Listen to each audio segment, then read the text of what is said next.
Hey family, welcome back to my video. Today we will see, what if Harry Potter teamed up with Elder Witch Queen? Before we start, I would like to extend my sincere thanks to the original author of this story for granting us permission to use it in our YouTube video. Your generosity is greatly appreciated. The author's creation and the original stories link in the descriptions. Please do check that first. Now enjoy the video. The Great Hall was silent other than the chanting of the young woman, her hands raised toward the stone ceiling. Her chanting ebbed and flowed with the pulse of the magic that came from the three ley lines that all three of her companions could feel. The woman began to glow with a blue aura, and a burst of blood-red energy leaped from her upraised hands to feather against the unyielding stone. The column of magic pulsed in time with the woman's chant, building with each stanza until she reached the end of her casting, and all the occupants in the room were blinded by the final pulse. Bloody hell! The largest of the observers breathed as he stared at the ceiling, which now displayed the sunlit sky of the summer day, complete with the clouds scudding across the ceiling. Bloody hell is right, the other man said, staring upward in amazement. I thought you were going to make windows to let light in, not that. That's our Rowena, the plump woman said admiringly. Even her windows stand out above all others. Oh dear, the caster said, covering her mouth with her left hand. I certainly didn't intend to do that. Congratulations, a new voice broke in. You've invented magical glass, Clara. You must be proud. The two men were instantly on guard, wands drawn, offensive spells on their lips, only to find themselves and Helga frozen in place. Endora, Rowena asked, what are you doing here? I'm here to invite you to my wedding, Clara. That's what sisters do. You know, a red-headed woman emerged from the shadows. And I'm here to help, a foppish man said as he joined her. Arthur, do be quiet, Endora instructed. Maurice is finally making an honest woman of me, Clara, and I'd like you to stand up with me. But only because I don't have the legs for the dress, Arthur snarked. Of course I'll be at your wedding, and I'd be proud to stand up with you. But could you please release my friends? Oh, of course, how selfish of me, Endora said in a condescending tone. She turned to examine the frozen people. So, these are your charity cases? Which one is your friend Gershom? Godric, Rowena said, going to stand next to her frozen lover.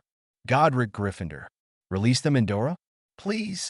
Of course, the redhead said with a small gesture and a smile.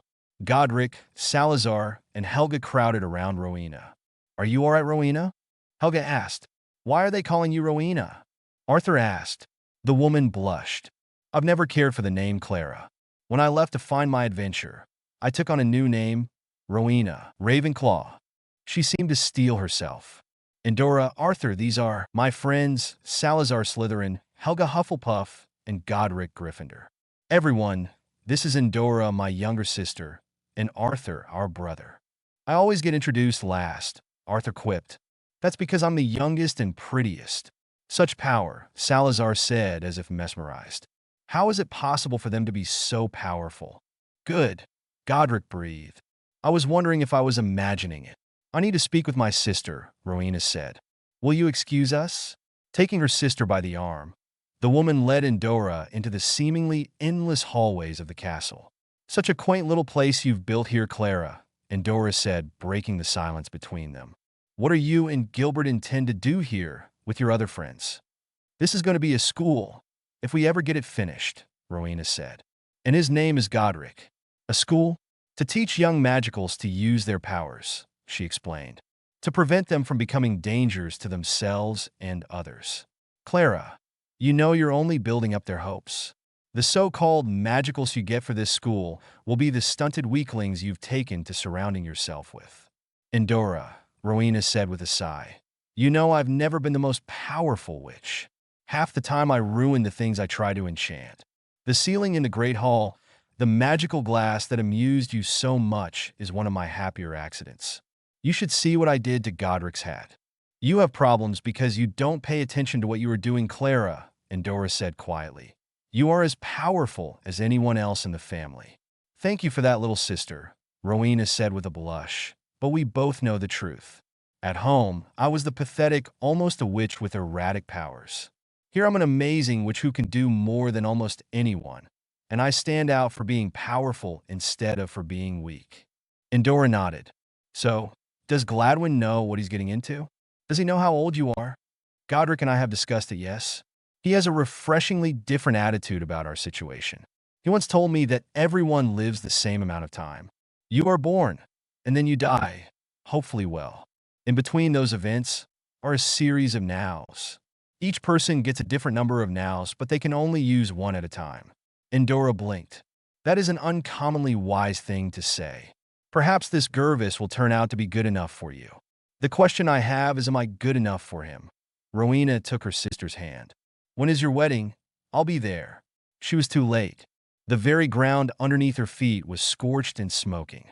How much power had those two wonderful, infuriating, and confusing men expended trying to defend the school?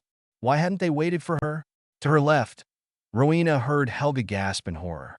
She had found Salazar, or what was left of him, horribly burned. From the way the man's body was positioned, it was clear that he had spent his last breath fighting. A dozen paces further on lay her beloved Godric, the stub of his wand in his left hand, and the oddly undamaged sword that had come to bear his name in his right. After most of a century together, Rowena wasn't sure if she could go on without him, but she knew she must. Perhaps 15 yards away, a man swayed as they regained his feet. "Stand down, mother, and you too, Aunt Rowena. I have proven myself my father's master, and that I was superior even to the great Godric Gryffindor. I have no desire to slay mere women. Salazar, how dare you do this?" Helga demanded, raising her wand to the youngest of her 19 children. "Your father and Godric both dead at your hand. Do you really think I will allow you to get away with this? The Muggle-born must be ejected from the school. It is the only way the purity of my vision for the future can be maintained," Salazar the younger barked, batting away his mother's disarming spell.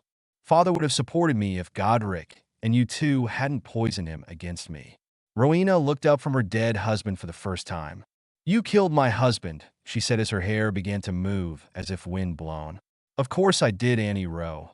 The man laughed as he dropped his own mother with a casual ease. "He stood against me." "You killed my husband," she repeated, the wand she had never needed falling from her nerveless fingers. Static electricity began crackling around her head as her fury built. "The great Godric Gryffindor fell before my power," the oblivious man crowed, as did the famous Salazar Slytherin and the amazing Helga Hufflepuff. In your haze of confusion, you were always the weakest of the four founders, Annie Rowe. Stand down before I destroy you. "You," Rowena said again as she felt her magic rampage past her ability to control it and realized that she didn't care. "Killed my husband." The youngest child of Helga Hufflepuff and Salazar Slytherin died, never knowing what had happened to him, as lightning suddenly flashed from the heavens and obliterated him utterly. Rowena sank to her knees next to her beloved as the tears began to fall. A hand came to rest on her shoulder. "Clara." Rowena looked up into her sister's eyes. She flowed to her feet and wrapped the redhead in an embrace. "Endora? How did you know?" "We all felt your loss," the younger witch explained while returning the hug and gently stroking the other woman's hair. "We all felt your pain. It's time you came home." "Home," Rowena repeated. "But what of my children and grandchildren?" "You can always visit them anytime you want, no matter where they live. You know that, Clara." Rowena nodded and then made a decision. It was time to go home. It was time to stop being Rowena. She closed her eyes and cried for what she had lost. After a few moments, Clara opened her eyes. "Thank you, Endora. You're right. It is time to go home." When history spoke of the end of the founders of Hogwarts, it became an accepted fact that Godric Gryffindor and Salazar Slytherin met each other in battle, and the resulting carnage resulted in the deaths of Helga and Rowena. What history didn't tell those who came after was just which Salazar Slytherin it was who slew the founders. It has often been said that history is written by the winners. There were no winners on that particular day. As the red-haired woman fell lifeless to the floor of the nursery, the Dark Lord turned his attention to the child who was somehow prophesied to be a threat. The little one had pulled himself upright in his cot, his tiny hands gripping at the bars. The boy's large green eyes were regarding him with a mixture of curiosity and fear. Voldemort raised his wand, and found himself pinned to the wall of the nursery. "You dare!" An old woman appeared before him, carrying a ridiculously large handbag and wearing a fur stole and an absurd hat. "After what your grandfather did, you dare attack the last of my family. Who are you?" Voldemort gasped out. "You killed my grandson and his wife and threatened their son, and you dare ask who I am? I utterly destroyed your grandfather after he killed my husband and his own mother and father, and I will not stand for you to follow any further in his footsteps." "How are you doing this?" Voldemort demanded. "Where is your wand?" "Wand?" she whispered. "Silly magician. I have no need of a wand. If you ever threaten my family again, this will seem a lover's kiss." She gestured, and the Dark Lord's flesh exploded, allowing his cloak to fall to the floor. The energy feedback of the spell destroyed the entire upper floor of the cottage. "Oh dear," Clara said, covering her mouth with her left hand as she moved to protect herself and the boy from the wild magic she had unleashed. "I certainly didn't intend to do that." After a few moments, the destruction had quieted down. Clara lifted the crying boy from the remains of his cot. "There, there," she cooed. "No one is going to hurt you. I'm your Grand Clara." "Oh dear," she wiped at the boy's eyes with a handkerchief that appeared in her hands. "Whatever shall we do with you, young Harry? Your old Gran is far too crotchety to care for you herself. We need to find you a mum, don't we?" The old woman's face brightened. "Of course, I know just the place for you." The pair disappeared without a sound. "Headmaster," the huge man said, "I'm telling you, he wasn't there. I found James and poor Lily, and even you know whose cloak and wand, but Harry Potter wasn't there." To suggest that this news caused Albus Dumbledore concerns would be something of an understatement. The monitoring equipment he had calibrated to the boy showed that he was alive and happy, but nothing that would indicate where he might be. He would find the boy. He had to. Samantha Stevens heard an odd noise coming from her hall closet and sighed. That could only mean one thing. She opened the door and smiled. "Hello, Aunt Clara." Clara entered the room, carrying a bundle of blankets and appearing to be a bit more distracted than usual. "Oh, hello, dear. I've come to ask a very large favor of you." "What can I do to help you, Aunt Clara?" Sam asked while leading the old woman to her sofa and conjuring a cup of tea for her guest. "This is Harry," Clara said as she unwrapped the sleeping boy from the blankets and handing him to the blonde woman. "Harry." Samantha cradled the toddler in her arms, showing the efficiency of movement that only a mother could have. "And who is Harry?" "Harry is my great-grandson. His parents were just killed. He's the last of his family, the last of my children's children," Clara explained. "And Clara, are you sure? I mean, you haven't had any children since the 1100s, Sam examined the boy. He appeared to be about a year and a half old, more or less the same age as her Tabitha. "Oh, there are quite a few greats in that great-grandson thing. But as you know, I'm married into the wand users, and I've always kept track of my family. Harry is the last, the very last of my children's children." The old woman wiped at her eyes. "I caught the murderer of his parents in the act of attacking the boy and punished him quite severely. But I cannot care for him. Can you imagine me with a child?" In truth, Samantha could not. "What are you asking? I know you've got your hands full with Tabitha, but I was hoping that you could take Harry in, at least until I can make other arrangements." "Aunt Clara, I know Samantha, I know, but I couldn't leave him with the wand users. Feel his magic. He's one of us, and just imagine the havoc he would cause among the mortals." Samantha's eyes widened as she realized her aunt was right. She could practically feel the magic roiling inside the boy, real magic and something else. "If we leave him with the wand users, they will stunt his development, if not kill him outright. Please, Samantha, you're the only one in the family with young children right now. Otherwise, I wouldn't be asking." Samantha sighed. How was she going to explain this to Darren? Albus Dumbledore was in a quandary. Where was Harry Potter? There was no evidence that anyone had left the Potter cottage via any form of magical transportation, and whatever had happened in the nursery had destroyed the cottage to the point that it had taken Hagrid's strength to gain access. So surely the boy hadn't somehow walked away. Where was he? There were faint echoes of the boy's magic in the remnants of the cottage. Lily had been found in the wreckage of the nursery, as had Voldemort. So surely Harry had been there when his mother died. So, where was it? Dumbledore had been stretched thin over the last month. with the apparent destruction of the Potter family, dealing with the Sirius Black affair, and the attack on Longbottom Lodge. It turned out that everyone knew that Sirius Black had been the Potter's secret keeper, which was, of course, a patent lie. No one could possibly know such a thing if Black had actually been the secret keeper. That bit of knowledge itself would be tied to the secret and buried deep within the man's body. Since everyone knew, obviously he wasn't. The Fidelius itself was badly fractured.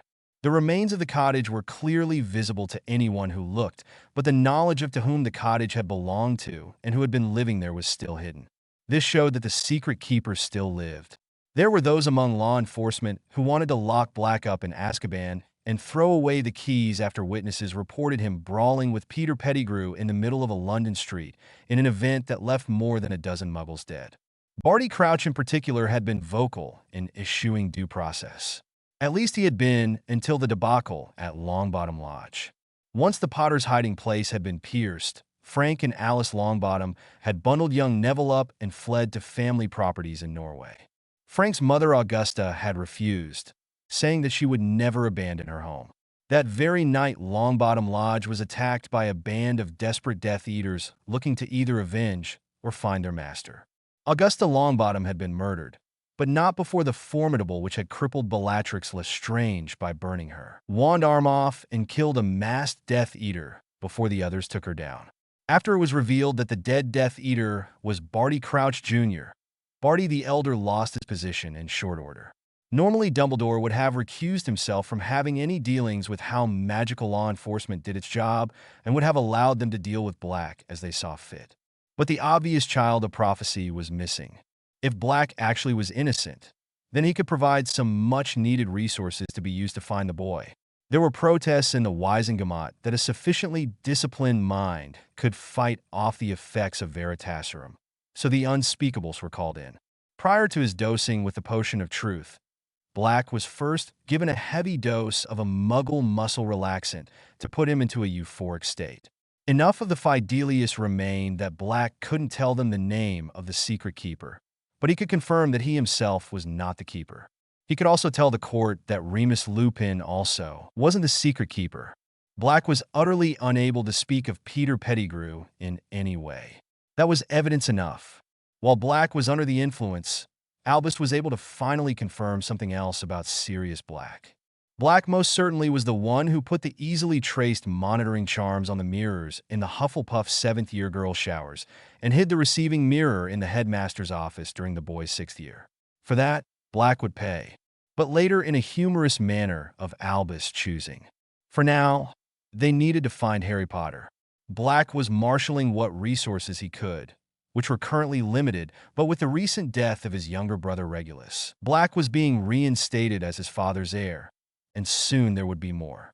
But Albus wasn't sure they had the time. The headmaster was certain that Voldemort was far from dead. Harry Potter would be needed, probably sooner rather than later. The boy had to be found. It was with this in mind that Albus approached the International Confederation of Wizards to put forth an international search order for the boy. Magical Britain needed Harry Potter to be found. "All right, Tabitha, settle down," Darren Stevens said as the family sat at the kitchen table for breakfast. Daddy, his pretty 5-year-old whined, bouncing in her seat. "We're going to school?" "Well, we're going to register you, sweetheart," Samantha explained from where she was feeding Adam. "School doesn't actually start for another 2 weeks." "Well, I think we all know Tabitha is excited about starting school. What about you, Harry?" Harry looked up from his bowl of cereal. "I can't wait to go, Dad. Jason says that it's mostly fun, but the work is hard sometimes." Harry had been with them for 6 months when he started calling Darren Dad. That, more than anything else, had crystallized the affection that Darren felt for the boy who had seemingly appeared from nowhere. "Good. We'll set aside some time each night to help you both with the hard stuff," Darren said, reaching out to ruffle the boy's hair. "Now, both of you, what is the first rule?" "No magic in front of anyone, ever," the pair chorused. "Good," he nodded. "Registration is at 9, Sam?" "Yes. We're going to be there early to avoid the rush," his wife responded. Darren lifted his cup of coffee and slurped noisily, amusing his 2 elder children to no end and earning himself a glare from his wife. "I wish I could go along, but I've got a train to catch."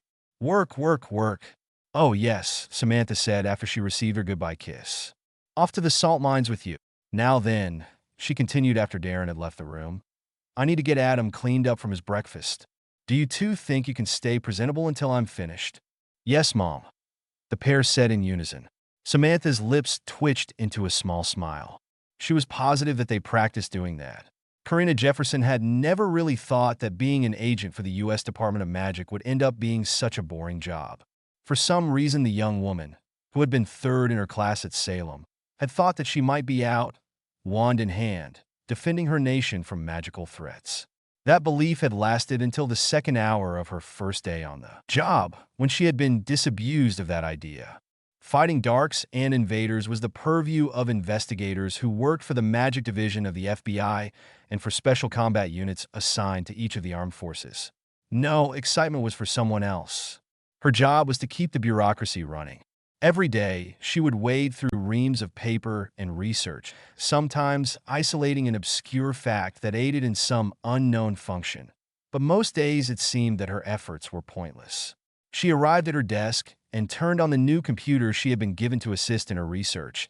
Then she left for the break room to get a cup of coffee while the damn machine finished starting up. Once she returned to her desk, after a nice chat with some co-workers, she logged into her account on the network and started her reprogrammed searches.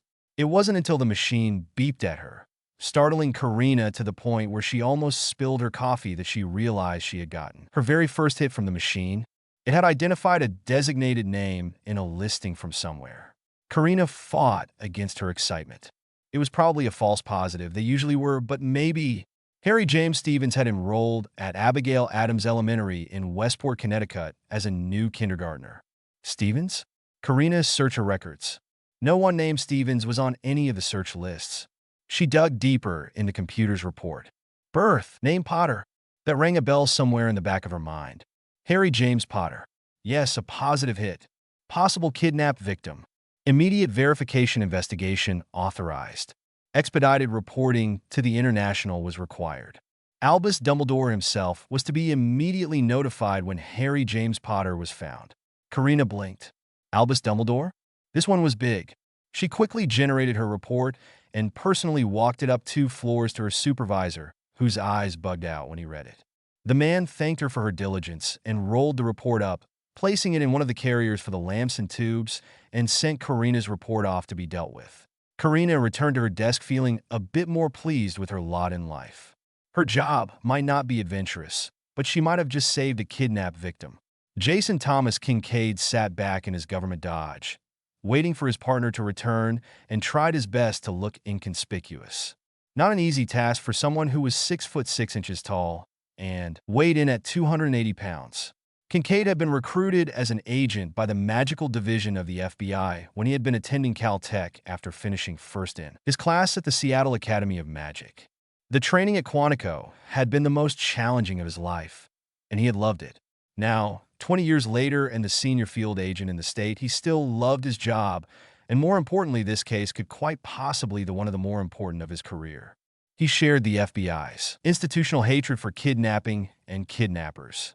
If this kid actually was the Harry Potter that Dumbledore was looking for, Kincaid would take deep satisfaction in making sure that those responsible to stealing the boy paid a very heavy price. The woman with the boy seemed at very least oblivious to the surveillance she was under. He checked his notes on her. Samantha Stevens. Housewife. Those were rare these days. 32 according to her driver's license, though those were sometimes fudged a bit. Probably not this time. She was a handsome woman. No tickets, no record of working outside of neighborhood charities. They hadn't found any record of her attending college, or high school for that matter, Kincaid suddenly realized. That was odd. Darren Stevens, her husband, 33, account executive at McMahon and Tate Advertising, had been there since he graduated from New York City College with a bachelor's in communications. Play golf. No evidence that the family was living beyond its means. No out-of-character vacations. A comfortable but not too expensive home. The 2 older children attended public school. The family consisted of the parents and 3 children. Young Harry and 2 of their own.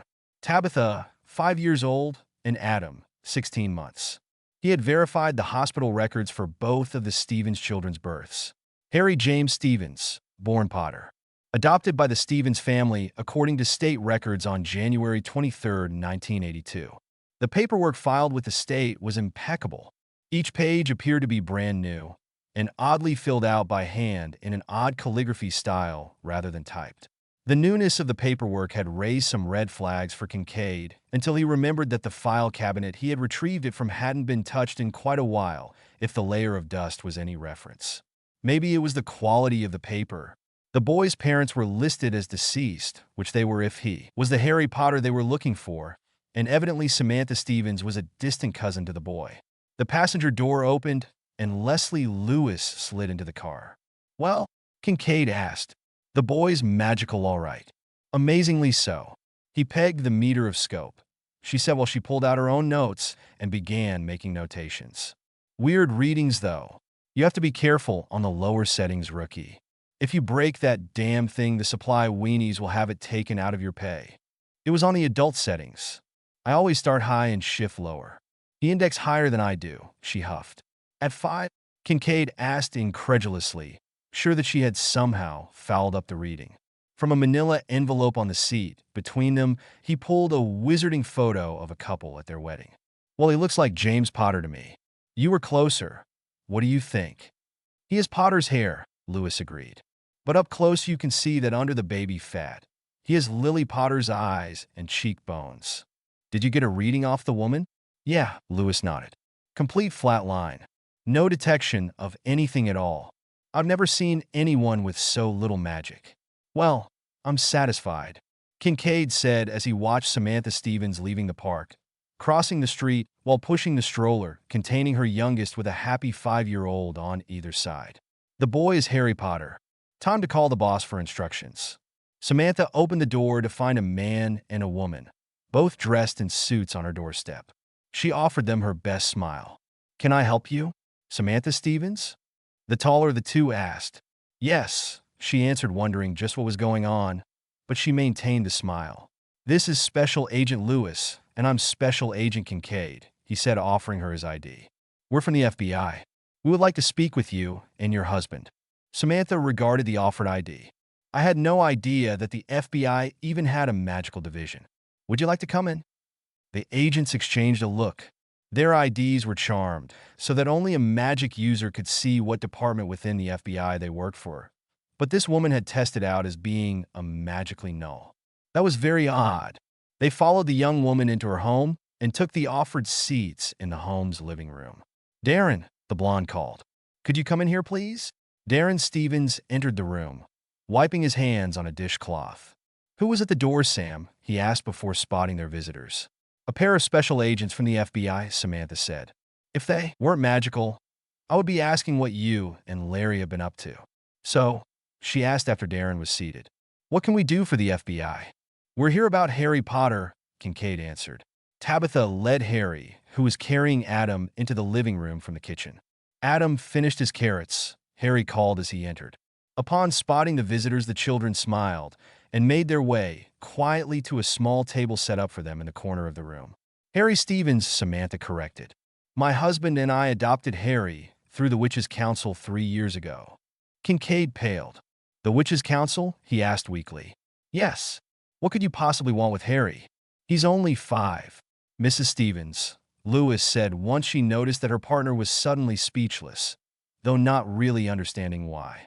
"Harry Potter has been reported missing from England since the night his parents were murdered." 2 small heads came up immediately as those words left the agent's mouth. She never noticed the sudden attention she was getting from the children and continued on. "He is suspected to be a victim of kidnapping. Our instructions are to take the boy into protective custody until the investigation is concluded." "Excuse me?" Samantha asked in the coldest tone either agent had ever heard. "You think you're going to take our son from us?" "Mrs. Stevens, please, don't make this any harder than it has to be," the other agent continued, ignoring her partner while drawing her wand. "There's a charge of kidnapping here. Of course we're going to take him. How could we do anything else?" "Kids," Darren said. "Upstairs now." Tabitha looked like she was going to argue. "Now!" Darren repeated in a tone of voice that would brook no argument.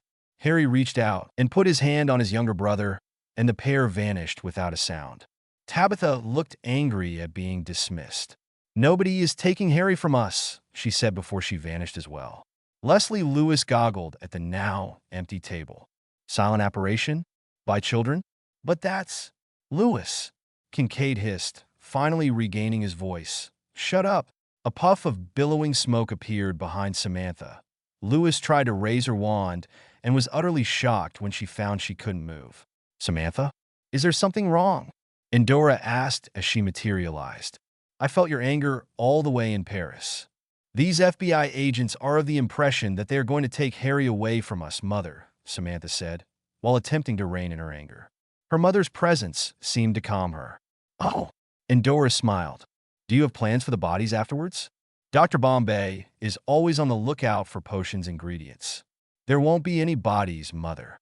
She levitated the two agents to a standing position with a nose twitch. "Unless, of course, they are foolish enough to ever come back. Do I make myself clear?" Kincaid nodded violently while Lewis struggled against the paralysis that held her frozen in place. "Let me be clear, Harry was not kidnapped. He is family. From my side of the family, in fact. You know who we are, don't you, Agent Kincaid?" Again, Kincaid nodded violently. "The Elder Sect," he whispered. "Very good. Make sure you tell your supervisors so that they don't do something foolish like send someone else to annoy me. Tell them that Harry Stevens is with his family, with people who share his blood.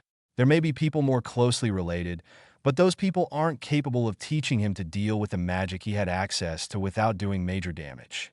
We have always had a policy of leaving you wand users to your own lives. Don't make the mistake of interfering in ours." Again, her nose twitched, and the two FBI agents disappeared. Kincaid and Lewis found themselves back in their car parked at the curb in front of the Stevens home. "What the hell just happened?" Lewis breathed. "The blonde is part of the Elder Sect, and so is the redhead she called Mother," Kincaid said as he tried to stop his hands from shaking by gripping the steering wheel firmly. "The Elder Sect? What the hell is that?" Lewis asked, still teetering on the edge of hysteria. "The first magic users. Their ability to use magic is as far beyond ours is beyond Muggles. They don't use wands or incantations or much of anything beyond a gesture of some kind." The Stevens woman twitched her nose. "That must be her signature gesture." He swallowed and then fished the keys from his jacket pocket and started the car. "We got to get to headquarters and report this." "Endora, I don't believe I'm saying this," Darren said with a smile. "But I'm so happy to see you. I could have kissed you." "Oh, really?" Endora asked, a single sculpted eyebrow rising toward her hairline. "Please, Durwood, do fight the urge." "Oh, don't worry. That particular urge passed as soon as you calmed Sam down to the point where she wasn't going to murder those FBI agents in front of me." The mortal man rose from his chair. "Someone is going to have to explain this wand user stuff to me, but for now I'm going upstairs to make sure the kids are okay." "Thank you again, Endora." The older witch waited until her daughter's husband had vanished up the stairs. "Are you all right, Samantha?" She cocked her head to the side. "I don't believe I've ever felt you become quite that angry." "No one ever tried to take one of my children before," Samantha said quietly. "Darren was joking with you, but he was more right than he knew. I have never been closer to doing someone physical harm." "That is motherhood," Endora pointed out. "Harry's birth mother died to protect him, and she didn't have a significant fraction of your power. The wand users aren't capable of taking Harry away from you. None of them are. If his attacker ever comes back from whatever Clara did to him, I strongly suspect that he would regret a second attempt." Samantha blushed at her mother's compliment. "Are they going to take Harry away?" "Tabitha," Darren said as he pulled his daughter up onto his lap. "Harry isn't going anywhere." "But you'll get into trouble, Dad," Harry said plaintively. "I should go so that everyone else will be okay." "We won't get into trouble, Harry. No one has done anything wrong." Darren tried to think of a way of explaining so that the children could understand. The major problem was that he didn't really understand exactly what was going on himself. "We're a family, all 5 of us. We always will be. Promise?" Harry asked. "Promise," Darren assured him. Jason Kincaid sat nervously outside the director's office.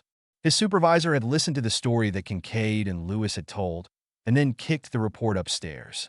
The next thing the agent knew, he was told to report to the district office in New York City, and upon their arrival at the apparition point in the federal building, he and Lewis were immediately directed to continue on to Washington to speak to the director of magical investigations. This couldn't possibly be good.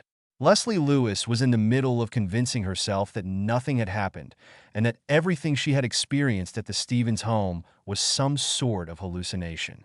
Kincaid tried not to think about what might happen if the director also took on that view. Why didn't more people know their history? And why didn't they have a way of detecting the Elder Sect to prevent the two societies from coming into contact? Eli Estes, the director of magical investigations, appeared at his door. Inside, he said with a nod to his two agents before disappearing back into his office. Like most offices in the magical investigations department, Estes was much larger inside than out. By the time the two agents entered the office, Estes was back at his desk. "Close the door and sit down," he instructed while looking over a familiar-looking folder. After Kincaid and Lewis sat down, Estes looked up from their report.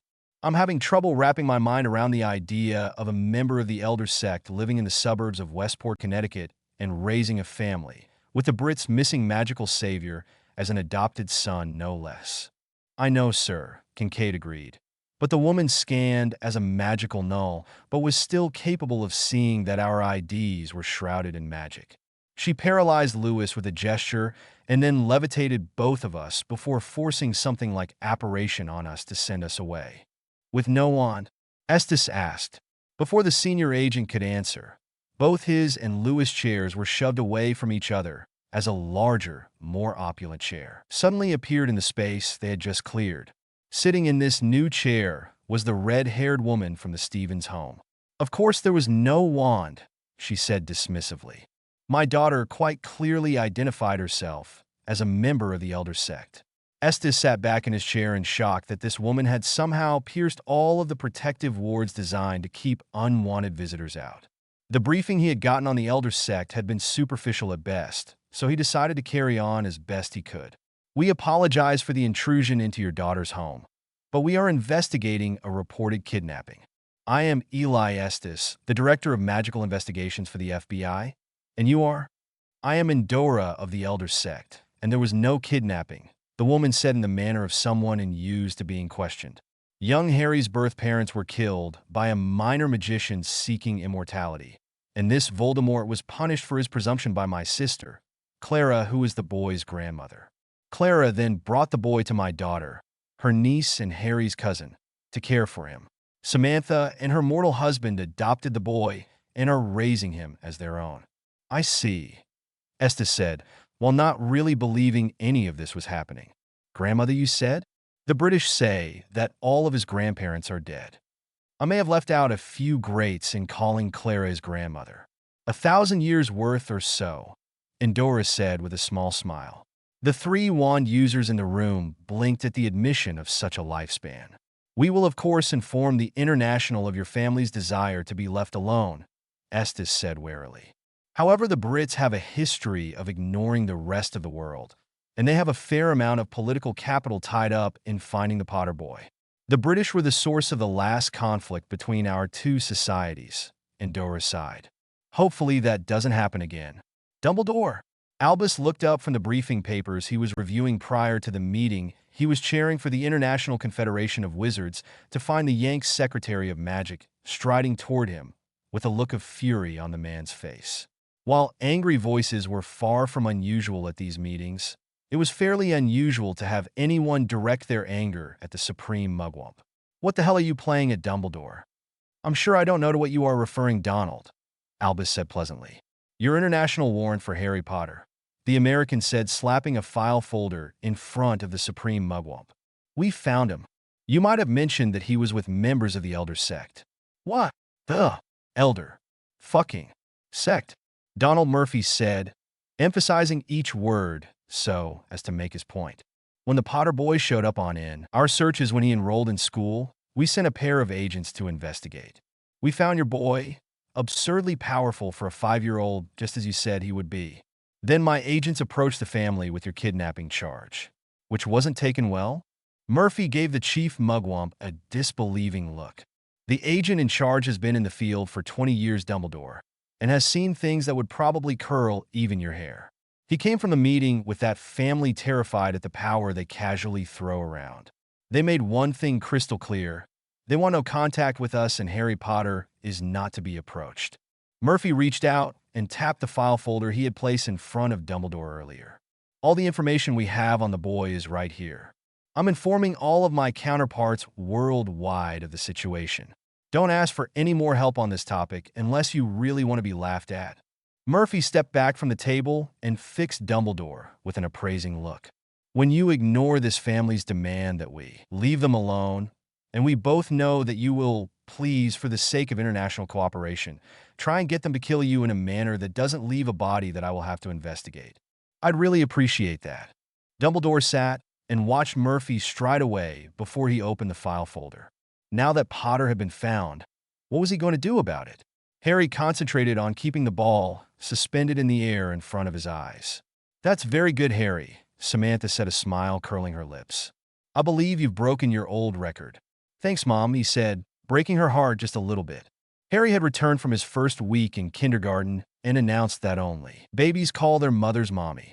But why are we doing this? You and Annie and Dora don't do this kind of stuff. You need to learn to walk before you can run, Harry, Samantha answered. Okay, now that you can keep your ball floating, I want you to try and get it to stay there without you having to focus on it. Look at the magic and see if you can figure out how you can do that.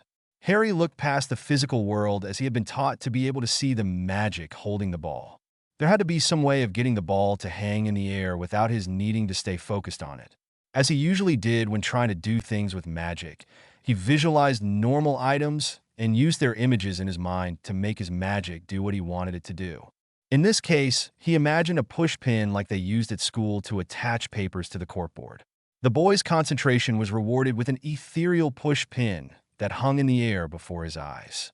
His astral aspect took hold of the nap of the magic holding the very real ball, suspended in midair in the real world, and with concentration, he used the pin to anchor the ball. Satisfied with his performance, Harry pulled his senses back into the here and now, and found that Tabitha had also managed to suspend her doll in midair. She gave him a happy grin and waggled her eyebrows at him. Very good, both of you, Samantha enthused. That was easy, Tabitha said with satisfaction. After I figured out what I was doing wrong, Harry agreed. It really was. Now, for something a little different. Tabitha, I want you to lower Harry's ball to the floor. Harry, you do the same with Tabitha's doll. Harry nodded and pushed his senses to interact with the magic. His astral aspect reached for the doll, and his hand passed right through it. He tried again with similar results. Nothing he could think of could affect the doll in any way. What was going on? Harry returned his attention to the here and now, and found Tabitha to be as confused as he was. I couldn't touch Harry's ball, Tabitha said. And Harry couldn't touch your doll? Could you, Harry? No, what did we do wrong? You didn't do anything wrong, Harry. Nor did you, Tabitha. When you locked your toys into a magical state, you isolated them from magic, Samantha said. Whenever we do magic, we put a little bit of ourselves into the act, no matter if it's something as simple as levitating a ball or as complex as changing one thing into another. Once one of you do something, no other witch or warlock can change what you've done. Only Harry can unlink his ball from that spot, and only Tabitha can lower her doll. Wow, Tabitha said, while Harry nodded in agreement. Suddenly, there was a burst of flame, and a beautiful gold and red bird appeared in the Stevens family room. Samantha's eyebrows lifted in surprise. Well, hello there, we don't often get visits from a phoenix. I'm Samantha. This is Harry and Tabitha. Are you looking for anyone in particular? The phoenix trilled a song that took the children's breath away. Samantha laughed and reached out to stroke the phoenix's neck. Well, that's good to know. You found the right house then. You've brought the message you mentioned. The firebird lifted its left wing and ducked its head underneath, pulling a roll of parchment from somewhere before turning to present it to the young witch. Thank you, Samantha said before unrolling the scroll and beginning to read as the children crowded around the immortal firebird to stroke its feathers and ask it questions about its life. Hogwarts School of Witchcraft and Wizardry. Headmaster, Albus Dumbledore. Order of Merlin. First Class, Grand Source. Sichif, Warlock, Supreme Mugwump, International Confeed of Wizards. Dear Mrs. Stevens, I do hope that the appearance of my Phoenix companion Fox did not come as too much of a shock. He is a mischievous old bird with a biting sense of humor. That said, he jumped at the opportunity to be the one to visit you, as young Harry's birth mother was one of his favorite students during her time with us. It has come to my attention that the young man who was born Harry Potter has been adopted into your family, and that you have had an unfortunate confrontation with the American authorities over my request that they be on the lookout for him. It was never my intention to alarm anyone. It was simply to locate young Harry and ensure that he was in fact safe and cared for. The circumstances surrounding the death of his birth parents did bring a certain level of anxiety to that concern, as you might well guess. With your permission, I would like to secure an interview with you to discuss Harry's inheritance and his future in his birth parents' society. Yours sincerely, Albus Dumbledore, Headmaster. Samantha's brow furrowed. Did she want Harry to have anything to do with the wand users and their form of magic? She knew that Harry had that kind of magic within him alongside his true magic. Still, would it be right to deny the boy she loved as if he was of her body his heritage? Truly, he was of both worlds, but what would that bring? Did you know that the man Dumbledore thinks that you are his companion? She asked the Firebird. Or that he thinks you're male? The Phoenix offered the avian equivalent of a shrug with an expression that asked, "What can you do?" "You can return to Dumbledore and let him know I'm considering his request." The bird nodded and trilled another song. A smile quirked at the corners of Samantha's mouth. "That's true. Good journey to you." The Phoenix disappeared in a flash of flame. "Now then, you too," Samantha said to her children. "That's enough goofing off with the visitor. Back to work." /in. Yes, another crossover. This one, if not clear by now, is a Harry Potter / Bewitched television show cross. This one will be relatively short, only 4 or 5 chapters. Just a little fun with the power disparities between the two different kinds of magic users. Don't expect anything overly serious here, and I'm doing my very best to not have Dumbledore descend into the monstrous manipulative bastard that I and canon are known for.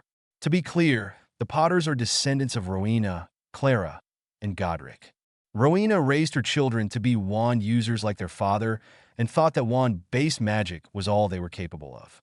I am postulating that they were in fact hybrids with access to both flavors of magic, but didn't know it. Their early wand training cost them their real magic. Harry was removed from the wand users before they could limit him, but he has access to both kinds of magic. This should be fun. Chapter 2, /in. I do not own Harry Potter, nor do I own any of the characters from the classic Screen Gems television show mentioned herein. But you knew that. Harry Potter and the Elder Sect Chapter 2, First Contact, October 31st, 1986. Albus Dumbledore smiled expansively as he presided over the holiday feast. Halloween had always been his favorite holiday, and this one was shaping up to be one to remember. The dessert course had just been served, and the headmaster was quite looking forward to the rhubarb crumble that had just appeared before him. Albus reached for the custard only to have all thoughts of pudding vanish from his mind when 2 women suddenly appeared in front of him. The great hall suddenly filled with quiet, as if someone had cast a silencing charm over the entire space. Every eye in the room focused on the 2 women, both clad in Muggle clothing, the elder of the pair wearing a heavy coat with matching handbag and hat, while the younger was dressed casually in a stylish blouse and denim trousers. "You wanted to speak with us, Mr. Dumbledore?" the younger stranger asked. The headmaster rose from his seat and bowed in a gallant manner. "Dear lady, I'm afraid you have me at a disadvantage. I am Samantha Stevens, and this is my Aunt Clara," the blonde woman said. "Your note from last year made this meeting seem important." The older woman was looking about the great hall. "It's as if I'd never left," she said in a wistful tone. "Almost nothing has changed." As startled as he was by the older woman's words, Dumbledore believed he had covered his shock well. She had been at Hogwarts before? Certainly not during his tenure. How old was this woman anyway? "Perhaps if we were to retire to my office," he suggested. Severus Snape immediately noticed Albus' body language and rose to accompany the headmaster and the 2 unknown women who had somehow achieved the impossible and operated into Hogwarts. The Slytherin was utterly unsurprised to see that Minerva was doing much the same thing.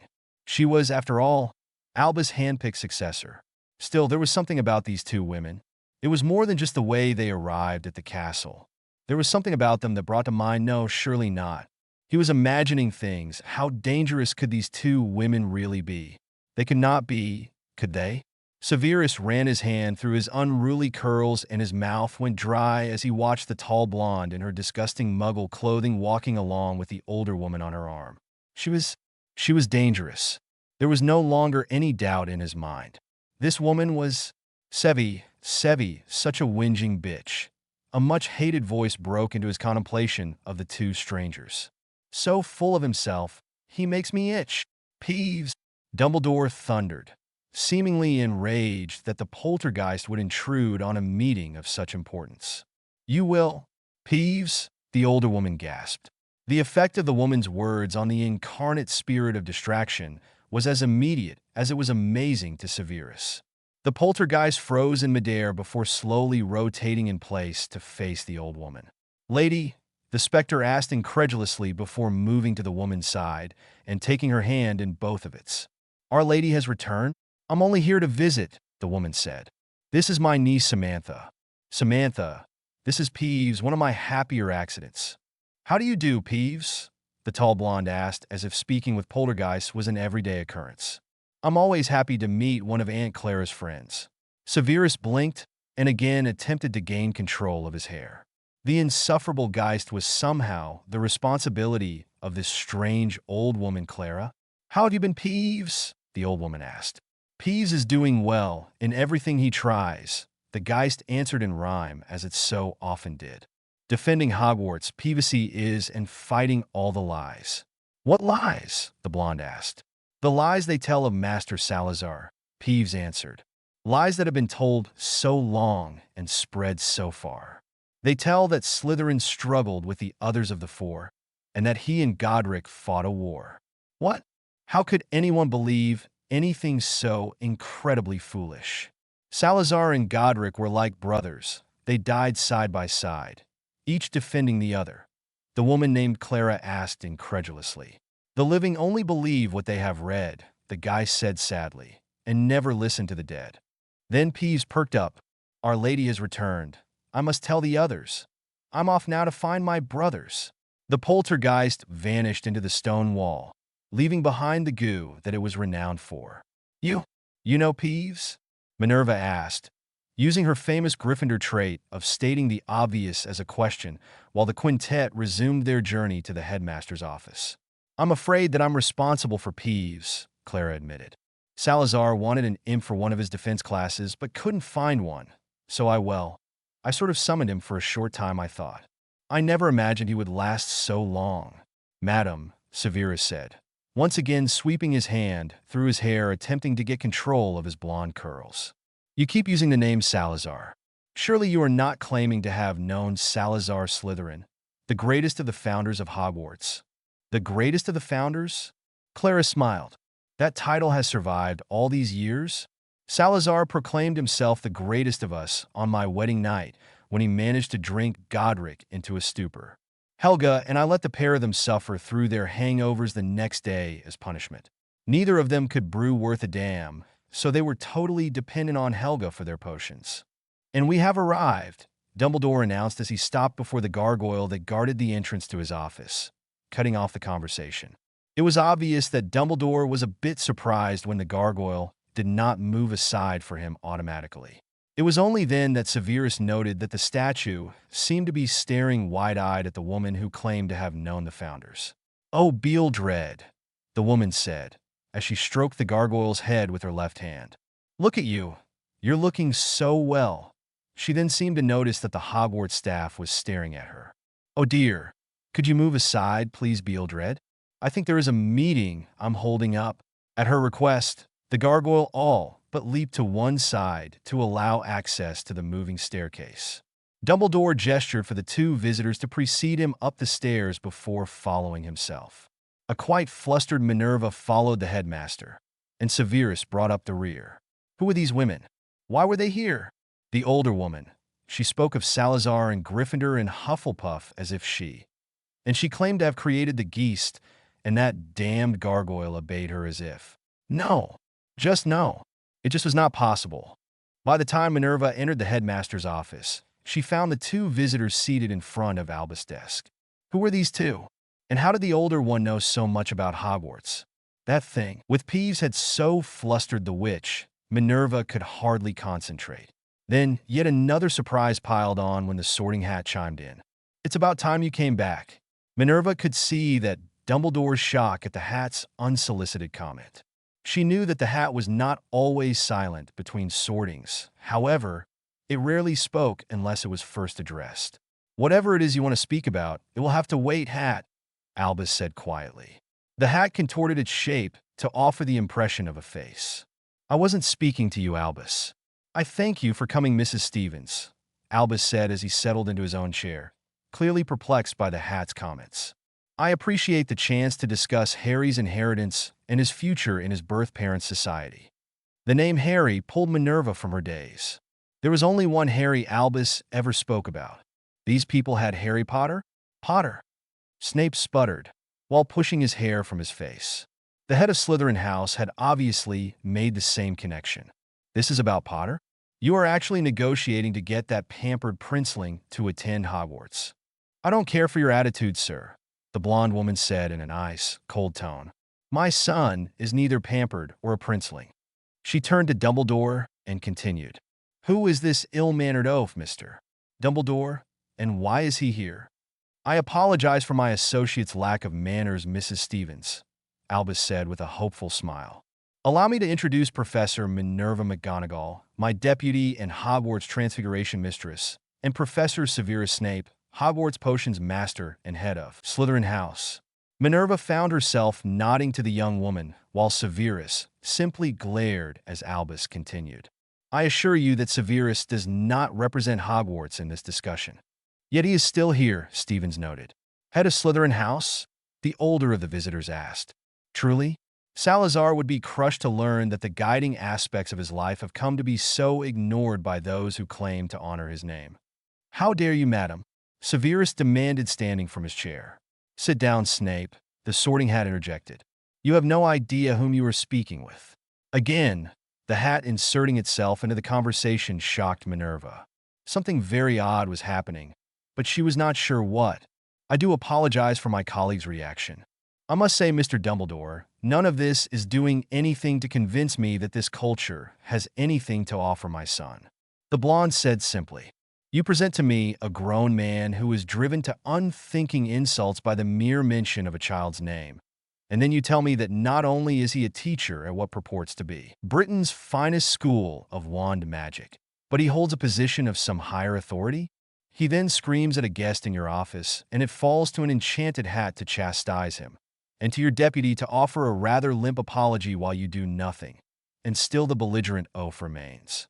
You have to understand, Mrs. Stevens, Severus' position requires. The headmaster's justifications were interrupted by a new voice. If this is one of your lies, Peeves, that new voice echoed, sounding almost corroded by the lack of use, your suffering will be horrific. Each of the people in the headmaster's office were looking to the stone wall, where the voice was emanating as Peeves the poltergeist passed through the wall, followed closely by a glowing form in ethereal chainmail and a battle helm. The ghost's armor was covered in a silver ichor that was quite obviously the spectral equivalent of blood. Once the specter was fully in the room, it faced the headmaster. Peeves tells me that my lady is back with us. That damaged voice boomed in the enclosed space. Hello, Gemmel, Clara said quietly. The ghost focused its attention on Clara, its eyes blazing from deep inside the helm. In a smooth motion, the bloody Baron of Slytherin House removed his helmet and knelt before the woman. My lady, the ghost whispered. Minerva glanced over to Severus and saw that he was amazed as she. Never before had she heard the bloody Baron speak, much less kneel before anyone. The woman called Clara rose from her chair and reached out for the ghost, somehow touching him. She raised his head gently so that she could see his face. Rise, Gemmel of Malmesbury. You do me honor in serving so well for so long. I failed you in the last task you assigned me, my lady, the ghost rasped, refusing to meet the woman's eyes. That is why I remain tied to this plane. It is my penance. Again, the living inhabitants of the room were treated to a flare of brilliant silver light when yet another ghost entered the headmaster's office. The Gray Lady of Ravenclaw stood before them. The usually taciturn ghost seemed to hesitate, and then she raised her left hand to her mouth. "Mother!" Clara blinked. "Helena?" "Oh, Helena, it has been so long." Minerva stared open-mouthed as the Ravenclaw house ghost and the inexplicably odd woman embraced both the living and dead in tears, murmuring to each other. Minerva searched for the words to ask the question, but Severus beat her to it. "Who are you people?" he demanded. "I don't know how someone with such a high opinion of his own intelligence could possibly be so dense, Snape," the Sorting Hat snapped. "Put the pieces together, you fool. She has spoken of Salazar, Godric, and Helga as peers. Peeves is subservient to her. The Bloody Baron swears fealty to her, and the Grey Lady calls her mother. Even a dunderhead such as yourself should be able to puzzle this out. You are in the presence of Rowena Ravenclaw." "Ravenclaw?" Minerva gasped. "That was a name I took on when I went adventuring among the mortals," Clara said quietly, her expression wistful. "I met 3 wonderful people, and together, we tried to make the world a better place. I like to think we succeeded, at least for a while." Both Snape and McGonagall blinked at her word choice. Mortals? What did the woman possibly mean by that? And the founders didn't fight? Dumbledore ventured. "Of course we fought. We were all opinionated people, but that didn't mean we didn't love each other. Helga was the sister who didn't see me as a colossal disappointment. Salazar was the brother who could always make me laugh. And Godric. Oh, the way that wonderful, infuriating man made me feel." The old woman's eyes filled with tears, and her niece joined her embrace with her spectral daughter. "Father and Uncle Salazar didn't fight a battle against each other." The Grey Lady's long and used voice rasped. "I was on the continent, and even I heard what happened." Albus rose to his feet. "Please tell us what happened." Clara sighed. "Salazar Slytherin did in fact destroy the founders. But the murder wasn't my friend Salazar. It was Salazar the younger who killed my friends and forced me to kill him in kind. Helga and Salazar had 19 children in their 92 years together, and the younger was the last. I assisted in raising him. I played games with him in this very room. He grew to manhood and became obsessed with the idea of magical purity. He believed that he was so powerful because both of his parents were powerful. He wanted to ban the newer magic users from the school." "Muggleborn?" Minerva ventured. "Muggleborn?" Samantha asked incredulously. "Surely you don't believe that the spontaneous manifestation of magical talent has anything to do with marijuana?" The wand users shared a confused look before Dumbledore's expression changed to one of understanding. "Ah, yes. I encountered that phrase in the 1920s on a visit to New Orleans. I think that it was simply a chance duplication of a phrase. When we say muggle, we refer to those who sadly have no access to magic, and muggleborn are those who, as you put it, Mrs. Stevens, spontaneously manifest magic. Our use of the term long predates the slang term for cannabis."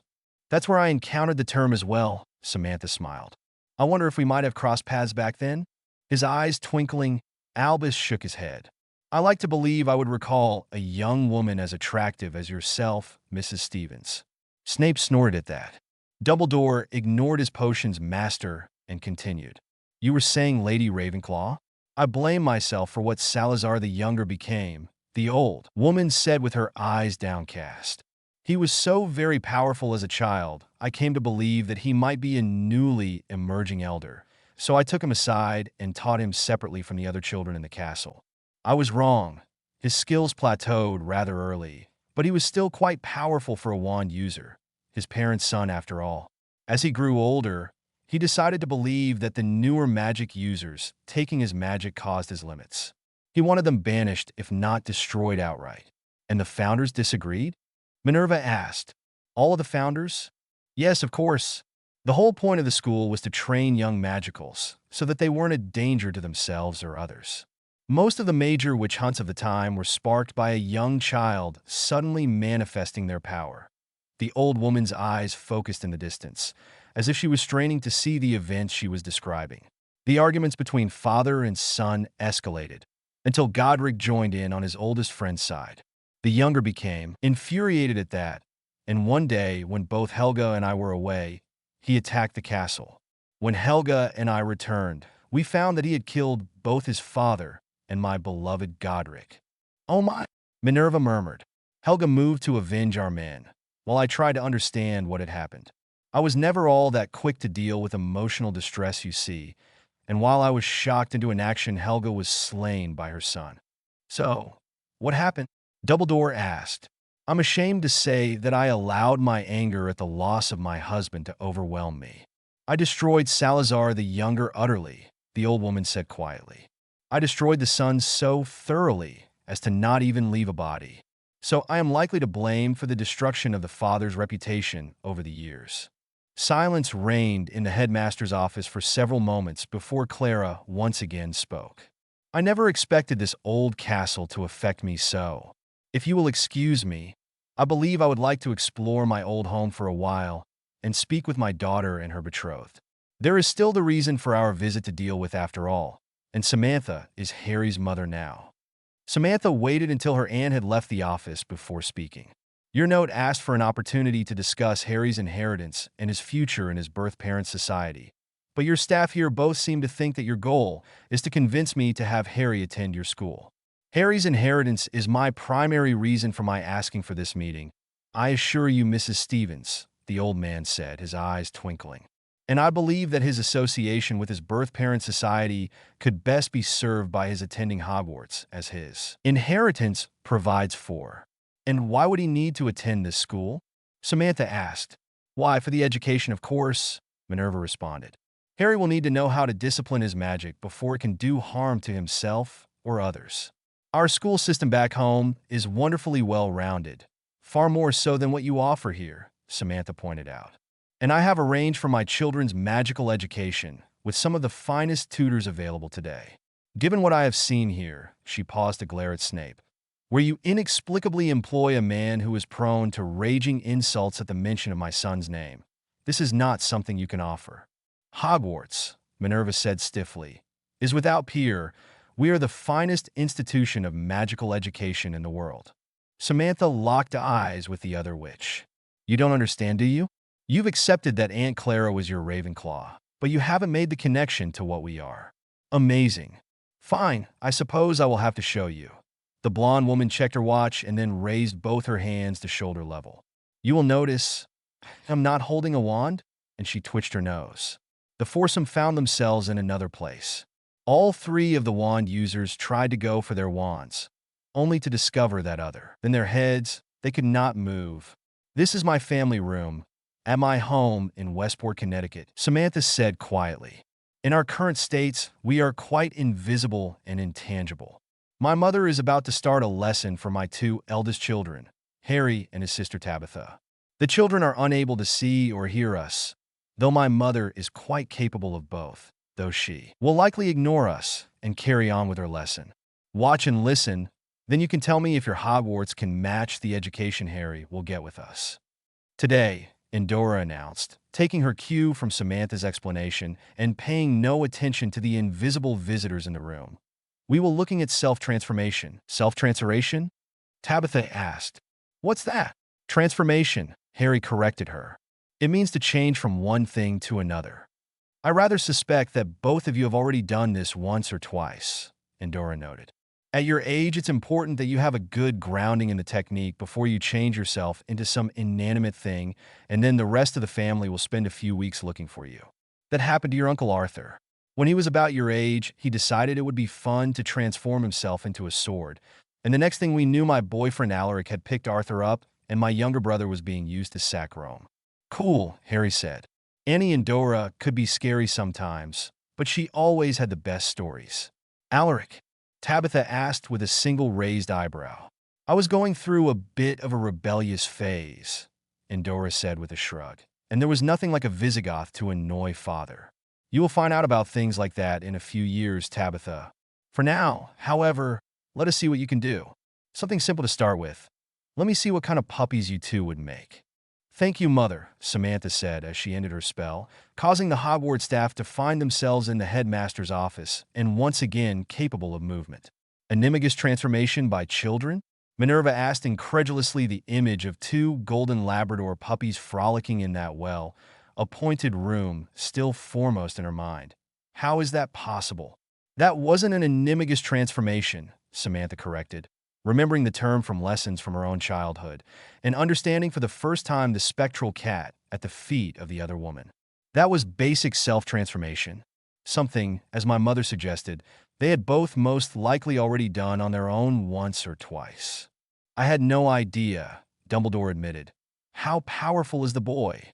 "All three of my children test out in the normal range for young witches and warlocks." Samantha paused for a moment to allow the wand users to collect themselves. "So, do you still believe that your school has much to offer my son?" Snape looked up at the mention of the word warlock. That was only a ceremonial title, wasn't it? These people were elders? Then Potter was in a connection to his birth parents' society? Dumbledore suggested weakly. "My children are being raised as citizens of the United States, but as they age they will, like most of our people, likely end up being citizens of many nations." Samantha smiled. "I have lived in 6 different countries over my lifetime, including both England and Scotland. If Harry ever wishes to make a connection to the Society of Magical Britain, he will, on his own terms for his own reasons." "Where was the boy's scar?" Snape asked. "Scar?" Samantha asked. "Why would Harry have a scar?" From the forensic evidence of the scene of Harry's birth mother's death, it appeared that the Dark Lord had cast a killing curse on young Harry, Dumbledore explained. That curse was somehow reflected back. All evidence suggested that the boy should have a prominent curse scar. Samantha smiled. "Harry doesn't have any scarring beyond the one he got when he fell out of a tree last summer, and that's on his left calf. Harry had nothing to do with the defeat of your evil wizard. He was just a toddler then." "Then how was the Dark Lord defeated?" Snape demanded. "Our people have a connection with members of our family. My aunt felt her grandson, James Potter, die violently, and responded by going to where the last of her line was at the time. She got there too late to save James' wife, but not too late to teach the murderer what happens when you attack our family." "But," Dumbledore seemed confused. "There's a prophecy." "A prophecy?" Samantha asked. "That's not good. They can be nasty. Tell me what it says." Clara returned to the headmaster's office, dabbing her eyes with her handkerchief, only to find Samantha exiting the office in the company of the 3 wand users. "Aunt Clara," Samantha said when she spotted her aunt, "there's a prophecy that might concern Harry. We're going to need to check the Book of Prophecy to see if it actually applies to him." Clara nodded. "We need to do it now. The Witches' Council is rarely happy to see me, but I will need to be there, as Harry is of my line." Samantha nodded and turned back to the headmaster. "A most illuminating discussion, Mr. Dumbledore. I'm not convinced that Harry should come to your school because, frankly, I don't see the point, but since it was apparently the intent of Harry's birth parents that he do so, I will leave the choice up to my son. After Harry turns 11, I will allow you to make your case to him." "Thank you, Mrs. Stevens. I'm sure that Harry will make the right choice." "Mr. Snape?" Clara said hesitantly. "I've been speaking with Gemmell. He tells me that your hostility toward my grandson is likely caused by the competition you had during your school days with the boy's father." Snape said nothing, simply pushing his tangled blonde locks from his eyes so that he might better glare at the woman. "While I would question the maturity of a man who so dwells upon a childhood rivalry so fully that he would willingly transfer those feelings to an innocent, I can't help but feel that perhaps a peace offering of sorts would go a long way toward healing your damaged soul." The old woman gestured. "Good day, Mr. Snape." "Yes, goodbye, everyone," Samantha Stevens said as she laid her left hand on her aunt's shoulder and the pair vanished. Severus Snape felt his scalp tingle, and he wondered what the old woman had done to him. Then he could see the unruly strands of hair that had always been the bane of his existence suddenly began to unkink and straighten. His now straight hair parted so that it fell on either side of his face. For the first time since he could remember, he could see clearly without having to brush his curls from his eyes. Did he dare hope? Would it be permanent? Was this happiness he was feeling? That was when he saw the look of shock on the faces of his colleagues. With a trembling hand, He reached up to touch his changed hair. His hair felt wet. He rubbed the strands between his thumb and forefinger and found the residue to be slick. He pulled the longer strands before his eyes to find that his hair was no longer the golden blonde of the Prince clan. His hair was black with a thick, greasy sheen. Again, they had humiliated him again. Throughout the castle, a scream was heard. Potter! So, what you're telling me is that Harry is destined to face an evil wizard someday? Darren asked as he cuddled his wife to him, staring at the darkened ceiling of their bedroom. Yes, maybe. Well, if you're so sure, Darren joked. So that school principal has a prophecy, and it sort of matches one that the Witches' Council has, right? Yes, Samantha said, nodding in the darkness. And how evil are we talking here? Baba Yaga, baby eating evil, or witchy poo from H.R. Puff and stuff evil. Baba Yaga is a very real, very nice person who got a whole lot of lies spread about her, Samantha huffed. And you know how much I hated the whole ugly witch stereotype typified by that horrid witchy poo character. Aha, the ad man answered. And Glenda the Good, which was a controlling psychopath who used an innocent girl to do her dirty work in a covert power grab. Now answer the question. Probably closer to witchy poo. Samantha admitted. He has a lot of power for a wand user, but he never seemed to be able to focus long enough to actually achieve anything. Okay, could this evil wizard get through the protections you have around the kids? Not on the best day of his life, Samantha assured him. So, nothing to worry about, Darren noted as he leaned down to kiss his wife's forehead. But Harry is going to grow up and go out into the world where I can't protect him. But Harry is a Stevens, Darren said. He isn't some wimpy wand-waving wizard. He's a mega-scary warlock. If this Voldemort guy is dumb enough to attack our son, he'll get what's coming to him. The man smiled in the dark, and Harry is likely to turn whatever is left of the poor fool over to his sister, and then the real torture will start. Samantha raised herself up on her elbow so that she could look down onto her husband's features. You know, sometimes I miss the days when you were terrified of magic. I'm still terrified, babe, Darren laughed. But after you've been changed into something more than a dozen times, the novelty sort of wears off, you know. The not caring really annoys your mother. And believe me, no evil British wizard could possibly be more scary than Endora. Ready? Tabitha asked with a mischievous grin. We're probably going to get in trouble, Harry agreed. So we better make it worth it. You worry too much, Tabitha giggled as she peered through the bushes to keep an eye on her target. If me and old Jeremy hadn't thrown Kathy's dolly to the Metzer's nasty dog, we wouldn't be doing this. Jemimy is a third grader, Harry noted. If we goof this up, he'll pound us good. So, we don't goof it up, Tabitha said in a tone that suggested a dismissal of all other arguments. Harry suspected that she had learned that from her grandmother.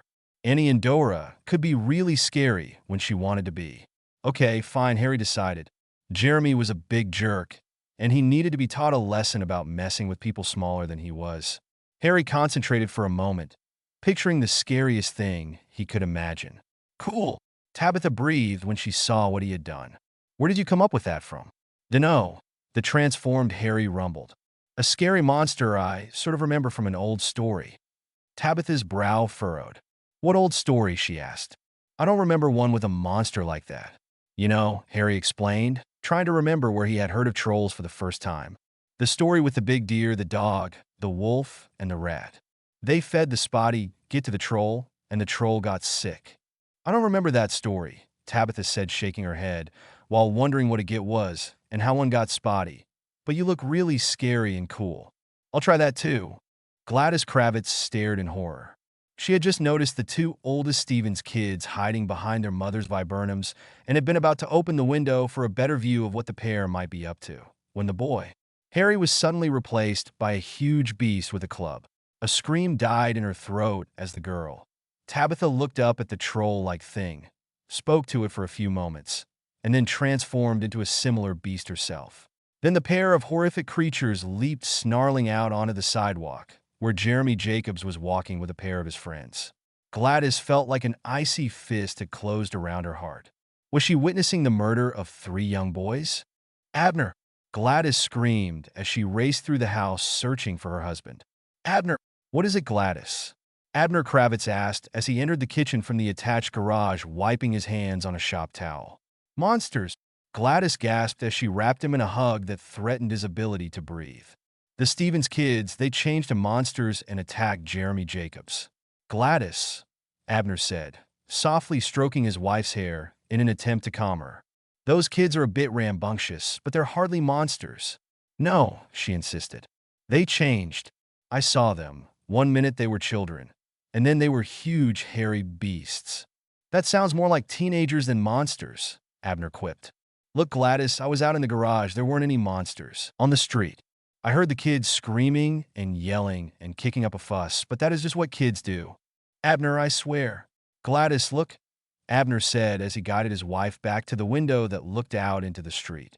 From there, they could see the Stevens, a child playing on their front lawn, walking stiffly with their arms outstretched like movie monsters, roaring at each other, and then breaking into giggle fits. They're just playing. But I saw. Maybe you need a bit of a lay down. You know how you get these spells.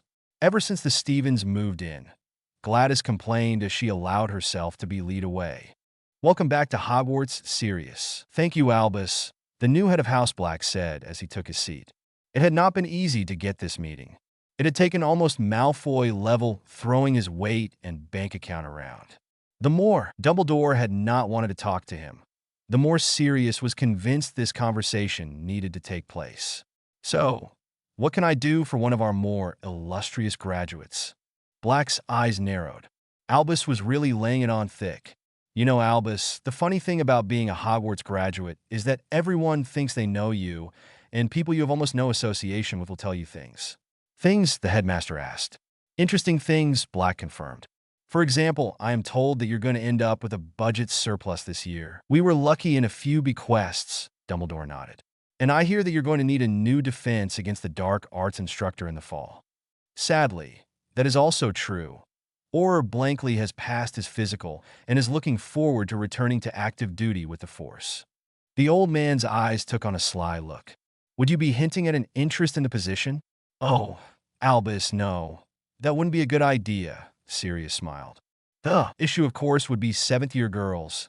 I keep getting older, but they stay the same age.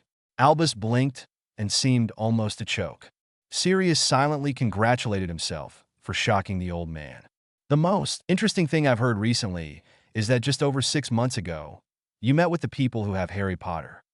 Sirius, people I don't know have my godson, Black said simply. This is unacceptable. The son of James and Lily Potter needs to be with people who care for him. Dumbledore looked pensive for a moment. I think perhaps that honesty is called for today. Honesty, Albus? Sirius asked, unable to resist tweaking the old man. How unusual. Harry is with relatives. No, he isn't, Sirius said dismissively. You forget that James and I are related in half a dozen ways. Harry is not with any of the relatives that James would have ever acknowledged, nor is he with Lily's family. I've checked.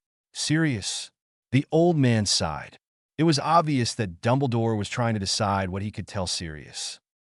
Harry is with relatives from James' side, and please, trust me when I tell you, Harry couldn't possibly be any safer anywhere in the world. You'll pardon me if I don't find that comforting, Sirius responded. As I recall, you offered the same assurance about the Fidelius charm. And I was as wrong then as I am correct now, Dumbledore said. Sirius, would you say that I am a powerful wizard? Sirius's surprise at this change of topic showed in his face. Of course. And if I were to tell you that the people raising Harry since that horrible night were powerful enough that I am less to them than a first-year student is to me, would you believe me? You're talking about the elders? Sirius asked incredulously. I am, Albus admitted. I'm surprised that you know of them. My mother used them as bogeymen. She was always telling me that the elders would come and get me. So now you're telling me that they are real. Very real, Albus confirmed. But Sirius' mind was racing. What is their interest in Harry? Was it the way he killed Voldemort? Well, no, not really. Albus paused for a moment. It turns out that Harry didn't have anything to do with what happened to Voldemort. It was his grandmother. His grandmother? She's been dead for. Not James' mother. Sirius, one of the women who visited, she is, well, the castle, the ghosts, and even the Sorting Hat all identified her as. She is Rowena Ravenclaw, the hat interjected. Just come out and say it, old man. None of us are getting any younger. Silence filled the room for a moment, until Sirius broke it. Harry is being raised by Rowena Ravenclaw? No, actually, Harry is being raised by Rowena's niece, Samantha. Stevens Albus replied. Rowena is an elder, as is her niece, and so, evidently, is young Harry. Sirius seemed to consider that, and then nodded. You don't seem surprised. Sirius looked up. Oh, I'm surprised all right, and more than a little bit terrified. The elders are real, and my godson is one of them. Though this news does explain a few things the boy did before. Yes, Albus agreed. His incidents of accidental magic were quite strong. Unfortunately, the Stevens family has quite firmly requested that they be left alone. I need to see my godson Albus. The headmaster considered that for a moment before nodding. He took a card from his desk drawer and quickly scribbled an address on it.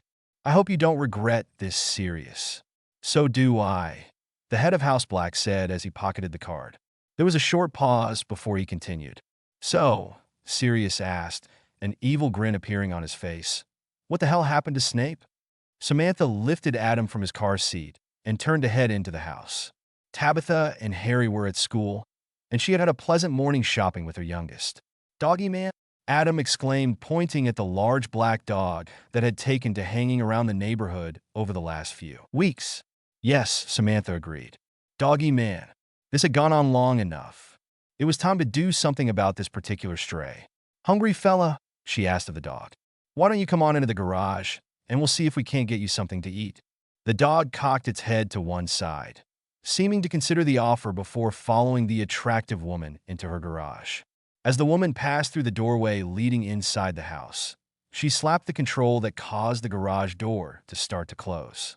The dog jumped at the sound of the motor starting, but stayed where it was, waiting patiently. After a few moments, the woman returned, without her youngest child, but also without the promised food. Well, here we are, she said as she crossed her arms under her breasts. Do you really think you're fooling anyone? The dog cocked its head again, as if trying to understand what she was saying, and the woman sighed. If you insist, I can force you back to your natural form. I'm told that if I do it, the transformation will be spectacularly painful, and you may lose the ability to transform on your own. The aspect of the dark-haired man in what appeared to be expensive robes of a type Samantha had not seen worn since the 1400s suddenly solidified in front of her. It was odd that the dog aspect took on the look of a spectral flare. What gave me away? He asked. Samantha smiled. You mean other than the astral aspect of your human form that flares over your dog's body? You can see the magic behind an animagus transformation? The man asked incredulously. His only answer was a single raised eyebrow. The man hesitated. It was clear he was intimidated. My name is Sirius Black. Nice to finally meet the real you, Mr. Black. I was starting to wonder what kind of pervert was hanging around the neighborhood watching my children. Given your reputation, and how I heard you participated in the death of eldest son's birth parents, why shouldn't I be doing horrible things to you before handing you over to the police? I am Harry's godfather. Samantha was not sure what she had been expecting the man to say, but she certainly had not been expecting that. Are you really? Odd that Lily Potter's sister didn't know about that. You've spoken with Petunia? Of course I have. We aren't barbarians, Mr. Black. We didn't kidnap Harry. I approached Petunia and Vernon 3 days after Harry came to live with us. A most unpleasant couple, I'll say, Black agreed. They refused to speak with me at first. I'm afraid I forced the issue and insisted. They were quite clear that they wanted nothing to do with Harry and wanted no contact from me. They were quite willing to surrender their rights to the boy. Sirius had only checked at the Dursleys for Harry. It never occurred to him to ask those wretched people if anyone else had approached them about his godson. They hate magic. They hate anything they don't understand, Samantha corrected, which extends to almost the sum total of the universe. After I left the Dursleys, I went looking for James Potter's family and found that he did not really have much in the way of close relatives. Everyone I spoke with told me you were his closest friend, and you were under arrest for being involved in the Potters' deaths, the death of someone named Peter Pettigrew, and a large group of normal Londoners. That was a mistake. I've been cleared, Sirius pointed out. Why didn't you contact Albus Dumbledore? Why? Samantha asked in a puzzled tone. Would I contact the headmaster of a school about an orphan toddler? Dumbledore is... He's the leader of the light. Leader of the light? Samantha's confusion deepened. What does that even mean? It doesn't matter, Sirius Black sighed. Look, what I need is to speak with Harry. Will you allow that? The blonde woman looked deeply into the man's eyes, as if trying to see into his soul. I suppose it can be arranged. Without your wand, of course. She twitched her nose, and his wand was instantly in her left hand. Come in, Mr. Black. We can have lunch, and you can meet Harry's little brother Adam while we wait for school to let out. A word of warning, Mr. Black. If you even think about harming a single hair on the heads of any of my children, I will destroy you, and no leader of the light, the dark, or even the plaid will be able to protect you. School let out at 3 p.m., and the Stevens children's bus arrived in front of their house at exactly 3:22. 6-year-old Harry Stevens raced into the house, a man on a mission. His favorite television show was on tonight, and he knew that he would only be allowed to watch it if his homework was finished and checked by his father. Having 2 worksheets of math problems and a 6-word spelling list to study meant that he didn't really have any time to spare. By the time Tabitha made her way into the kitchen, having spent several minutes finishing her conversation with her friend Lisa before coming inside, Harry was already at the table working hard on his first math problem, trying very hard to resist counting the addition out on his fingers. The weirdo dog guy is gone, Tabitha noted as she grabbed a cookie for herself before sitting down at her own seat at the kitchen table. Good, Harry said as he finished with his first problem. He was starting to freak me out. Why? Tabitha asked as she started on her own homework. I mean, sure, it was creepy the way he was always staring at us, but I just figured he was here to make sure we didn't let the neighbors know that we're witches and warlocks. That can't be right, Harry noted. I mean, if he was here to see what we were doing, why did he leave a ghost of himself over the dog? No one else does that. There was something weird about his magic. Tabitha considered that for a moment. I hadn't thought of that, she admitted before looking over at Harry's worksheet. What did you get for the first one? There you two are, Samantha noted as she came into the kitchen. Harry, you have a visitor. Harry had been about to take a bite out of a cookie, but he paused in a bit of confusion. A visitor? Who? No one said they were coming over. Hello, Harry, Sirius said as he stepped into the Stevens kitchen. My name is Sirius Black. Hey, Tabitha noted. You're the dog guy. Only now you're a guide dog. The observant young lady is my daughter Tabitha, Mr. Black, Samantha explained. Hello, Mr. Black, Harry said hesitantly, clearly wondering who this adult was and why the man wanted to speak with him.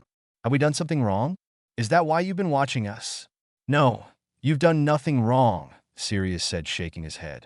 I've just been looking for you for a very long time. Looking for me? Why? Sirius sighed. This was not the way he imagined this meeting with his godson. For some reason, he had expected the boy to recognize him and leap into his arms. Harry, I'm your godfather. That explanation got him a pair of blank looks from the 2 children. Mr. Black, we don't really use the whole concept of godparents in our family, Samantha pointed out. You had best explain what you mean. Sirius nodded and tried to think of the best way to explain himself. James Potter was my best friend in the world, and he married a wonderful woman, Lily Evans. After a while, James and Lily had a son. You. Harry nodded. Grandma Clara has told me about how she found the bad guy trying to hurt me, and she messed him up real good. That's how I got here. Sirius paused, wondering at the power of this Clara woman to have dealt with Voldemort so casually. Your mom and dad asked me to look after you if anything happened to them. They named me your godfather. I was the 3rd person to hold you after you were born, after your mom and dad. I lifted you up, looked into your eyes, and promised you that I would do whatever I had to do to make sure you were safe. And then you peed on me. Tabitha started giggling, while Harry blushed. Sorry, he murmured, his eyes down. Don't be, Sirius laughed. We had a deal, you and me. I was going to protect you, and you were going to keep me from getting a big head. Then that bad guy, your grandmom told you about, attacked your family one Halloween night. James and Lily were killed, and you disappeared. No one could find any trace of you. So I went hunting for the person who betrayed your family to the evil wizard, thinking he had you. I got into a bit of trouble over that, but believe me, I never stopped looking for you. So, what does all of this mean, Mr. Black? Harry asked quietly. Are you taking me away? Merlin, No, Sirius exclaimed. I can't even imagine what your mother might do to me if I tried, or what Lily would do to me once your mom was done with me, and I was on the other side. All I want is a chance to be part of your life. Harry nodded and looked up smiling. That sounds okay if it's okay with Mom and Dad. Of course it's okay, Harry, Samantha assured the boy. We would like nothing more than for you to know of your birth family. Cool, Tabitha grinned. We got a new uncle. That means more presents for birthdays and Christmas. Tabitha, Samantha scolded. Mr. Black. Harry asked. Serious Harry, call me Sirius. When I hear Mr. Black, I feel like I'm back in school about to get a well-earned detention. Sirius, Harry said, as if trying out the name for the first time. I don't remember anything other than living here, but I remember sort of stories that Tabitha doesn't know. The stories all have a big deer, a wolf, a rat, and a big dog in them. The big dog, I remember, looks a whole lot like your dog form. Does that make any sense? It does, Sirius said with a wide grin. James could change into a stag. That's your big deer. We called him Prongs because of the antlers. The wolf was our friend Mooney, and I was the world-famous Padfoot. And the rat? Tabitha asked. Sirius exchanged a look with Samantha. We called the rat Wormtail. I'll tell you more about him when you're older. Mooney is still around. Your mom can invite him over if she wants. Why? Harry asked, looking at the ceiling. Do things always have to wait until we're older? Mate, believe me, Sirius said in his most serious tones. There are things I'm still not old enough to know. Okay, Harry said, clearly not convinced. Then a look of concentration crossed his features. What's a spotty get? 2 years later. You're looking a bit rough, Remus, Darren Stevens noted as he set the highball glass next to the rumpled man. Ah, Remus sighed after he took a sip of the amber fluid. I needed that. Top drawer hooch as always, Darren. The last full moon was a bit rough. And then Harry's party. Only you wand-waving crazies would call my 12-year-old Macallan single malt hooch for no reason beyond it doesn't make you burp fire. Darren huffed from his place behind the wet bar. Hey, Sirius interjected. A good belch is the sign of a quality buzz. To Sirius, Remus said, raising his glass. The ultimate connoisseur. Damned right, Sirius agreed while draining his own glass. Remus is right about Harry's party, though. Who knew that riding herd on a dozen 8-year-olds could possibly be so draining? I'm just pleased that it went as well as it did, Darren admitted, sipping from his own glass. The magician was a big hit. He was seriously cool, Sirius nodded. I was watching everything he did, and I couldn't spot a thing. If I didn't know he was a muggle, I'd have been wondering where he kept his wand, or if he was one of Sam's people. Well, Samantha announced as she entered the room, they're finally down for the night. New family rule. Remus never, ever supplies the cake for any party ever again until Adam is at least 19. Hey, Remus protested. That was an excellent cake. It was, Sam admitted, and that's part of the problem. That Honeyduke's bakery you use makes the most delicious chocolate cake I've ever tasted and somehow manages to get 12 pounds of sugar into a 2-pound cake. All 12 of those kids were literally bouncing off the walls in a sugar rush. I actually felt sorry for the ponies. I never had ponies at my birthday parties, Sirius pouted. My dear mother always had snakes at all of our birthday parties, to see if any of us could talk to them. For the love of God, why? Darren asked. The ability to speak to snakes is considered by some to be the sign of a powerful dark magic user, Remus supplied. She was probably hoping Sirius was an up-and-coming Dark Lord. You didn't miss out on much, Sirius, Samantha said as she took her seat on the sofa. Snakes almost never have anything interesting to say. Mostly they complain about the weather and how far away everything is. Occasionally you'll find a real orator who complains about how unfair it is that they don't have any way to manipulate the world around them that doesn't involve putting things that taste bad in their mouths, but for the most part, blah, blah, blah. Remus and Sirius just stared at Sam for a few moments. Sometimes, it's so easy to forget you aren't what we would consider a normal witch, Samantha, Remus noted. And then you say things like that point out just how much more powerful you are. Before Samantha could respond, there was a soft musical chime, and next to her on the sofa was suddenly a woman who could have been her twin with dark raven hair. Sorry, I'm late, the newcomer said, her arms laden with brightly wrapped gifts. Today's other party ran long. Where's the birthday boy? Hello, Serena, Samantha sighed. Harry is in bed. It's almost 10 o'clock. Oh, pooh, the beautiful woman pouted. I wanted the kiddies to have a chance to see their favorite Annie. It was then she spotted Sirius and Remus. Well, hello there, she said with a predatory gleam in her eyes before turning back to Sam. How do you do it, cuz? First, Darren, then that delightful cotton top, and now these tasty little morsels? Oh my, Serena gasped before shooting Samantha an evil grin. They're wand users, you naughty girl. I'm right here, Serena, Darren pointed out. Of course you are, Darren, she said, shoving the gifts in her arms onto Samantha's lap and rising to her feet. Take care of those for me, won't you, cuz? I need to meet your guests. Remus, Sirius. This is Serena, Samantha sighed while trying to balance the collection of gift-trapped packages. My cousin.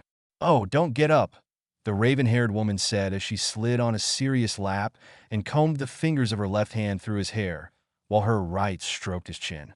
Love the beard. What was your name again? Sirius, he replied. Sirius Black. Oh, you're English. What fun.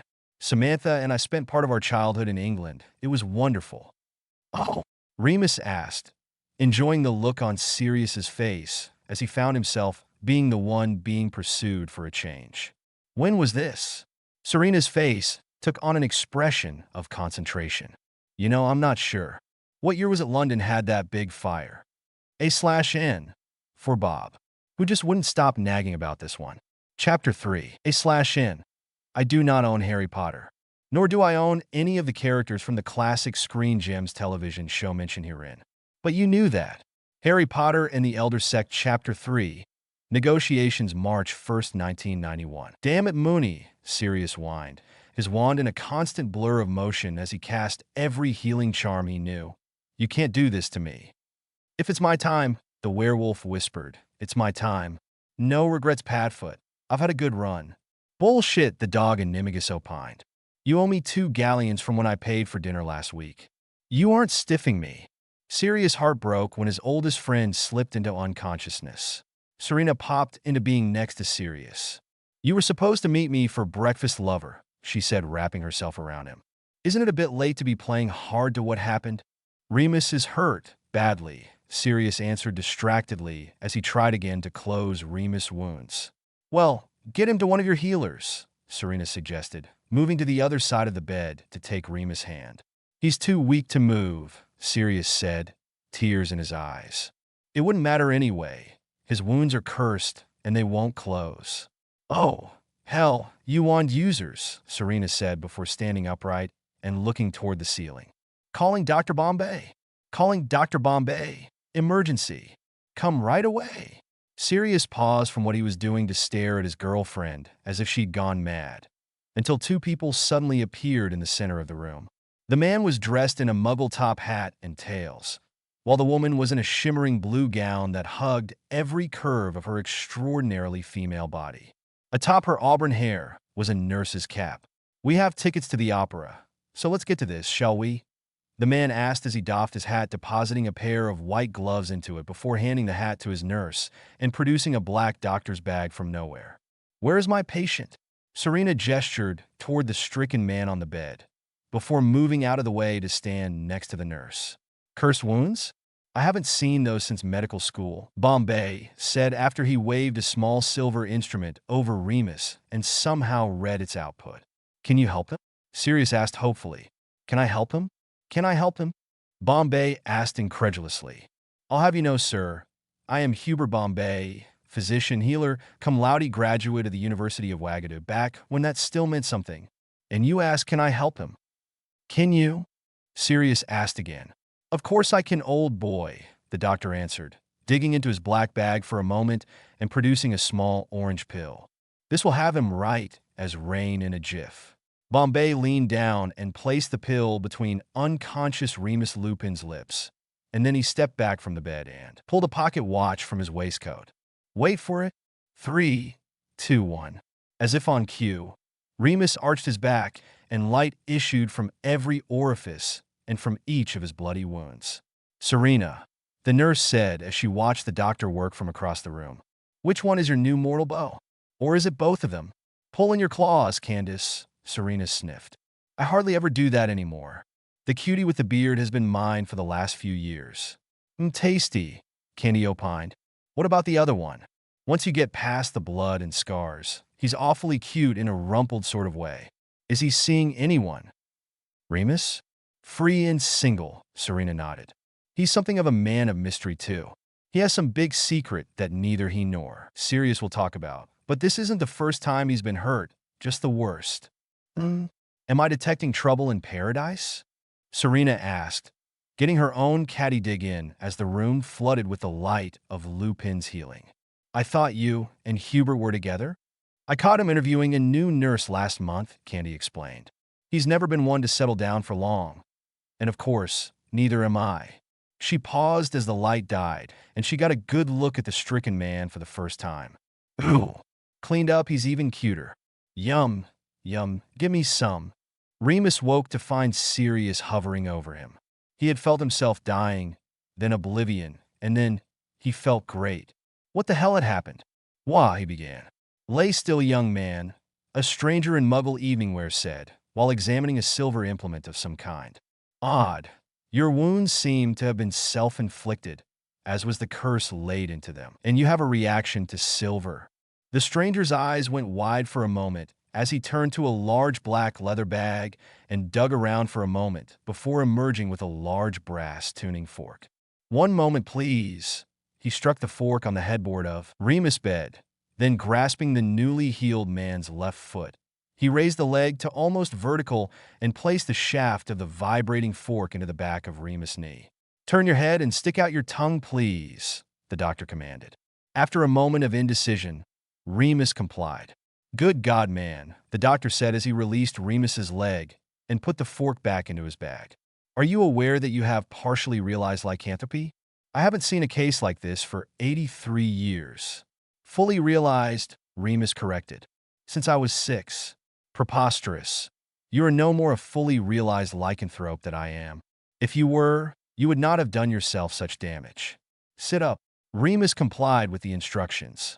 Whoever this man was, he was obviously one hell of a healer. The werewolf could not remember ever feeling so well. Certainly not since Greyback had turned him.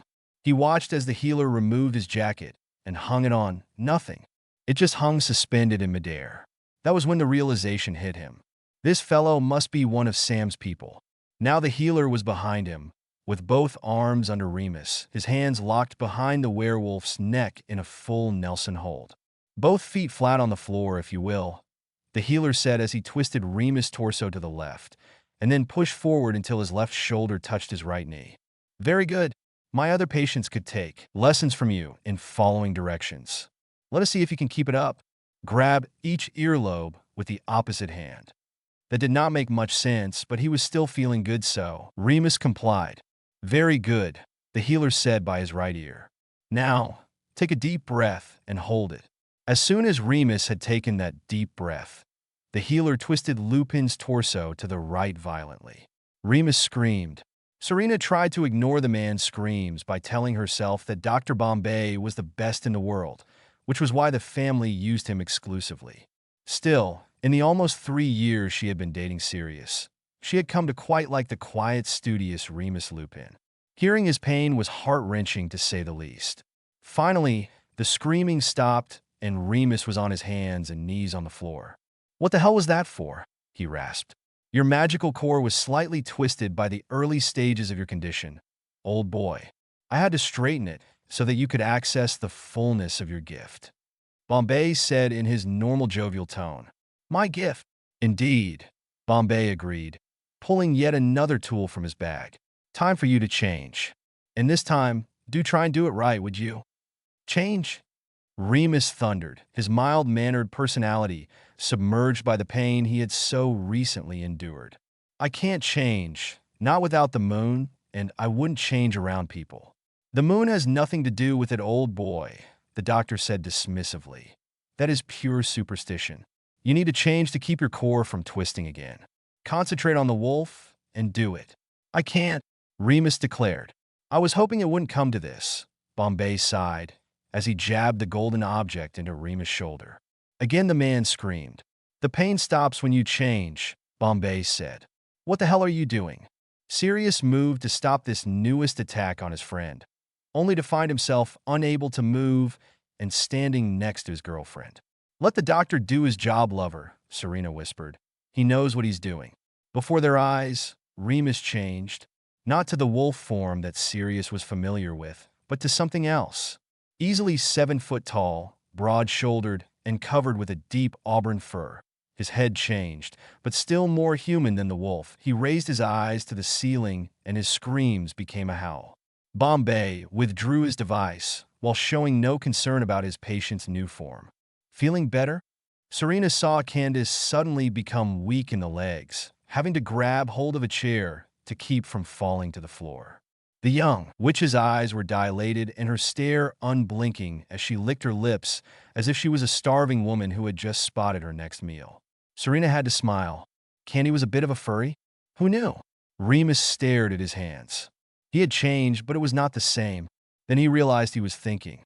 There was no beast. It was him. He watched as the healer busied himself with putting away his instruments and then putting his jacket back on. A full recovery. Now that you know how to do the change, you have full charge of your gift, old boy. No more baying at the moon for you, unless you're into that sort of thing. I'm still me. Remus rumbled, his voice very different in this form. Of course you are. When Bombay heals you, you stay healed. Now then think about being human again. Remus closed his eyes for a moment, and then he opened them. He was human. No pain, no stress, just moving from one form to another. "Thank you," he whispered. "No worries. You'll get my bill. That will be thanks enough." The man turned to his companion. "Ready to go, Candace?" The redhead crossed the room, removing her nurse's cap as she did so, handing the cap to the doctor when she got to his side. "Hubby, I quit." "Candace?" the doctor asked. "I feel the need to go into private nursing," she said as she moved next to Remus, causing his tattered clothing to change to sapphire blue lounging pajamas and levitating him back to his bed that was suddenly covered in silk sheets. Bombay shook his head and sighed. "I lose more nurses this way." And he was gone. July 31st, 1991. "Harry," the blonde woman said as she led the boy into the room, gesturing for her son to sit down at the table across from the headmaster. "This is Professor Dumbledore. He's the headmaster of Hogwarts School for Wizardry and Witchcraft." Albus watched as Harry Potter. "No, Harry Stevens," he corrected himself, carefully settled himself in the chair, and placed his strangely oversized leather glove and an equally oversized silver metal beater's bat on the floor next to his chair. Harry was dressed in a blue t-shirt and denim shorts, with an odd cap atop his head. It was obvious that the boy did not want to embarrass his mother in front of company. "Hello, sir," the boy said. "It is nice to meet you. I've heard all about Hogwarts. It sounds like a great school." "Good afternoon, Harry, and a happy birthday to you. I'm sorry for interrupting your game." "That's all right, sir. The game was almost over anyway," the boy responded with a shrug and a smile. "I'm surprised you've heard of Hogwarts," Albus said quietly, trying to get a feel for the boy. "Did we impress your mother that much?" Harry took on a confused expression for a moment, before looking toward his mother. "I didn't know she had ever been there, sir. I mostly know of your school from stories I've been told by my godfather and Uncle Remus, and the tour Annie and Dora took us on last year." Dumbledore looked up in surprise, wondering about the tour the boy claimed to have had. "I knew that Sirius was looking for you, but I was unaware that your mother had allowed him contact with you, or that Remus even knew where you were. Sirius contacted me wanting to reconnect with Harry several years ago," Samantha Stevens interjected. "And where Sirius goes, Remus is never far behind." "That was true, even when they were boys," Dumbledore said with a smile. "They are both lots of fun to hang out with," Harry said. "Almost family, but you do not want to go into the backyard at night and find Uncle Remus and his new girlfriend playing Red Riding Hood and the Big Bad Wolf." The boy shuddered at the memory. "Trust me on that one." "I see," Dumbledore said when he clearly did not. "They, Remus especially, have told me what classes you offer at Hogwarts," Harry continued. "And in all honesty, Professor, unfortunately, nothing of what your school teaches will help me in what I want to do when I grow up. A Hogwarts education opens the door to an endless variety of occupations, Harry," Albus said gently. "What is it you would like to do?" "I want to be an astronaut. I want to go to Mars," the boy said with a small smile that spoke of dreams. To do that, I need math and science, and a good grounding in English, US, and world history and other general studies. From what Sirius and Remus have told me, a Hogwarts education doesn't really teach any of those things. Dumbledore put aside his confusion at the boys' stated goals and unfamiliar terms for the moment and tried another argument. In my experience, the career goals of an 11-year-old, no matter how impressive, have a tendency to change radically by the time he becomes an adult. Oh, I know that, Professor, the boy nodded. My sister laughs at me all the time about it, telling me if I want to go to Mars, I should just do it. But I want to do it the right way, and I don't want to have to, not talk about it. It was only his experience in politics that kept Albus from showing his amazement at the casual way the boy referred to going to Mars. It could not truly be possible to do such a thing, could it? I think I would like to get to know Hogwarts, the boy said wistfully. I'd really like to know where my birth parents came from and see what has happened to the place Gran helped build after 1,000 years, but to be away from my family for 10 months of the year. I wouldn't want to do that. I see. Dumbledore nodded, at something of a loss, having never heard this reason when he had made home visits. In fact, the usual response he had received had been enthusiastic acceptance. Perhaps your family could be convinced to move to... No, Professor, Samantha Stevens said with a small grin. That isn't an option. You accept day students? Harry said, perking up. Well, not normally, Albus temporized. Exceptions have been made in the past. But, great, the boy enthused. Then I can do both. Do both? Samantha asked suspiciously. What do you mean? Annie and Dora taught Tab, and me temporal transfers last year.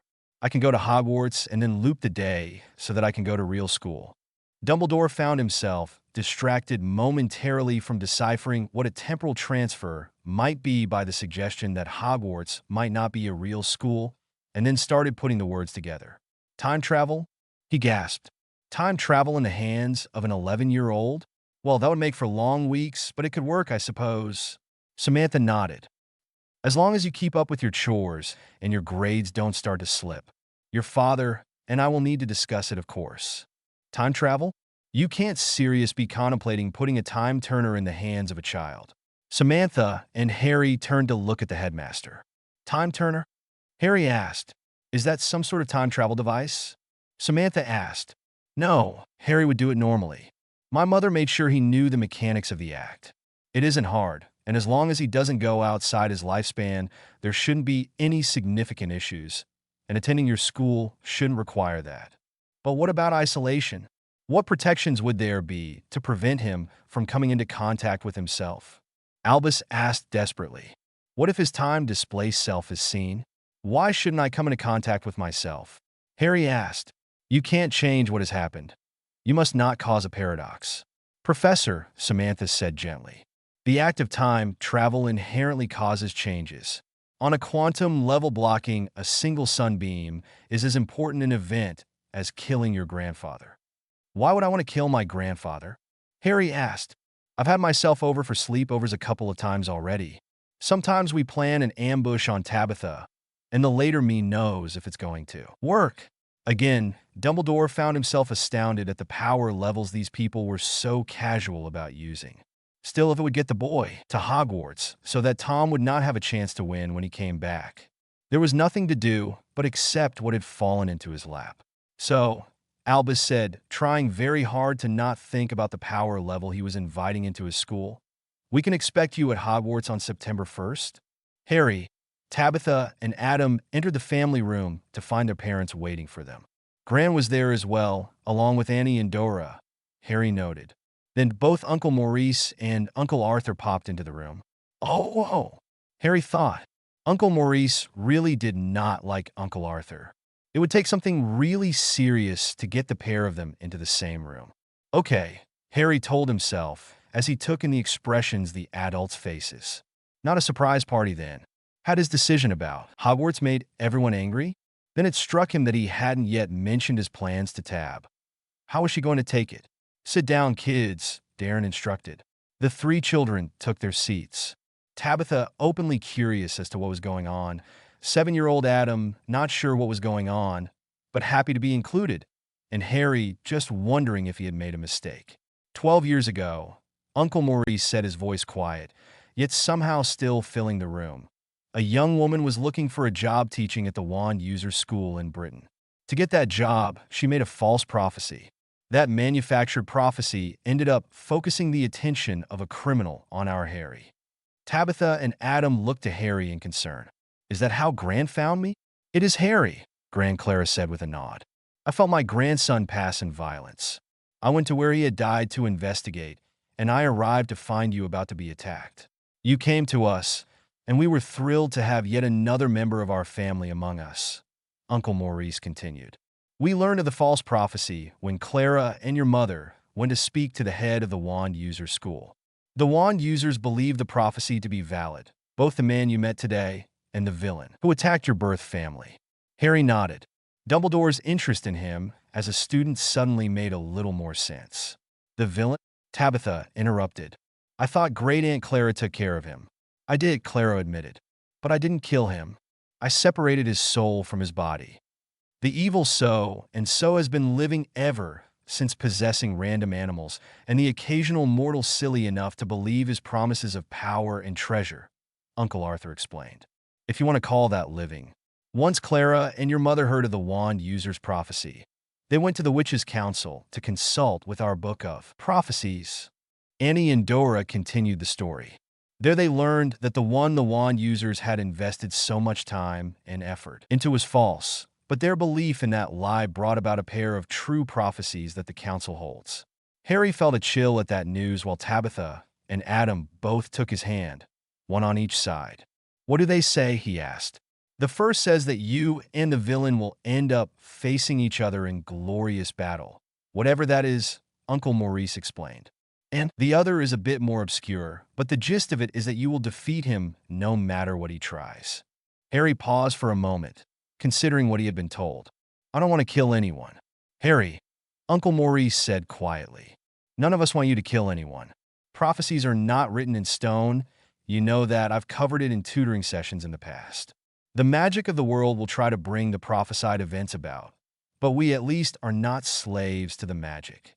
We waited to tell you about the outstanding prophecies because we didn't want to influence your decisions about learning about the wand users in your heritage, his mother explained. Now that you've made your decision to attend their school, you need to know. Harry, Darren Stevens said, speaking for the first time in this gathering. I don't know anything about these prophecies, or what is real or important in these situations. I do know that you are Harry Stevens. The Stevens family doesn't go looking for fights, but if someone else starts something, we finish it. Your mother and I have discussed your idea about going to both schools, and frankly, it sounds crazy to me. But if it's what you want to do, I support you. And if, while you're over there, this evil magician comes after you, don't give him a chance to hurt you. Use what you've been taught and take him down hard. The discussion went on for over 2 hours before the children were dismissed, so that the adults could continue to argue over minor points. Adam made his way to the television room upstairs to catch a favorite show, while Tabitha followed Harry into his room. She closed the door behind her, and without warning, slugged Harry in the arm as hard as she could. Ow! Harry said, backing away, rubbing his left arm. What the heck? You butthole, she spat. You decided you were going to school in England just like that? You didn't even talk to me about leaving us. Hogwarts is in Scotland, Harry corrected her. And I'm not leaving anyone. I'm going to loop the days and stay here for 6th grade with you. That way I can do both. Tabitha's eyes narrowed.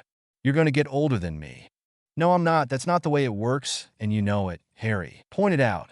Even if I do manage to get a bit older, I'll still look like a kid, you know that. Mom said that she was almost 200 before people thought she was old enough to drink. Tabitha said suspiciously. I just want to know where I came from. When we visited Hogwarts being built last year, we both had fun, and I want to see what the school is like now that it's built. It will be fun to meet the hat again, and hey, I might learn something. I'll be visiting, don't think I won't. Tab, I'd be hurt if you didn't. Bring Adam, we'll have fun. August 22nd, 1991. I'm telling you, Sirius. Remus Lupin said as he slumped into his chair, a cup of coffee grasped in his hand. She's trying to kill me. All she wants is sex, sex, sex. No relationship, no commitment, no arrangements. Just sex. Black stirred uncomfortably in his chair. He hated this sort of conversation. The only thing he hated more than being forced to talk about his feelings was listening to another man talking about his feelings. This sounds like a conversation you should be having with Candace, Mooney, he ventured. I mean, why are you telling me? Why am I telling you? Lupin responded with a small grin. Hell, Sirius. I'm telling everybody. Sirius regarded his friend with a gimlet eye. I hate you. Here I thought you were going all girly with feelings, and you were bragging about your sex life. Forgive me, Sirius, Lupin laughed.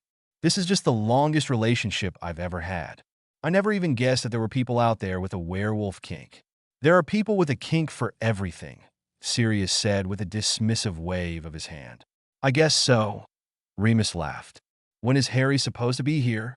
Any minute now, Sirius answered before sighing.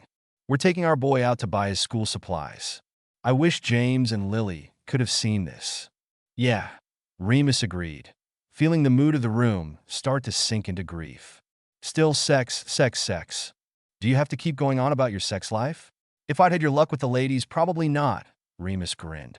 Bad mood broken, mission accomplished. But this is all still new to me. Well, don't strain yourself, Sirius offered condescendingly. Oh, it's no strain. 7, 8 times a night seems to keep her happy. Sirius blinked. 7 or 8 times a night? Well, yeah, Remus nodded. But I've been tired recently. She keeps me up all night after all. Every night. Look, Remus protested. I know I'm not as experienced as your Padfoot, but I do the best that I can. Remus, Black sighed. I'm not trying to insult you. You're serious? 7 times a night? More if I'm rested, Remus said defensively. Is this some kind of weird werewolf stamina thing? Sirius asked. Werewolf stamina? Remus repeated, clearly confused. Sirius rolled up the left sleeve of his robes and extended his arm toward his friend. Bite me? Please. What? Come on, just a quick bite? Not too hard now. Sirius made a show of looking away. Sirius, Remus exclaimed. I'm not going to bite you. Oh, come on, Sirius demanded. Just a little one. Share the wealth. Sirius. I'm not even infectious anymore. Damn it, Mooney. Bite me. You two are so weird. Sirius and Remus froze where they were to find Tabitha and Harry standing in the doorway, looking more than slightly disturbed by what they had witnessed. Weird about covers a tab, Harry agreed. I don't know what is going on here, or why Sirius wants to be bitten, and I'm pretty sure I don't want to know. Harry, Tabitha, Remus began. We were just goofing around, Sirius protested. Not crazy, just having a laugh. Yeah, sure, Harry agreed. So weird, Tabitha said, shaking her head. Remus looked up from the list. Well, that's about everything. Just your wand left to get, Sirius noted while staring uneasily at the storefront. Okay, what's going on? Harry asked. What? Sirius asked innocently. Every other shop we've been to, you both have just rushed in, telling us stories about your first visits 1,000 years ago. But now, Tabitha noted, it's pretty obvious that you don't want to go in there. Hardly 1,000 years, Tabitha. Remus huffed before taking on an embarrassed expression. That obvious, is it? It's not that we're in trouble with Ollivander or anything. It's just that he, Sirius said, grasping for the words. He creeps us out, Remus admitted. He did when we got our wands the first time, and both times I've had to speak with him since. He just keeps doing it. Harry just stood and looked between the pair and decided that they were being honest with him, or if this was one of their jokes. Would you feel better if Tab and I went in alone? Oh, that would be great, Sirius enthused. We'll order lunch while you're in there. Remus agreed. Oh, cut aside. Hey, Remus, Tabitha called. Yes, Tabitha? No biting. An old man was standing before them, his wide, pale eyes shining like moons through the gloom of the shop. Hi there, Harry said regarding the man with interest, wondering just what the man did to so freak out a pair of jokers like Sirius and Remus. Most of the shopkeepers in this Diagon Alley seemed to be unique characters. Harry could hardly wait to see what this one did. Yes, said the man. Yes. I thought I'd be seeing you soon. Harry Potter. It wasn't a question. You have your mother's eyes. It seems only yesterday she was in here herself, buying her first wand. 10¼ inches long, swishy, made of willow. Nice wand for charm work. The old man, Mr. Ollivander, moved closer to Harry. Harry started wishing the old guy would blink. Remus was right. This guy was creepy, those silvery eyes. Your father, on the other hand, favored a mahogany wand. 11 inches. Pliable. A little more power and excellent for transfiguration. Well, I say your father favored it. It's really the wand. That chooses the wizard, of course. My name is Harry Stevens, sir, Harry said quietly. And it has been since I can remember. While I appreciate stories of my birth parents, I don't really think of them as my mother and father. Ollivander had come so close that he and Harry were almost nose to nose. Harry could see himself reflected in those misty eyes. I see. A healthy attitude, Mr. Stevens, I approve. The old man touched Harry's forehead with a long, white finger, tracing what seemed to be a Z shape on the unblemished skin. I'm not sure why, but for some reason I expected to find a scar on your forehead, Mr. Stevens. I'm sorry to say, I sold the wand that I thought to have done it, he said softly. 13.5 inches. You. Powerful wand, very powerful. And in the wrong hands, well, if I'd known what that wand was going out into the world to do. He shook his head and then, to Harry's relief, spotted Tabitha. My word! His silver eyes going wide, and then he glanced back and forth between Harry and his sister. You don't need a wand, he said in an almost accusing tone. Not as such, no, Harry admitted. But having one is required by the school. The old man swallowed noisily. I've never had elders in my shop. There wouldn't really be much point of that, would there, sir? Tabitha asked. Harry is special. He has both kinds of magic. Ollivander said, clearly apprehensive. I find myself concerned. A wand is a delicate instrument. Well, sir, Harry interjected, more than a little pleased that the tables had been turned, and the old man was now the one creeped out. As you said, it's really the wand that chooses the wizard. Ollivander blinked and then nodded. Well said, Mr. Stevens. He pulled a long tape measure with silver markings out of his pocket. Which is your wand arm? Well, I'm right-handed, said Harry. But he can switch hit, Tabitha said helpfully. Indeed, Ollivander said, clearly having no idea what being able to switch hit meant. Hold out your arm, your right arm. That's it. The old man set his charmed tape measure loose on Harry, and it began moving about his body on its own, measuring Harry from shoulder to finger, then wrist to elbow, shoulder to floor, knee to armpit, and round his head. As Harry was measured, Ollivander explained, every Ollivander wand has a core of a powerful magical substance, Mr. Stevens. We use unicorn hairs, phoenix tail feathers, and the heartstrings of dragons. No two Ollivander wands are the same, just as no two unicorns, dragons, or phoenixes are quite the same. And of course, you will never get such good results with another wizard's wand. That will do, Ollivander said, causing the tape measure to crumple to the floor. Right then, Mr. Stevens, try this one. Beechwood and dragon heartstring. 9 inches. Nice and flexible. Just take it and give it a wave. Harry took the wand and waved it around a bit. The wand seemed to buck in his hand and issued forth a golden shaft of energy that cut through the ceiling of the shop, leaving a jagged slash whose edges still glowed in the odd golden color. The shaft of energy died out instantly when Ollivander snatched the wand out of his hand. Oh, my! Ollivander gasped. Was it supposed to do that? Tabitha asked innocently while poking at the still glowing residue with a conjured stick. That was kind of like a lightsaber. Dear me, young lady, absolutely not. The old man seemed to steel himself for that might come next and offered Harry another wand. Maple and phoenix feather. 7 inches. Quite whippy. Try. Harry lifted this new wand, and unbidden a flood of crimson energy issued forth, puddling at his feet before dissolving the floor and disappearing in a general downward direction. This wand, too, was snatched back by Mr. Ollivander. No, no, no, he said desperately. Here, ebony and unicorn hair, 8.5 inches springy. Go on, try it out. Harry tried. This wand spurred out 3 green sparks. Then smoke issued from the tip, and a burning smell filled the shop. Ollivander gingerly took the wand from Harry's hand and examined it closely. The core is burned out. I've never heard of such a thing. Mr. Ollivander offered another wand, and another, and another. The pile of tried wands was mounting higher and higher on the countertop, and the destruction of the old man's shop was approaching becoming catastrophic. But the more wands Ollivander pulled from the shelves, the more concerned he seemed to become. No one has ever. Ollivander swallowed nosily. Tricky customer, eh? Not to worry. I've never failed to the perfect match for one of my customers. The proper wand is here somewhere. I wonder now, yes, why not an unusual combination?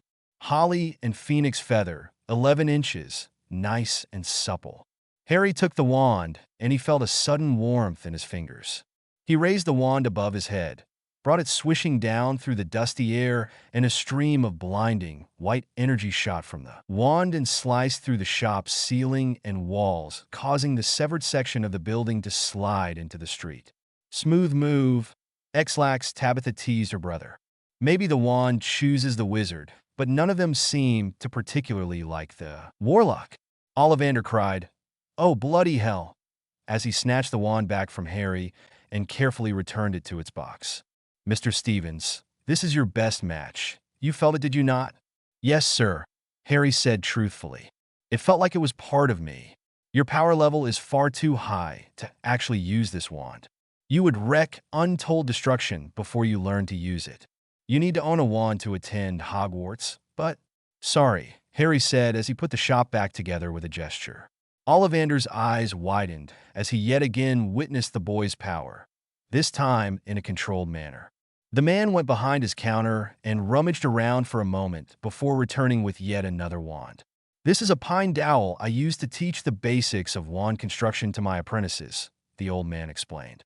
"It has no magical properties at all, and as such should be safe in your hand. Making it appear to be your wand should be trivial for someone of your abilities.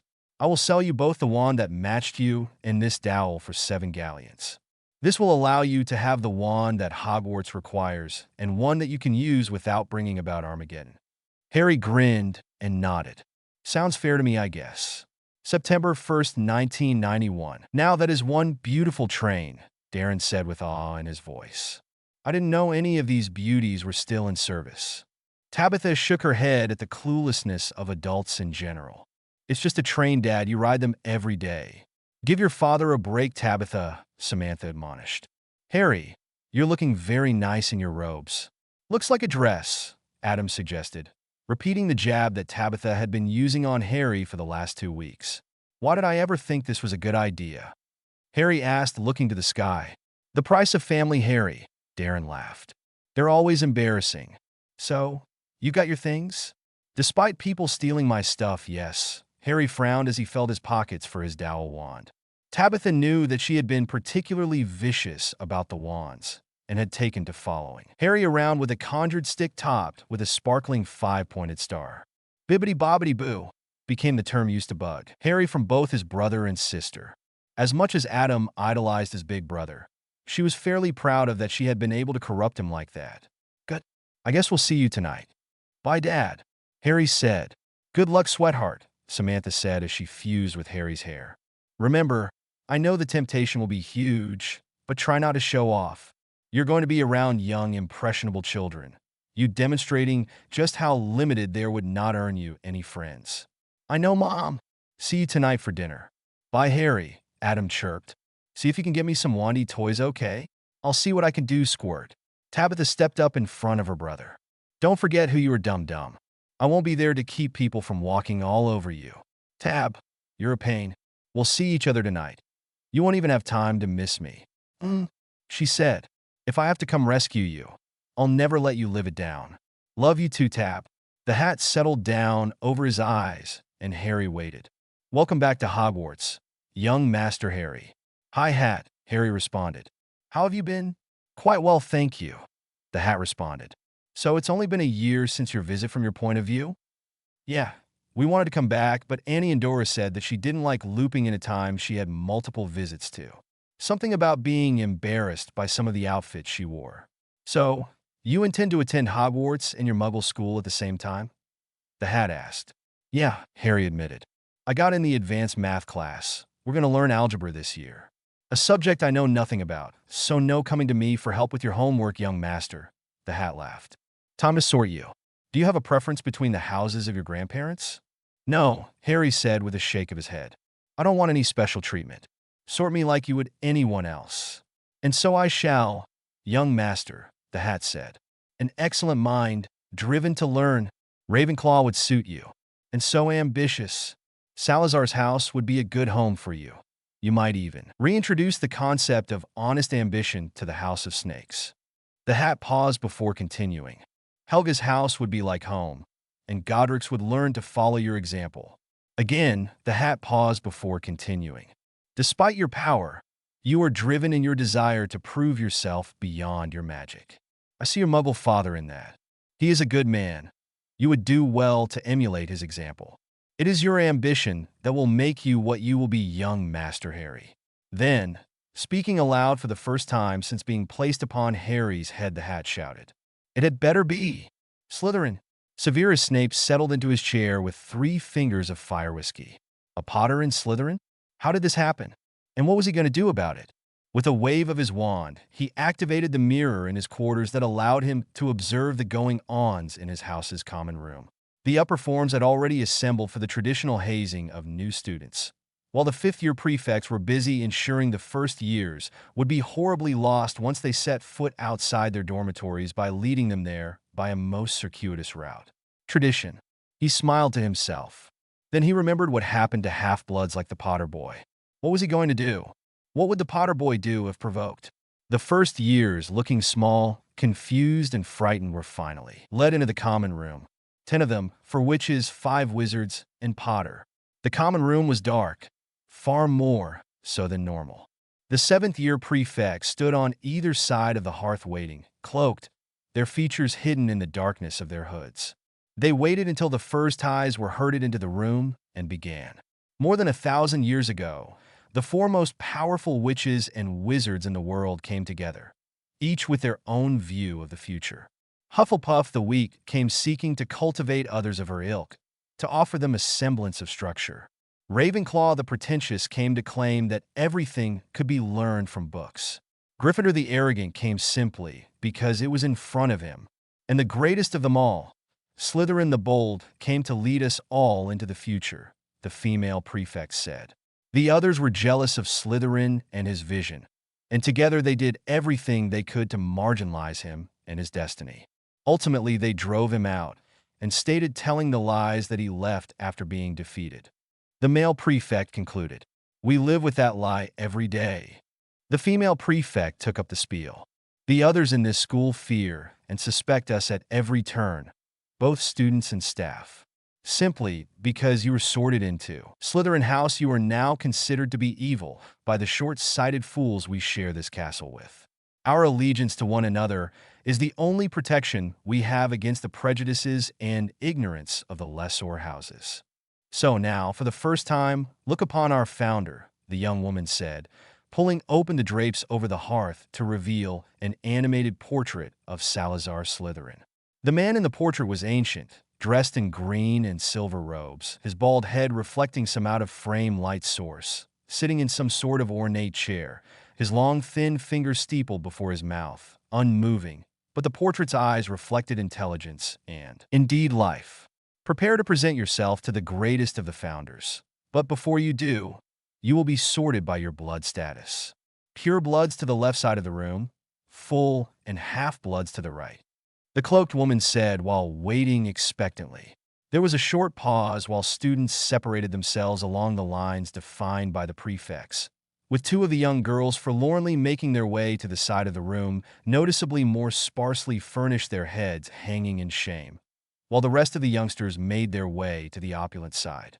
Except one. "Is there a problem, mister?" "Stevens," Harry said, having not moved. "I'm not real clear on what pure, full, and half-blood means, or why we would be segregated by that status." "Yank, why are you here?" "I was offered a place here and accepted, just like everyone else I would suspect." "What is all this blood stuff?" Harry asked patiently. "If your great-grandparents are all magical, then you're a pure blood." "Oh, okay. Nope, not a pure blood then." Harry paused while he considered if he should claim his biological heritage or that of his family.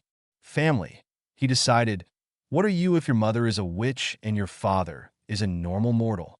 "A mudblood," the male prefect hissed, stepping forward menacingly. "Mudblood? Seriously?" Harry grinned, showing no fear. The female prefect laid a hand on the shoulder of her counterpart. "No, It is for the founder to decide. Step forward, Mudblood Stevens. Step forward and be judged by the greatest of the founders. Okay, Harry said with a shrug. Wait, the blonde kid with the perfectly styled hair shouted. I am Draco Malfoy, and no Malfoy ever follows a mudblood. The two prefects exchanged a look until the female shrugged. Fine, Malfoy. Present yourself to the founder of our house. Harry watched as the blonde bigot moved to the indicated place in front of the portrait.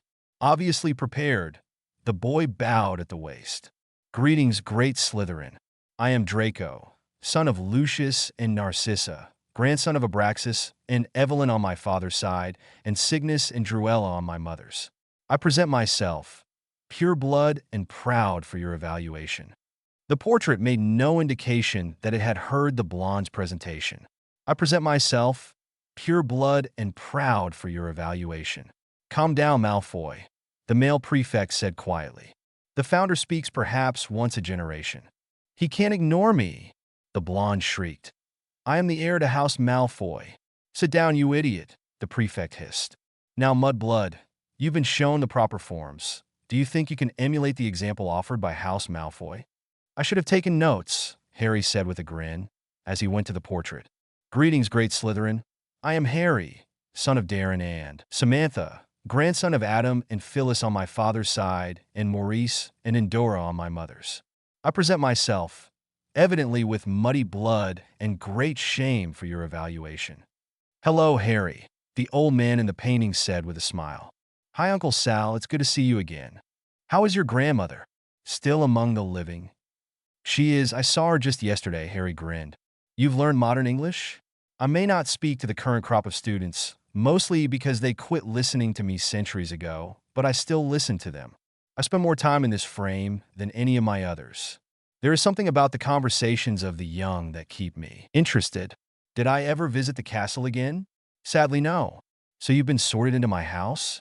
I can't wait to tell Godric and Helga. They will be so jealous. The occupants of the Slytherin common room stood staring at Slytherin's portrait. Enough of this foolishness, the portrait continued. If one is sorted into my house, he or she is a Slytherin, regardless of who the parents are. Every student of the upper forms stood in silence, shocked that the portrait, which hadn't spoken in living memory, was now speaking. Speaking and defending a mudblood? Speaking of a mudblood as family? I guess I'd best let you get on with the evaluations, Uncle Sal. We can talk later. With that, the boy moved to sit with the two girls separated from the others by blood status. Hi there, he said as he sat between them. I'm Harry. Millie, the larger of the two, said. Tracy, the shorter, added. How did you do that? Do what? Harry asked. When the portrait started to speak, Severus Snape spilled his drink into his lap. The portrait of the founder was speaking and disclaiming blood status. Severus had never been so glad that he had decided early in his stint as head of Slytherin House to allow the 7th year prefects to run the induction ceremony. He did not know how he might have reacted to the way the universe had just changed. Potter. A Potter sorted into Slytherin had caused this, somehow. With a shaking hand, Snape refilled his drink. He needed to decide how he felt about this. September 12, 1991. Madame Hooch draped her arm around a whimpering Neville Longbottom and turned to face the class.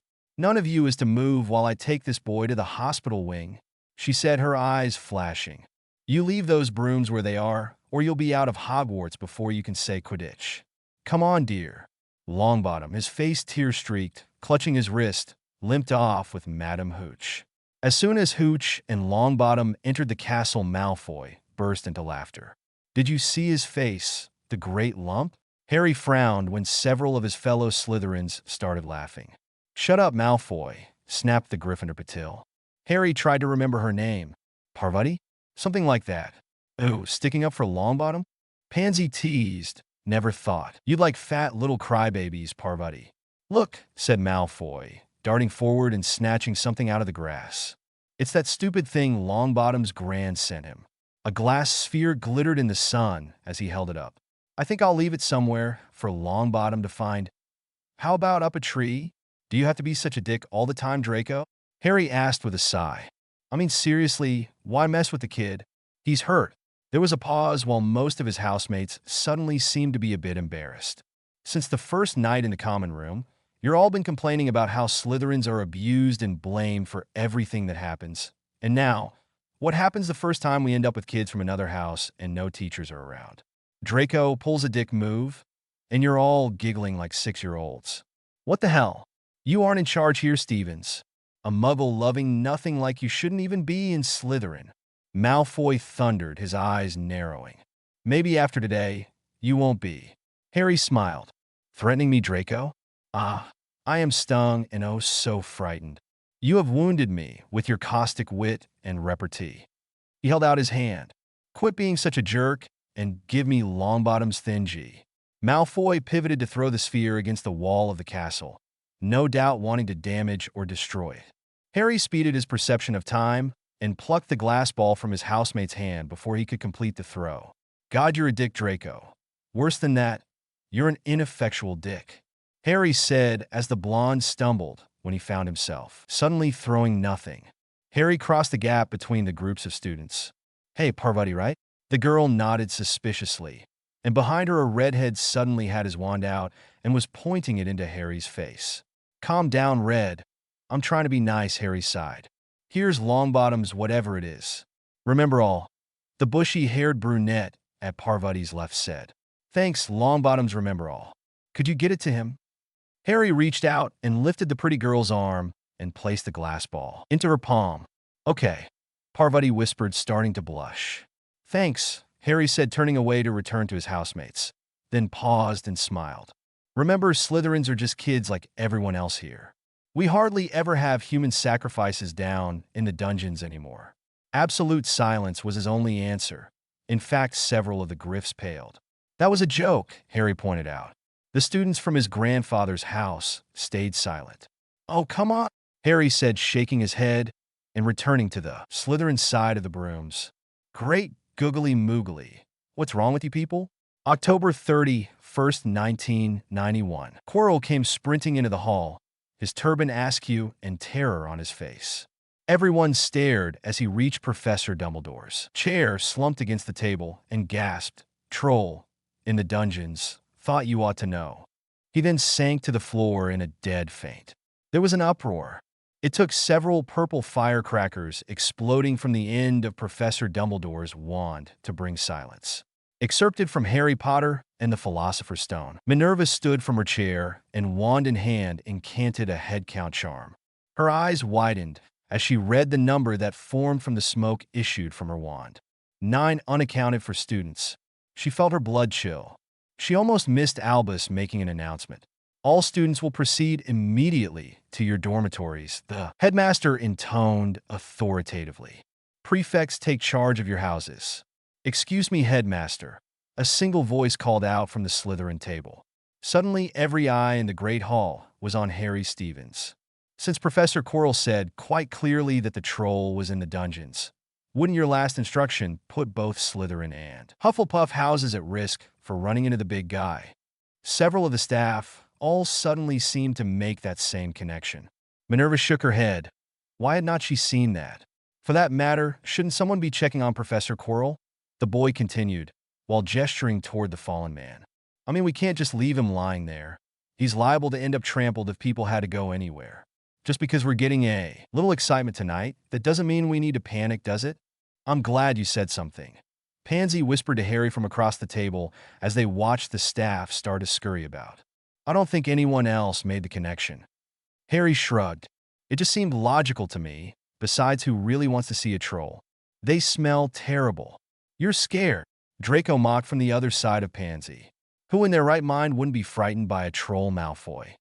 Ted asked. Quit being such a dick. Harry fought to keep the grin off his face. It was not every day that someone could interject an entirely new insult into a culture. The red-headed Griffey had called Draco a dick after that first flying lesson, and one of the Ravenclaw Patil had done so the previous afternoon in the face of some of Draco's stupidity. All he needed now was for a Hufflepuff to call Draco a dick. The Hufflepuffs were the only ones not to have done so yet, and Harry really wanted the complete set. What you call fear, Draco, Harry said, reaching for another roll. If they were staying here, why not finish his meal? I call common sense.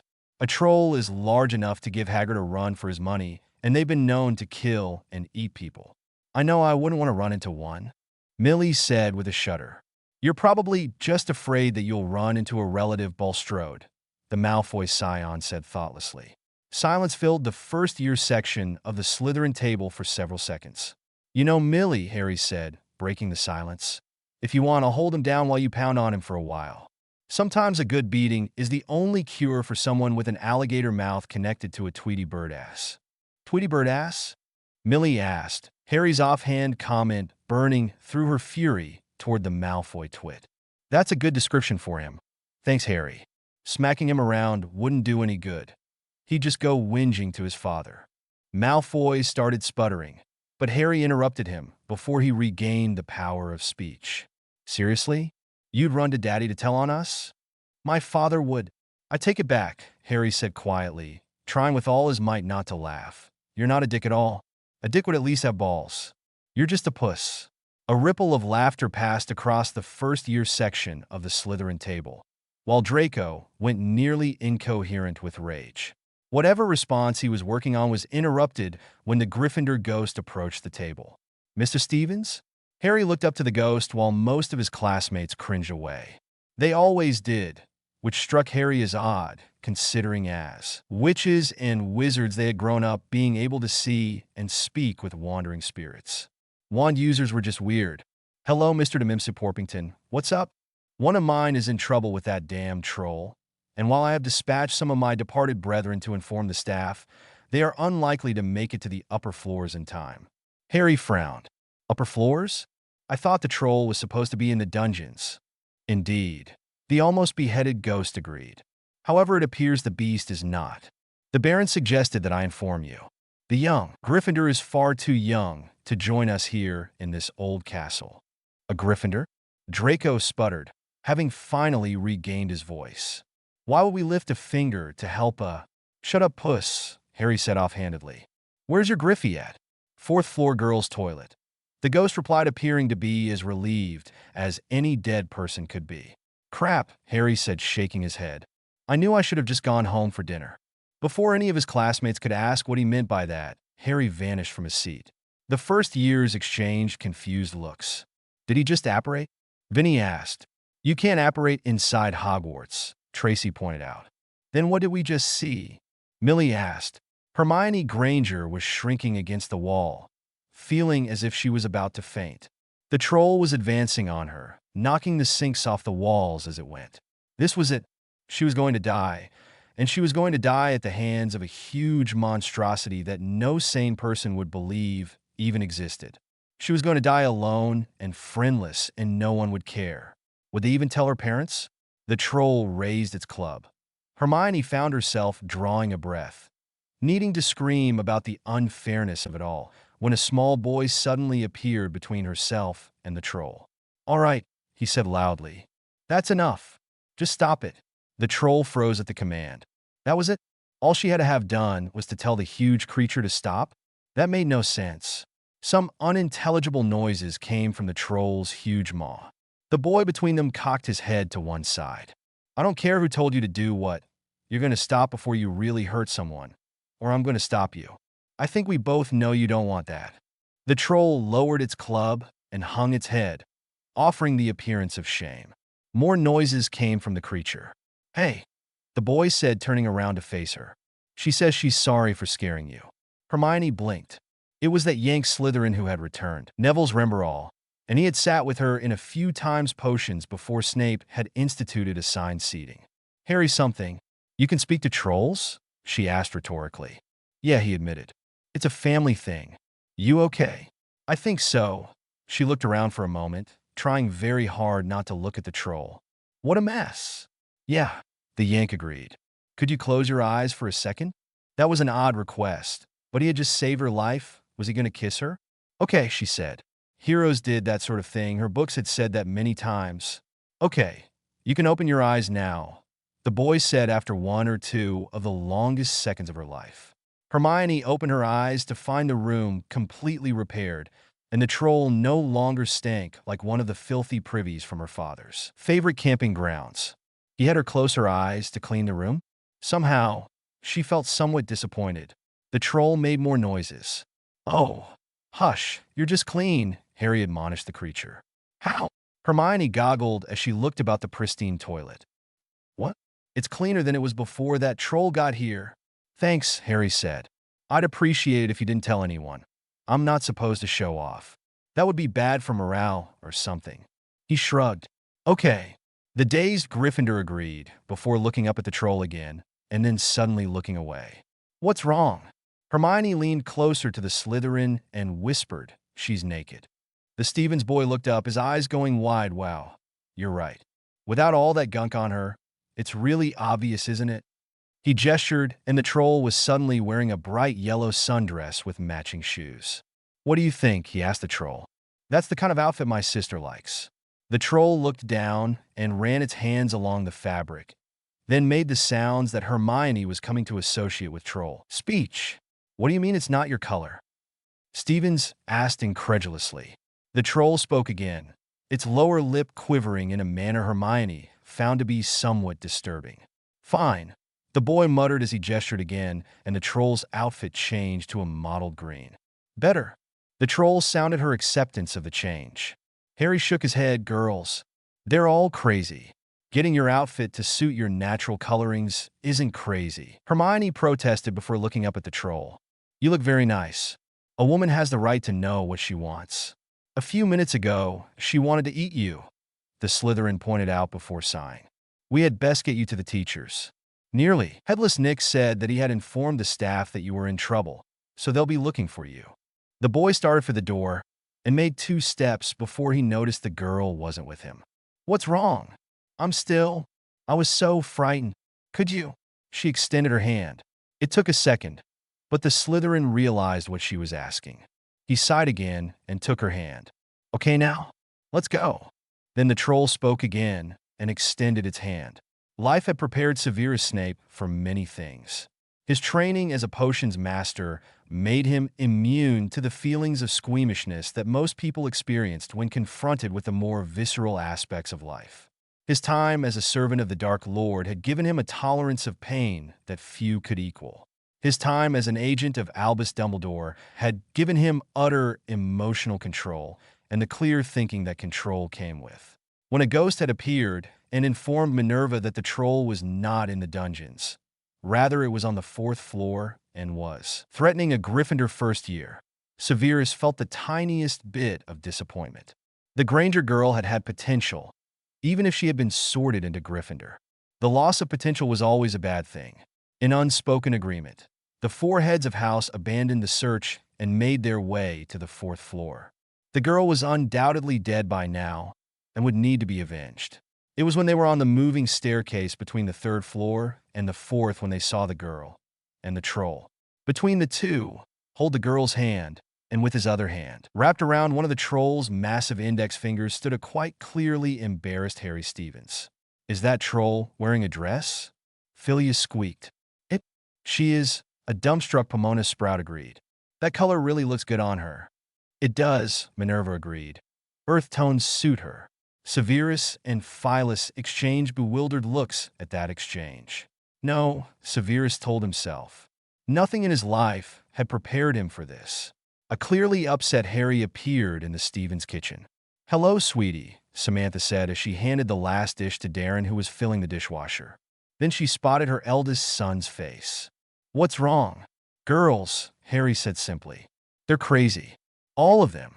Holding hands in front of people and having to have the right colors. Crazy." With that, the boy turned and exited the kitchen. The room filled with silence for several seconds, until Sam broke it. When she turned to Darren. "Perhaps you should deal with your son?" "And do what, exactly?" Darren asked with a grin. "Congratulate him on his clarity of thought? I mean, I was twice his age before I figured that out." Samantha frowned. "Have you been changed into anything recently?" I'm going, Darren laughed. "But you're just proving his point."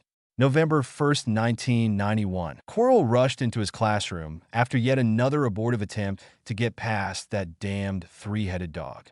Voldemort was beyond angry. This did not bode well for Quirrell's night. "Hello," a young voice chimed in, breaking Voldemort's concentration. Unable to see through the fabric of the turban, he silently directed Quirrell to turn and face the speaker. Mr. Stevens, Quirrell noted while wondering why the boy was coming to him now. There had not been any classes since the excitement with the troll the night before. Why would the boy be in his classroom at this time of night? Good evening, Professor, the boy said, his eyes shining in the gaslight. I've only got a few minutes. I'm heading home for dinner, and Mom hates it when I'm late. I just thought it might be a good idea for me to talk with your friend and get this whole thing out of the way. My friend, Mr. Stevens? Quirrell asked hesitantly, wondering what the boy meant by heading home. I'm not sure what you mean. The guy on the back of your head, Professor, the boy explained. His aura stands out like a beacon, you know? Nothing like your aura, so he's pretty obvious. I'm guessing he's that Voldemort guy, right? Let me speak to him. Voldemort rasped. Master, are you sure? Quirrell asked. You are so weak. I am strong enough to deal with a boy, the Dark Lord said. Quirrell reached up and began to unwrap his turban, turn after turn of fabric until the head covering fell away. Quirrell shook his head for a moment, and then he turned slowly on the spot. The boy remained where he was sitting on top of one of the student desks, swinging his legs idly. Voldemort stared at the boy he blamed for his loss of body for several seconds before whispering, Harry Potter. Harry Stevens, the boy corrected, showing not the slightest bit of fear. Do you see what I have become? The Voldemort asked. Mere shadow and vapor.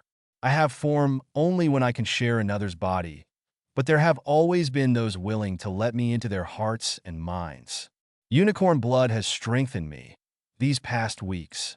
Yeah, that sucks, the boy interrupted flippantly. Listen, letting that troll into the castle was a real dick move. So, what I wanted to talk to you about is what we've got to do to get our prophecy stuff out of the way. I know we're supposed to be fated to some awesome epic battle, but like my dad always says, it takes two to fight, and hey, you really don't stand a chance against me. So if you're willing to mellow out a bit, stop being such a dick and quit killing people, I figured I could just, leave you alone. What? Voldemort sputtered. Both Mom and Dad said that I shouldn't, show off while I'm here, and I could see their point. Plus, I'm really having fun, Meeting new people, learning about how they live and how my family lived in this society and all that. I will destroy you, boy, Voldemort ranted. Then I will regain a body of my own and... Were you planning on using the Philosopher's Stone, Professor? Dumbledore is pretending to have stashed in that hidden room under the dungeons? The boy asked. What? Voldemort choked. How did you know about that?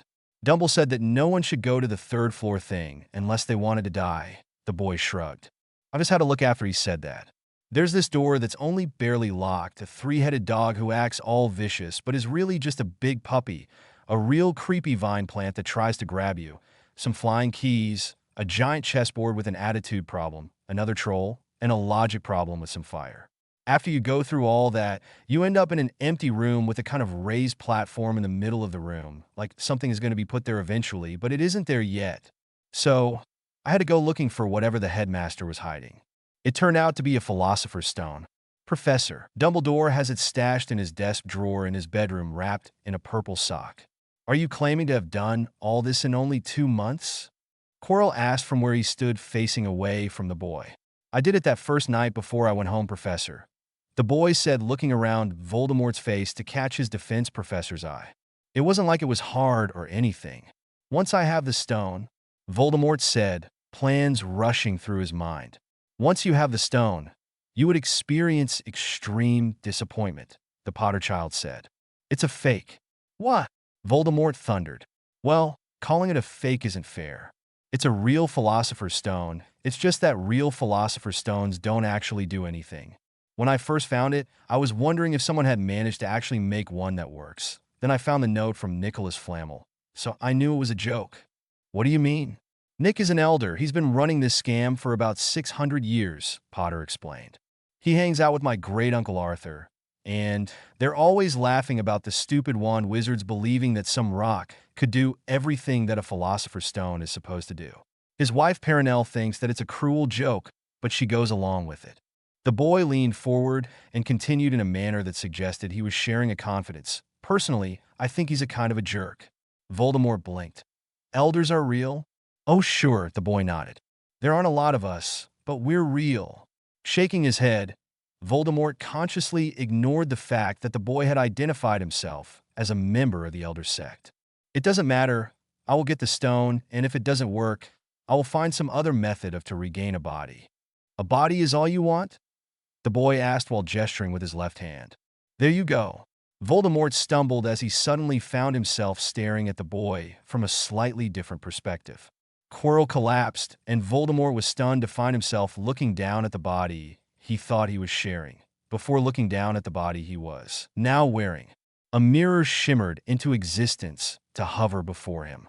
Voldemort stood gaping at an image very familiar to him. He was staring at his own body, the body he still saw himself wearing when he pictured himself in his mind. The body he had owned before the rituals, before the sacrifices, before it all. He was looking at 16-year-old Tom Riddle. How is this possible? "Professor Quirrell will be okay in a few minutes," the boy said, returning the mirror to wherever it had come from. "I'm pretty sure it was just the shock of having you yanked out of him. So, is it a deal? I got you your body back, and you quit being such a butthole. No more killing people, all right?" Before Voldemort could answer, an older man suddenly appeared behind the boy. "Harry," the newcomer said quietly. "Uncle Maurice?" the boy asked, cringing slightly. "What are you doing here?" "Language is a tool, young man, a tool a gentleman uses with skill and finesse. This person may well be a giant anal sphincter, but a sophisticated man does not use that type of language to point out the obvious. We will have to discuss the language you've been using in front of the young ladies in your class later." "Yes, Uncle Maurice, sorry," the boy murmured, hanging his head. The man smiled and ruffled the boy's unkempt hair. "Not to worry, Harry." He turned his attention to the gaping Voldemort. "So, this is the one the prophecies claim to be your opponent, eh?" The man called Maurice strode up to the newly re-embodied Dark Lord. "I have been directed by the Witches' Council to monitor young Harry's performance in completing his prophecy. How he goes about it is his choice, and frankly, I disagree with his letting you live after all you have done. However, the choice is his to make, and I would never presume to override his choices. He has offered you a chance. I would suggest that you grasp it with both of your pathetic wand-waving hands and hold on for dear life."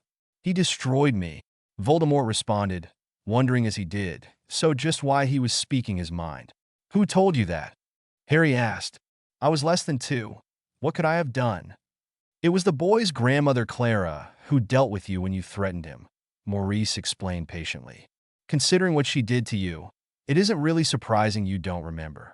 In truth, you should be thankful that my sister-in-law was the one who prevented you from harming young Harry. Had my dear wife been the one to find you threatening the boy, you would still be paying in pain and terror." "Not the boy?" Voldemort asked. "But the prophecy, prophecies, old boy prophecies. There are at least 2, and real ones, not the twaddle offered by a charlatan in search of a job that you believed in. They say that you and he will face each other in battle. Given that our Harry is a fully realized elder, and you are," the man said with a tone of utter contempt, "not. On the very best day of your life, you did not stand a chance against him. He is showing far more mercy than you would find from anyone else in the family. You attempted to subvert the false prophecy you believed in by attacking him before he could harm you. You failed.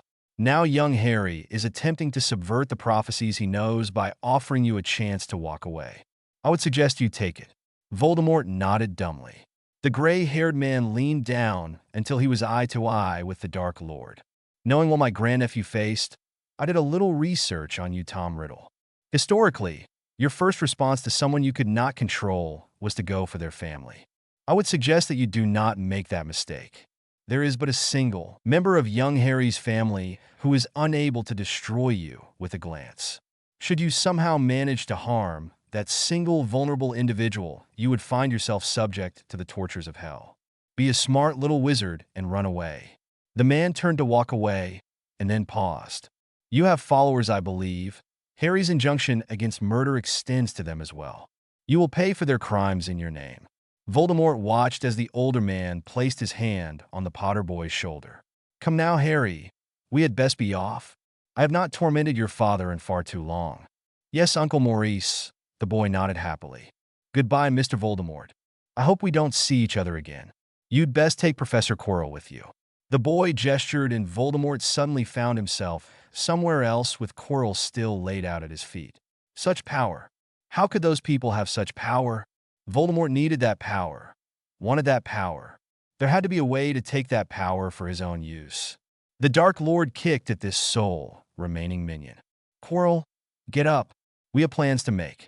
And, once again for Bob, the nagging is cut way back, but I suspect that is mostly because he designated Keith as a stand-in for that job. Chapter 4. A/N. I do not own Harry Potter, nor any of the characters from the classic Screen Gems television show mentioned herein. But you knew that. Harry Potter and the Elder Sect Chapter 4. Exposure. The Dark Lord kicked at this sole remaining minion. Quirrell, get up. We have plans to make. Master? Quirrell asked, his eyes blinking as he returned to consciousness. The man then focused on his reborn lord. Master? He asked again. You're so. Before he could complete the sentence, Quirrell's eyes rolled up and he once again lost consciousness. Young is the word your minion is searching for. Voldemort spun to face the new voice, his eyes widening when he found the speaker. A man dressed in a suit of dark blue velvet with a blindingly white ruffled shirt, lounging on a blood-red chaise. Who are you? The man leaned on his elbow, a smile playing upon his lips. You can call me Arthur, Tommy, everyone does. This Arthur looked around the room. Such a lovely place you've got here. So marvelously unique. It was only then Voldemort recognized the room he was in. This was the sitting room of the main house of the Riddle estate. He had murdered his father and paternal grandparents in this room. He had not returned since that night, and he had no idea why he was here now. And when I say unique, I mean dank and tacky, of course. The man Arthur continued with a jovial laugh. The women of the family expected Maurice to make sure you understood where you stand. Arthur continued, and I thought he did an excellent job of explaining your place in the universe. I really did, but here you are not 15 minutes later plodding away. In all honesty, you're acting just as I expected you to, because I know men like you. The man laughed again. I enjoyed a bit of pillaging and plunder when I was younger as much as anyone. Ought to be young again, standing on the deck of my ship, the Raging Queen, hoisting the Jolly Roger on some unsuspecting merchant. Again the laughter erupted from the man. And leaving port the next morning before he wakes up. But I'm drifting off subject, aren't I? Arthur asked rhetorically with a sigh. Our people trend toward hedonism, you know. Most of us are born. We reach maturity, very occasionally we have a child, and then we move into a very long lifetime of the pursuit of pleasure. Again the smile stretched the man's mouth.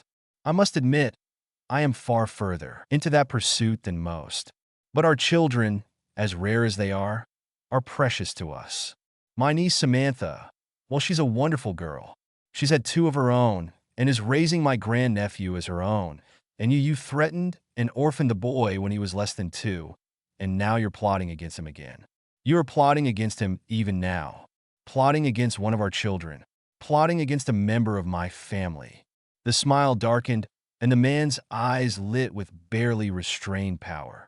You've managed something no one has done in most of 1,000 years. You've made me angry, little wizard. Who are you? Voldemort repeated in a desperate attempt to understand what was happening. I'm the warlock who is going to make you regret those evil thoughts you've had since my grandnephew so graciously gave you a second chance in life, Arthur responded. The man rose from his chaise and raised his left hand. Voldemort felt the strongest magic he had ever experienced roiling about the room, feeling all the world, as if there were hundreds of thousands of ants crawling all over his body. The Dark Lord's mind raced. While this unknown man held no wand, no weapon at all that Voldemort could understand, he had no doubt that this unknown man was about to kill him. What could he do to defend himself? He had no wand, and Arthur's eyes went wide, and he stepped back in shock. That scamp, he said with a tone of wonder, the fury of seconds before gone from his voice, the magic infesting the room vanishing as if it had never existed. He lowered his left hand and leaned forward to more closely examine the nearly panicking Voldemort. A large magnifying glass appeared in his right hand, and Arthur peered through it, seeming to examine Voldemort in minute detail. That little scamp, you spend hours with them trying to explain how the world works, but you just know they aren't listening, that you're wasting your time, And then the boy turns around and does something like this. Arthur shook his head and knuckled away a tear from his right eye. I'm so proud of him, I could just burst. He's like me, not just another pretty face. He has brains to go with his devastating good looks. What are you talking about? Voldemort squeaked. What did he do to me? Why? Our Harry has given you what you've always wanted, Arthur laughed. Near immortality. He's given you an elder's lifespan. I'm an elder. Voldemort gasped. No, don't be silly, Arthur said, laughing and waving his hand, the magnifying glass vanishing. He's given you an elder's lifespan, not the power to go with it. You're still a wand wizard, as limited and weak as ever. You just aren't mortal anymore. And there's a catch. A catch? Voldemort asked, his voice breaking. You're going to be 14, for the rest of your life with all that entails. Arthur smirked. Every time you have one of your evil thoughts, your face will break out. I think Harry got that idea from one of the older boys in his neighborhood, the one they call Crater Face. I'd invest heavily in facial scrubs if I were you, Tommy. What? Voldemort gasped. But I saw what I looked like. I was... Oh. Harry brought you back as your own mental image of yourself as you were when you were 16, but you've been regressing since then. You've settled in at a nice, simple 14. Have you ever imagined being an adolescent forever? Well, now you won't have to imagine it. Every pretty thing you see will give you an erection, but you won't be able to speak to him. Arthur leaned forward again. Or are you one of those weirdos who like girls? Anyway, you'll always be hungry. Your limbs will constantly ache from the growth spurt that isn't actually happening. And there's more, Arthur said with a shake of his head. But I'll let you discover that for yourself. Our Harry may not want to kill you, but he's certainly not averse to seeing you suffer. What? Voldemort asked, wincing as his voice broke, and still not believing what was happening to him. What has he done to me? It's a surprise. Arthur laughed while swinging an arm around Voldemort's shoulders. Come on, Tommy. Let's find you a dermatologist while I tell you about my grandnephew. Maybe we'll get mani-pedis and a massage while we're out. Those are just marvelous for relieving stress. Don't worry about your little minion. He'll sleep until we get back. Arthur glanced down at the sleeping man. Seriously, though, you could do better. I? Voldemort stuttered. I? You? No, Tommy, not me. Arthur smiled. I said you could do better, not that you could do fabulous. I'm not sure how your old minions are going to react to the new you, but you can never be too rich or too young. Arthur's laugh again erupted. But Voldemort said, struggling to gain control of the situation. Suddenly the man was serious. I just crack you up, don't I? Voldemort had no idea what to say to that. Did I tell you what Harry's done to your minions? Arthur asked, regaining his mirth. You'll just have to wait to find out. The boy is a genius, and I should know I taught him everything he knows about the fine art of revenge. Did I mention that I'm so proud of him? November 2nd, 1991. Is there something wrong, Sirius? Dumbledore asked while wondering why his potions master was in his office. He and Sirius normally greeted each other over breakfast in the Great Hall. My mark, the sallow man said, grasping his left arm. I woke this morning to find it was back and changed. The headmaster stood from his desk and crossed the room to his potions master. It's back? But it cannot be. The stone is still untouched. The old man frowned, his mind obviously racing. You said that the mark was changed? How is it different?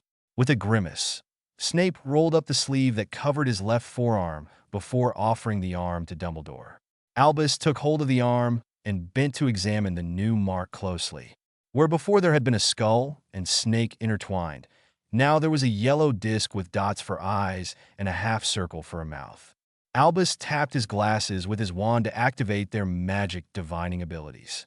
The magic imbued in the mark had at very least tripled in complexity, and the original dark mark had already been one of the more complex magical constructs known to wizarding kind.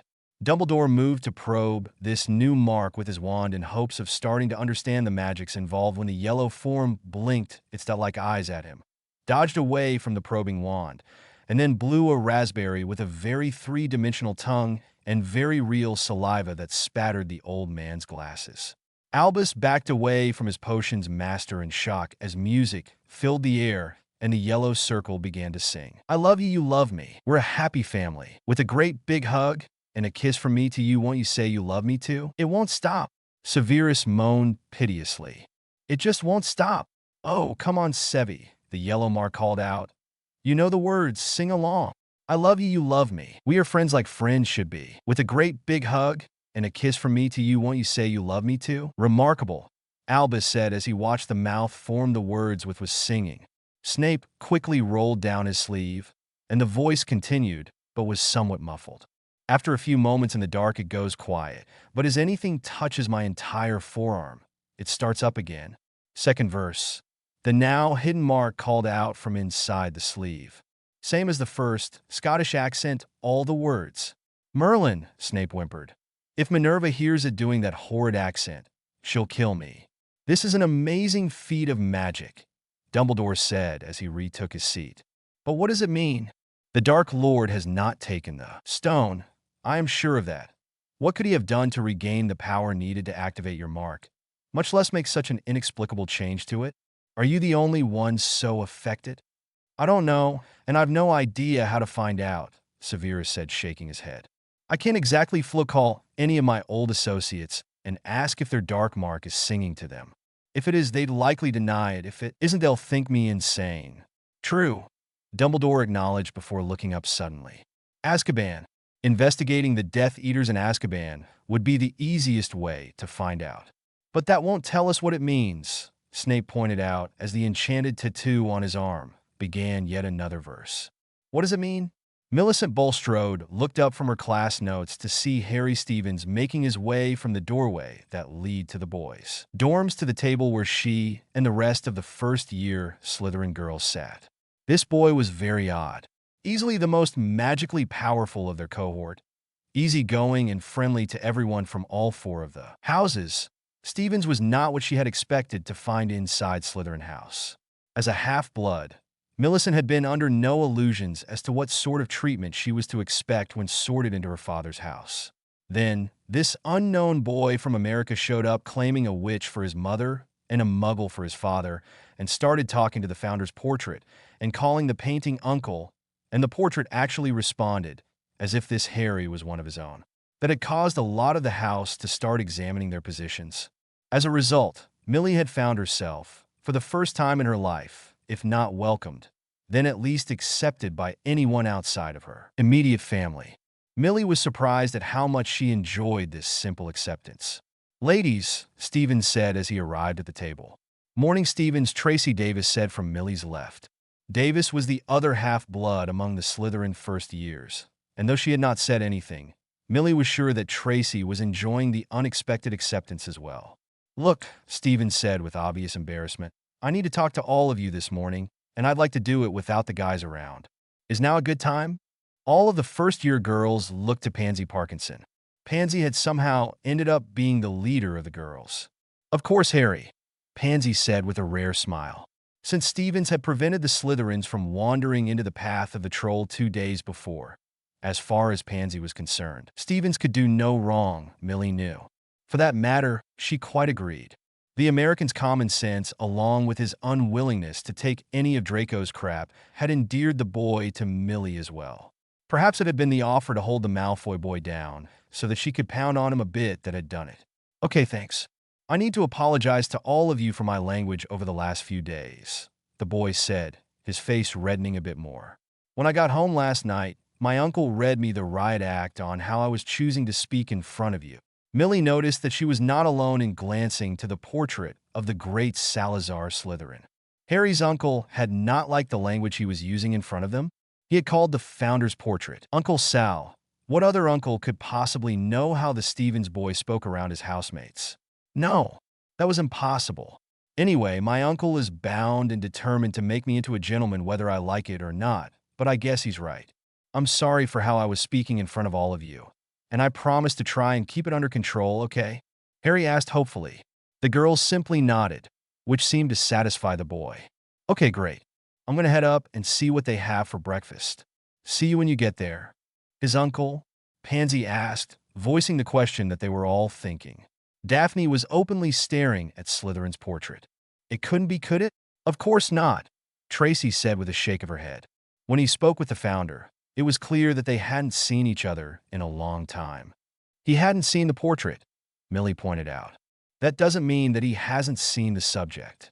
For Salazar Slytherin to still be around to have scolded Stevens, he would be over 1,000 years old, Daphne pointed out. Now Pansy was staring at the portrait. The painting noticed and nodded to her with a small smile. What would be more unlikely, she asked, that Salazar Slytherin could live for more than 1,000 years, or that Stevens is old enough to have known him? What other uncle could possibly know what he is saying here in the common room? He did ask if he had ever returned to the castle. Tracy noted. How could he not know if he had? Salazar Slytherin cares how Stevens speaks around us? Cares that Harry was being ungentlemanly? Millie asked. Bloody hell, Pansy breathed. Who is this Harry Stevens anyway? Dean Thomas rolled out of his bed and stretched, yawning as he did so. Then the Muggle-born wizard heard something he never expected to hear inside his dorm. Meow, a man's voice said. Immediately, Dean started looking around in confusion. Meow, meow, meow, meow. Neville Longbottom, returning from the showers in his dressing gown, heard the meows. Who is that? Meow, meow, meow, meow. Seamus Finnegan stuck his head out from behind his drapes. Bloody hell, who thinks he's funny? I've heard this before, Dean said, a look of confusion on his face. I think we've all heard people saying meow before, Dean, Neville said as he continued to search for the source of the voice. Meow, meow, meow, meow, meow, meow, meow, meow. No, this exactly a song sung by someone saying meow, Dean said. 2 years ago, we visited cousins in the U.S. This was a cat food ad on American telly. Neville and Seamus exchanged a glance, both wondering what telly might be and why it would add cat food. For that matter, what was it adding cat food to? It's coming from Ron's bed, Neville pointed out. Seamus emerged from his bed and joined the others at the dorm's fourth bed. Meow, meow, meow, meow. Dean reached up and yanked open the drapes around Ron Weasley's bed. This revealed the pajama-clad redhead sitting up in his bed holding his pet rat and staring at his pet in open-mouthed confusion. Ron, Neville asked. It's Scabbers, Weasley said. I think he's gone bilingual. Meow, meow, meow, meow. The meows were definitely coming from the rat. The 4 dorm mates exchanged looks and then shrugged and returned to their morning rituals. They went to a school of magic after all. Odd things were a routine occurrence. None of them noticed that Scabbers the rat did not seem overly pleased with his new vocalizations, nor that rather than coming from Scabbers' mouth, the meows were coming from the rat's front left leg. Warden, the Auror shouted as he entered the main Azkaban administration offices.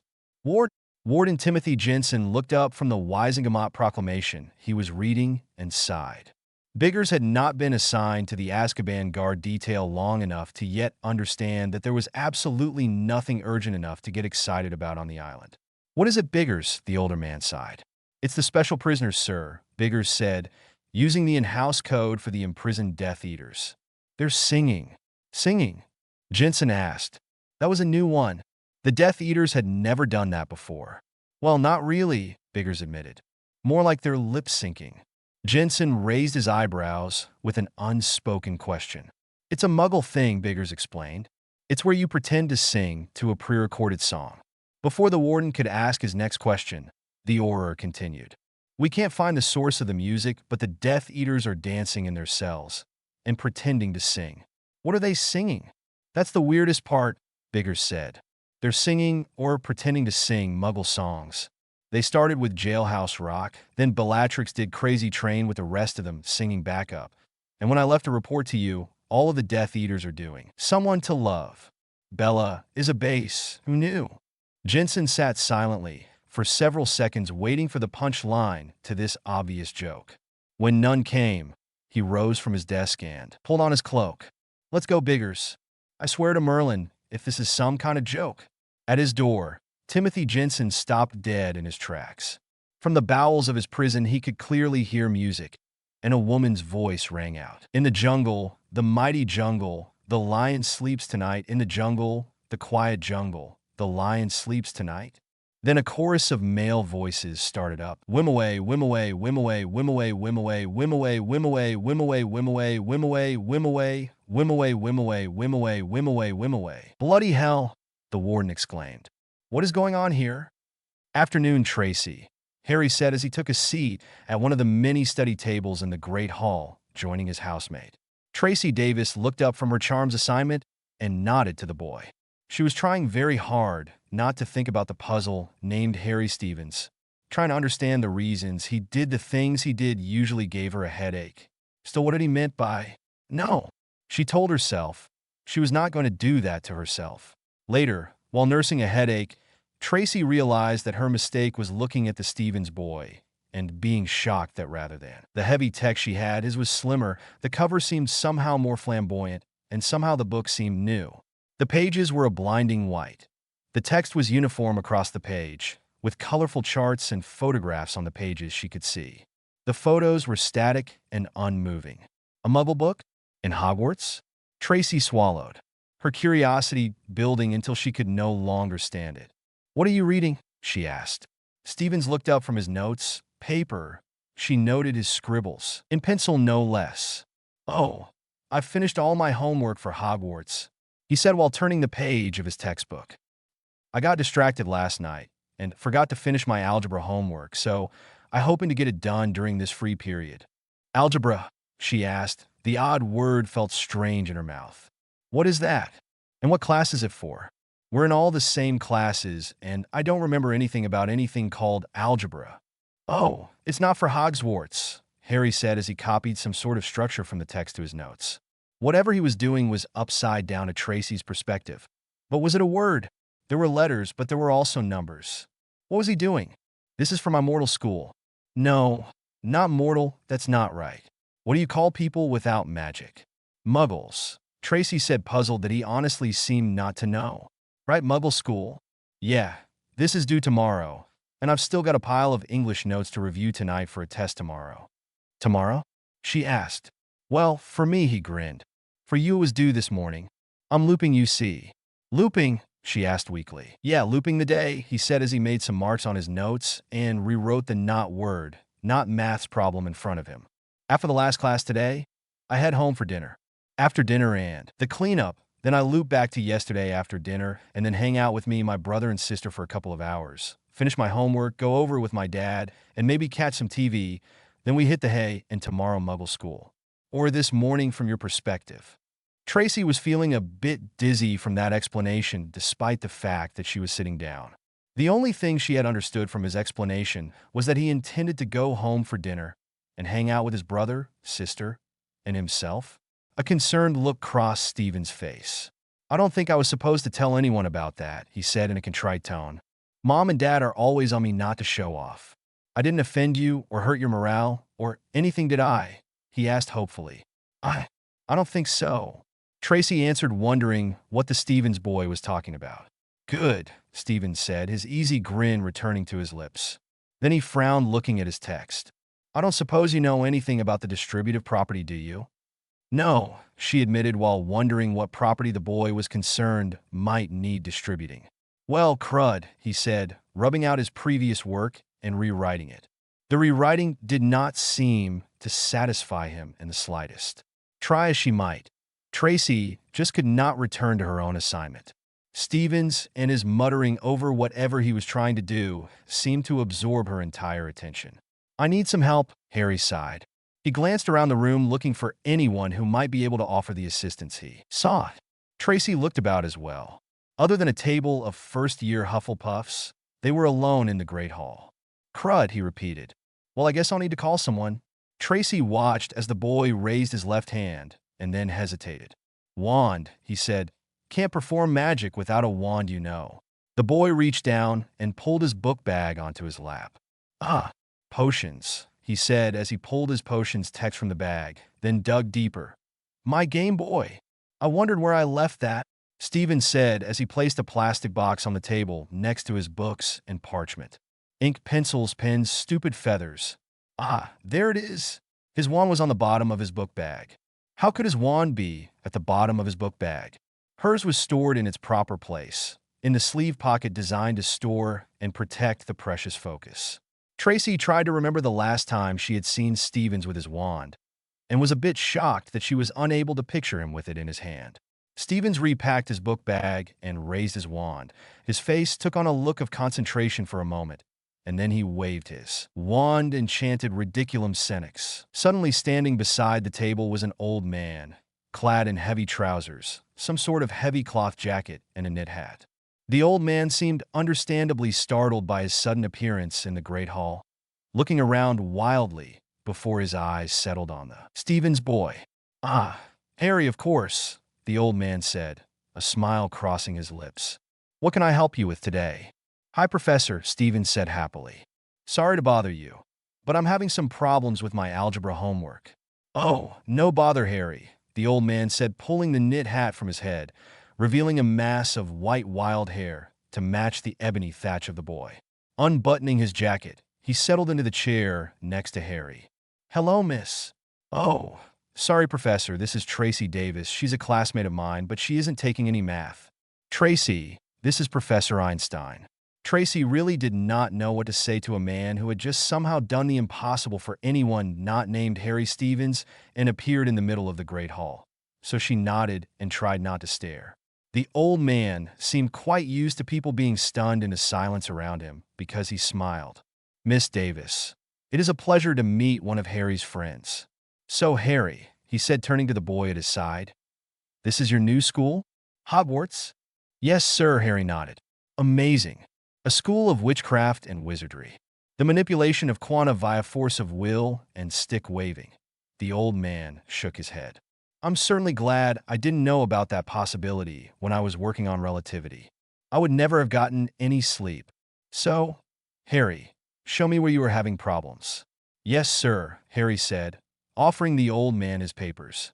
"I think the real problem is that I don't really understand the distributive property." "Recognizing the problem is the first step to fixing it, Harry," the old man said as he looked over Stephen's work. "And you are quite correct. You do not understand the distributive property."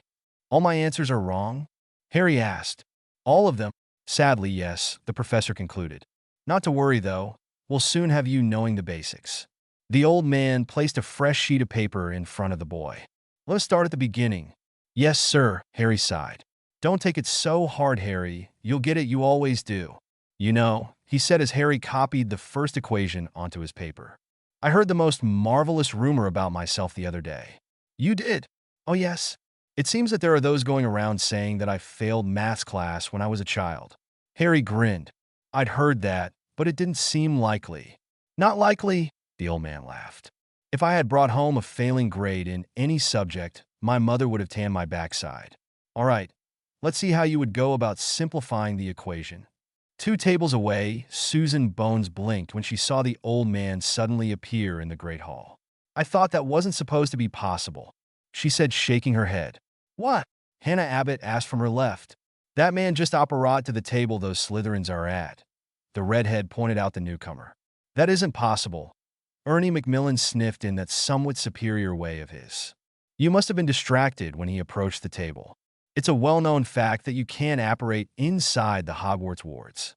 Susan and Hannah exchanged a look and shook their heads. Hufflepuffs were team player and they supported each other, but there were times when the bulk of the Hufflepuff first years would gladly support Ernie into a concussion. Justin Finch-Fletchley's eyes widened as soon as the old man across the great hall removed his knit hat. "Bloody hell! What's wrong, Justin?" Sue asked. "That old fellow," the Muggleborn said. "He looks like Albert Einstein." "Who?" Ernie asked, with the rest of the Hufflepuffs sharing his look of confusion. "A famous Muggle physicist," Justin explained. Then he noticed the blank looks he was getting from his housemates and sighed. While he had been trying to learn everything he could about Britain's magical society, he was constantly amazed at how those already members of that society were so very ignorant of the larger world around them. "A scientist," he said, trying again, only to be rewarded by blank looks once again. "A researcher?" he asked, trying again. That word they knew. "What does he research?" Ernie asked. "Well," Justin tried to think of the best way to explain what little he knew of the great scientist. "The universe really. How everything works. What keeps everything from flying apart." From the far table, the words of the Slytherin first year drifted over. "Oh, sorry, Professor, this is Tracy Davis. She's a classmate of mine, but she isn't taking any math." "Tracy, This is Professor Einstein. Well spotted, Justin, Ernie nodded. It is your Einstein chap. Perhaps he is being allowed to study magic. Imagine how uplifting that would be for the poor common muggle. Well, I don't know, maybe. But that can't be Einstein. Why not? Hannah asked. Albert Einstein is dead. Has been for decades. Justin explained. Those words focused the Hufflepuff's attention to the Slytherin table. Interesting, Ernie said, stroking his chin. I've never seen a muggle ghost before.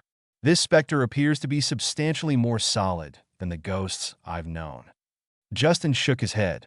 There was no getting through to these people on some subjects. But that couldn't be Albert Einstein, could it?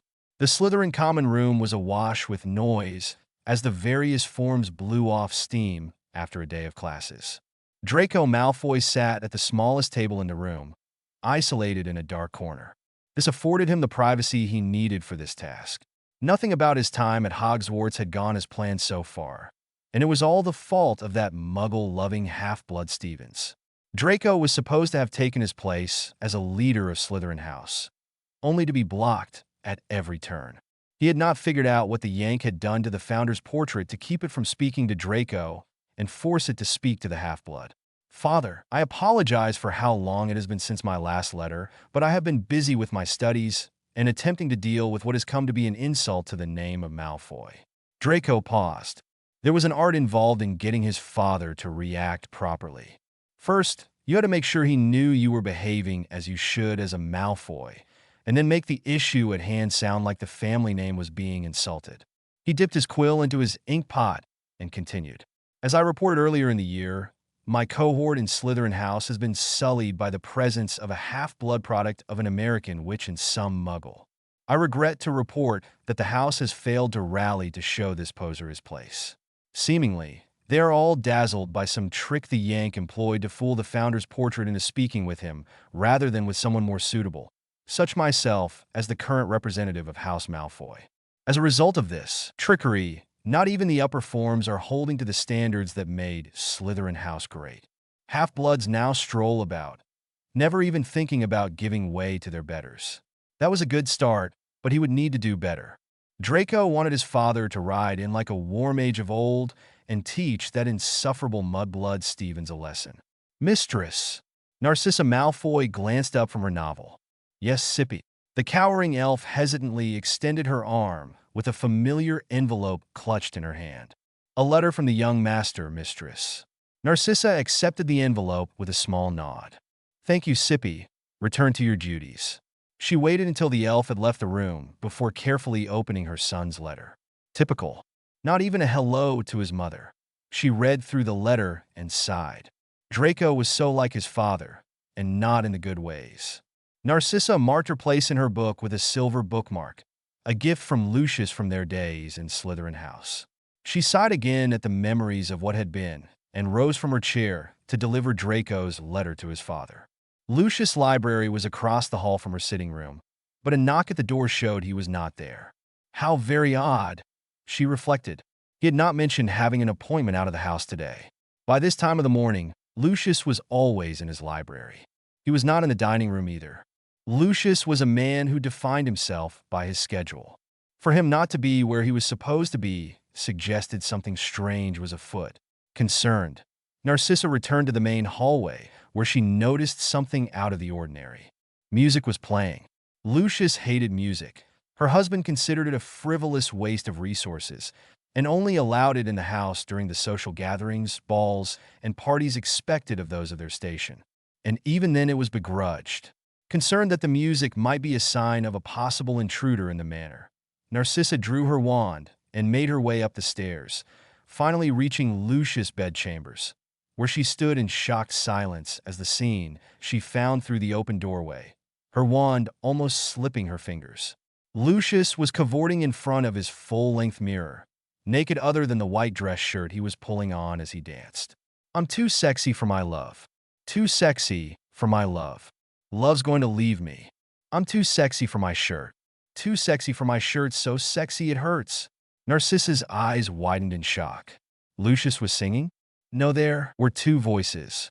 Her eyes searched the room for the other singer as she stood in the doorway. Ah, Narcissa! Lucius called out over the music and the unknown singer, but still moving sensuously within his shirt. Isn't it wonderful? A gift from the Dark Lord. Narcissa, he knows me so well. Then she watched as he rejoined the singing, moving his dancing to focus toward her, while still focusing on himself in the mirror. And I'm too sexy for your party. Too sexy for your party.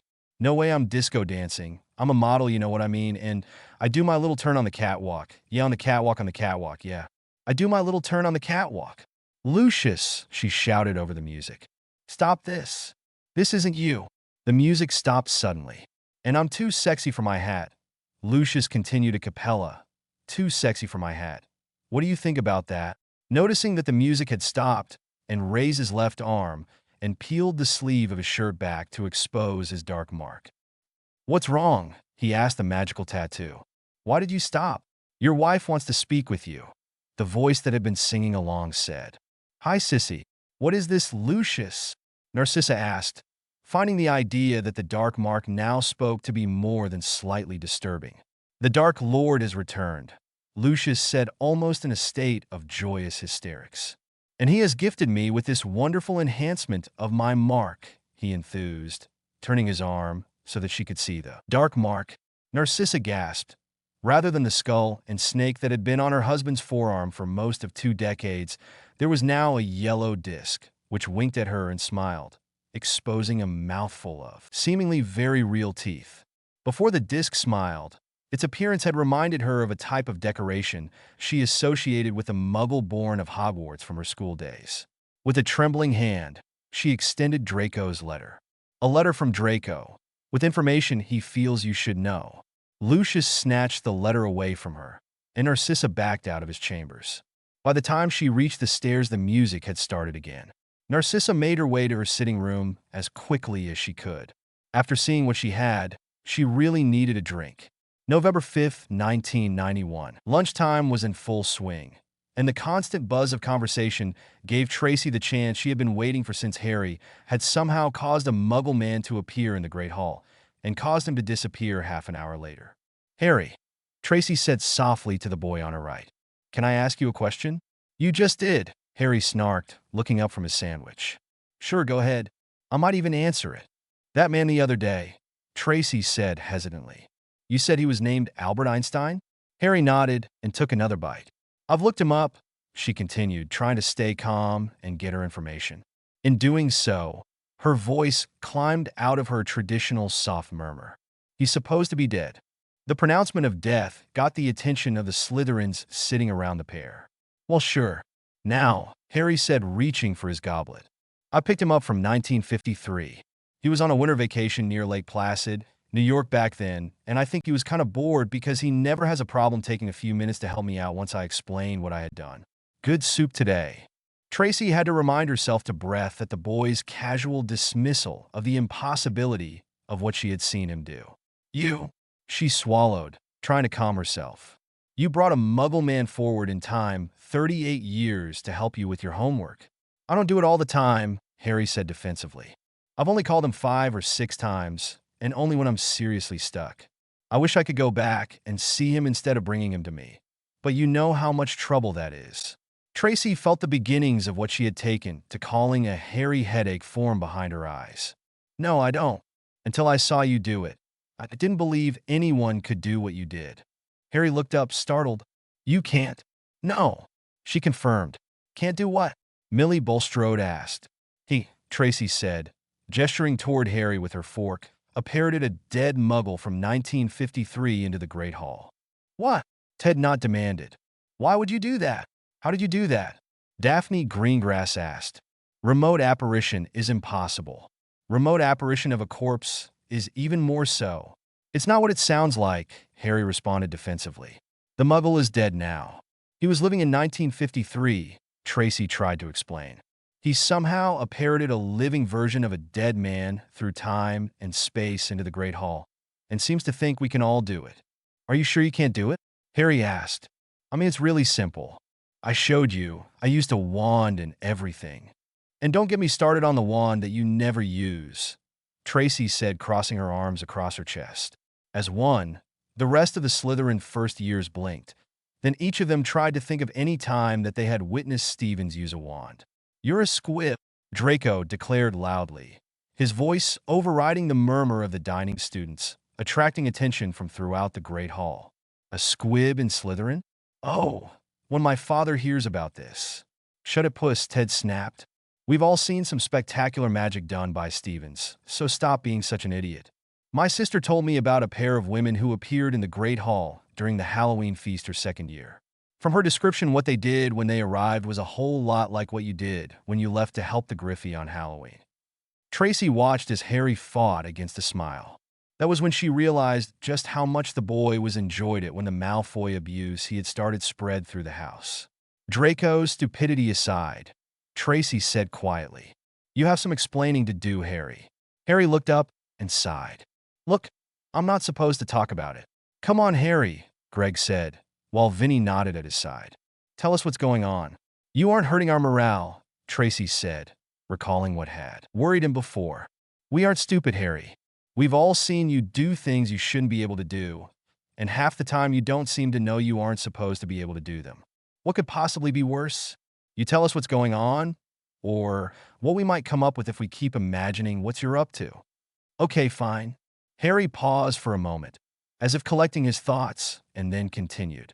"There are different kinds of magic in the world, you know. The native Aussies have their own magic.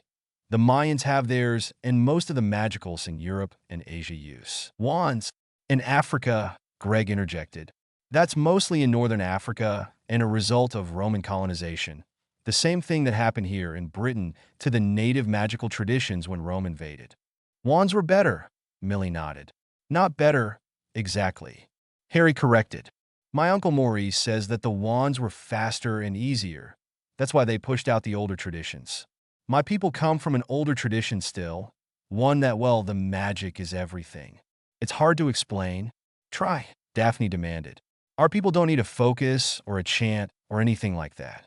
We want something we concentrate on and it happens. It's that simple." Harry paused again. "And that's the problem, really. It's simple.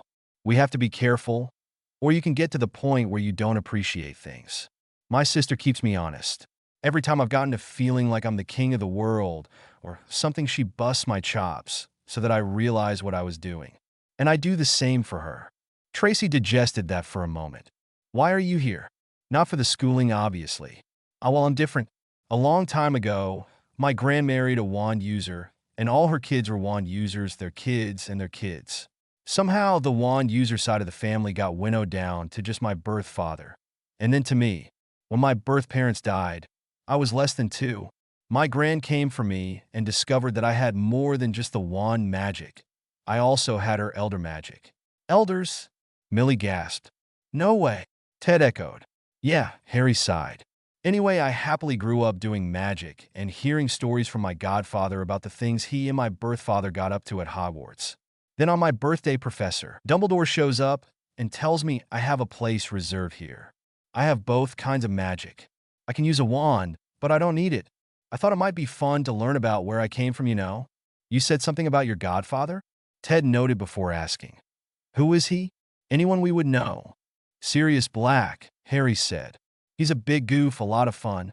"The head of House Black is your godfather?" Draco asked incredulously. "You're Black? We're related?" "Oh God, puss," Harry said, pushing his unfinished soup away. "Way to put me off my lunch." "No, I'm not a Black. My birth family name is Potter." A shocked silence washed over the first-year Slytherins. Millie broke it. "You're Harry Potter?" "No, I'm Harry Stevens," Harry said simply. "You defeated the Dark Lord," Ted whispered. "I did not," Harry protested. "I don't know where people get this stuff. I'm not rich. I don't have a magical scar. And I didn't fight a dark wizard while still wearing diapers. I wasn't even 2 yet. I didn't do anything. It was my grandmother who offed the chump." "You did," Daphne insisted. "Everyone knows you did." "Then everyone is an idiot," Harry said dismissively. "I didn't even kill him when I gave him back his body on the first." "What?" Tracy gasped. "You gave him his body back?" "Well, yeah. When my gran messed him up, she disembodied him. He's been drifting around, possessing squirrels and stuff." He latched on to Professor Quirrell. Harry's expression brightened, and he laughed. "Wow, I didn't know I was doing that from squirrel to quirrell. Funny, huh? Harry, Tracy said. Okay. Okay. Sheesh. So anyway, the Voldemort guy was sort of latched on to the back of Professor Quirrell's head. He told me he was still pissed about losing his body, so I gave him a new one, and then to keep him from causing trouble, I sent him and Quirrell to Voldemort's old house. Now that I think about it, that's probably why Dada has been cancelled since the second. No teacher. The doors to the Great Hall slammed open, drawing everyone's attention away from Harry's confession. Along with the rest of the students, Harry found his attention drawn to the man who strode into the room as if he owned the place. This newcomer was tall, with long blonde hair and sculpted features. The man looked for all the world like an older Draco Malfoy. "My father is here," Draco drawled with a tone of deep satisfaction. "You're in trouble now, Potter." "My name is Stevens, Puss," Harry responded with a shake of his head. "Did you really tattle to your daddy on me? Seriously? You're more of a puss than I gave you credit for." "Ah, Lucius," Dumbledore called as he rose from his place at the staff table. "When I reported to the board that I was going to need to find a replacement for our missing defense against the dark arts. Professor, I hardly expected to receive a personal visit." "I'm not here about your staffing problems, Albus," the elder Malfoy said with a superior sneer. "I am here in response to reports I have received about certain students showing disrespect towards some of our most important traditions." Harry shook his head again, certain that he was the subject of those reports. Draco's smug smirk confirmed this for him beyond any doubt. The only question is, what was he going to do about it? Certain students, Lucius? One in particular, the man confirmed. "Perhaps we should meet in your office to deal with the Stevens boys' expulsion." Dumbledore blinked. "Perhaps we should. Mr. Stevens? Meet us in my office if you would." "Yes, sir," Harry responded as he rose from his seat at the table. He noticed that while his fellow students were now all watching him, the staff were all focused on the headmaster. Taking advantage of this, he reached over and dope slapped the back of Draco's head. "If I end up expelled, Draco, I'm gonna hurt you. Just so you know." "You can't," the blonde protested. "Watch me," the warlock said as he disappeared. Harry popped into the headmaster's office, inspiring gasps of surprise from the portraits that hung on the walls of the room. "Greetings, young Master Harry." The sorting hat called from its place on a shelf. "What brings you to the headmaster's office?" Harry responded. Evidently, I've made a board member angry by calling out his son every time the little creep tried to throw his father's weight around. He says I'm going to be expelled, and the headmaster sent me to his office to get yelled at, I guess. "I find it unlikely that the headmaster will allow you to be expelled, Master Harry, though I expect the headmaster expected you to wait outside his office," the hat observed. "He should have been clearer with his instructions then," Harry grinned. "Tanksat." "Well, I have sent for the Baron," Phineas Black said from his frame. "If an heir of one of the founders is to be expelled, there will be a reckoning." Harry smiled. "Thank you, headmaster, but heir of the founders? Seriously? After 1,000 years, I would think that most everyone who has a pure blood somewhere in their ancestry could make that claim." The portrait returned Harry's smile. "You are correct, of course, but I am aware of no others who count one of the founders as living family. That alone makes you special, and when you consider you are also a member of my old house." Fawkes squawked from his stand, so Harry crossed the office to where the Firebird waited and began scratching the ancient bird on the back of his head. Fawkes crooned his appreciation of the attention. "I guess I'm in trouble, Fawkes." The Phoenix responded with a long twittering call. "Well, I guess," Harry agreed grudgingly. "But I'm still going to end up being yelled at." That had the immortal bird laughing at him. "Laugh it up, Featherhead." "No one yells at phoenixes," Harry grumped. "But yelling at kids, that's okay. Everyone does it." Fawkes fell off his perch laughing. Harry sighed and took a seat directly in front of the headmaster's desk. It was probably going to turn out to be one of those days. The Phoenix was still rolling on the floor laughing at Harry when the door leading to the hallway opened. "Now calm yourself, Lucius. I'm sure we can come to an accommodation that will satisfy everyone," the headmaster was saying. "I don't particularly care about satisfying everyone, Albus," the elder Malfoy sniffed. "What I care about is the great traditions of Slytherin House, and the fact that this half-blood is walking all over them." "Harry," Dumbledore said as he stopped in the doorway, causing Malfoy to run into him.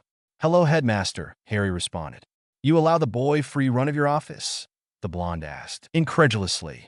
For the first time, Harry found he understood the saying, "The apple doesn't fall far from the tree." Draco's dad was a massive dick. He had never really liked being talked about while he was in the room, or being referred to as boy. "Mr. Stevens was invited to my office, Lucius. I was simply surprised he arrived before we did." The old man made his way to his desk and sat down. "So, what are your concerns about Mr. Stevens' continued attendance at Hogwarts?" "You remained seated when Headmaster Dumbledore and I entered the room, boy," the man said, as the expression on his face seemed to say that Harry was something he was likely to scrape off his shoe. Harry managed to restrain himself from congratulating Draco's dad on his excellent skills of observation. He understood that this was one of the times in life where being a smart mouth probably was not a good idea. "Yes, sir, I did." "Didn't your mother," the man said the word as if it tasted bad, "teach you to rise in the presence of your betters?" "My mother," Harry responded, trying very hard not to get angry, "taught me that I had elders but not betters." Lucius leaned down until he towered just above Harry. "Perhaps I should visit your mother and show her how she erred when she chose to bind herself to your mongrel father." "Lucius," Dumbledore said in a manner that was clearly a warning. Harry brightened. "Oh, yes, sir, that would be great. I'd pay money to see that." "What?" Malfoy asked, shocked at Harry's reaction. "Do you have any idea when you'll be there? I wouldn't want to miss it. Do you need our address?" "Mr. Stevens, you aren't helping." Dumbledore aside. Harry pasted an innocent expression on his face and waited silently while wondering why the headmaster would think he wanted to help.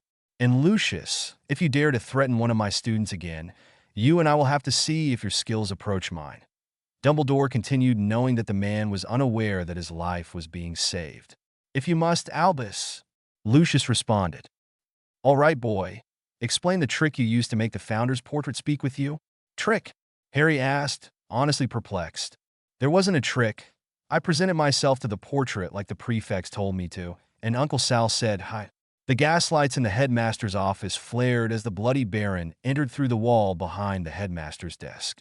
"What fool," the ghost rasped, "believes that Salazar Slytherin could be forced to do anything, in life or as a portrait?" Lucius Malfoy goggled at the sight of the Slytherin house ghost. "You speak." "Of course I speak," the specter responded. "And I remember you, Lucius Malfoy, a whining brat with delusions of privilege. Your son is no better."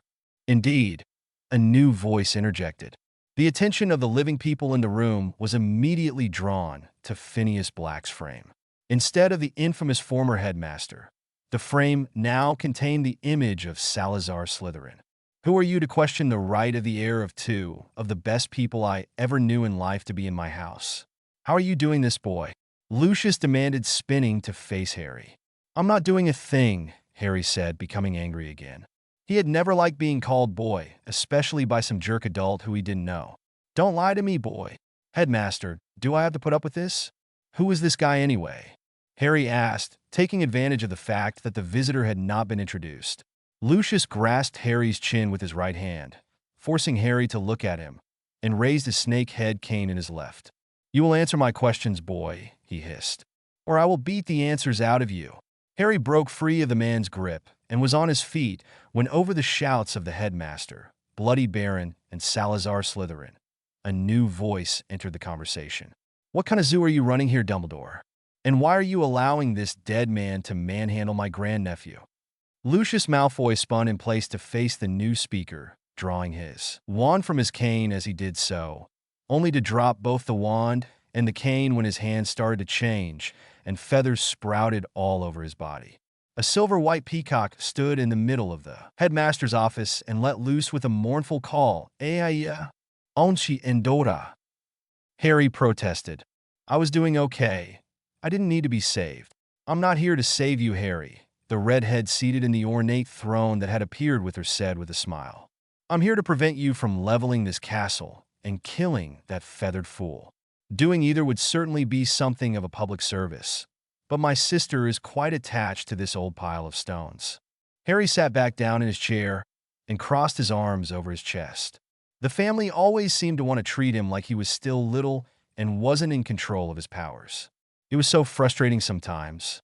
Madam, Dumbledore said as he rose from his chair, warily keeping an eye on the peacock that was still coming to terms with being a peacock. I am Albus Dumbledore, the headmaster of this school. And you are? I know who you are, Dumbledore, Endora sniffed.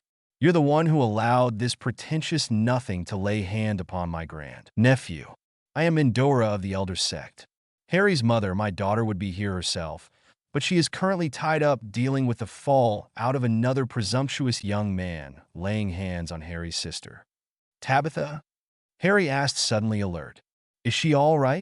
Tabitha is fine, Harry. The young idiot somewhat less so, Endora said softly before winking at her favorite nephew. She broke his nose. Good, Harry nodded. Endora looked over to the portrait of Slytherin. Salazar, you're looking well for a dead man. Lady Endora, Slytherin said with a nod. I wondered when you would be visiting us as soon as I saw Harry was sorted into my house.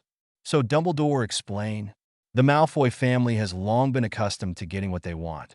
Lucius perhaps more than those who came before him, the headmaster explained, before pausing as the peacock began squawking in panic as what had happened to him finally filtered through his new bird consciousness.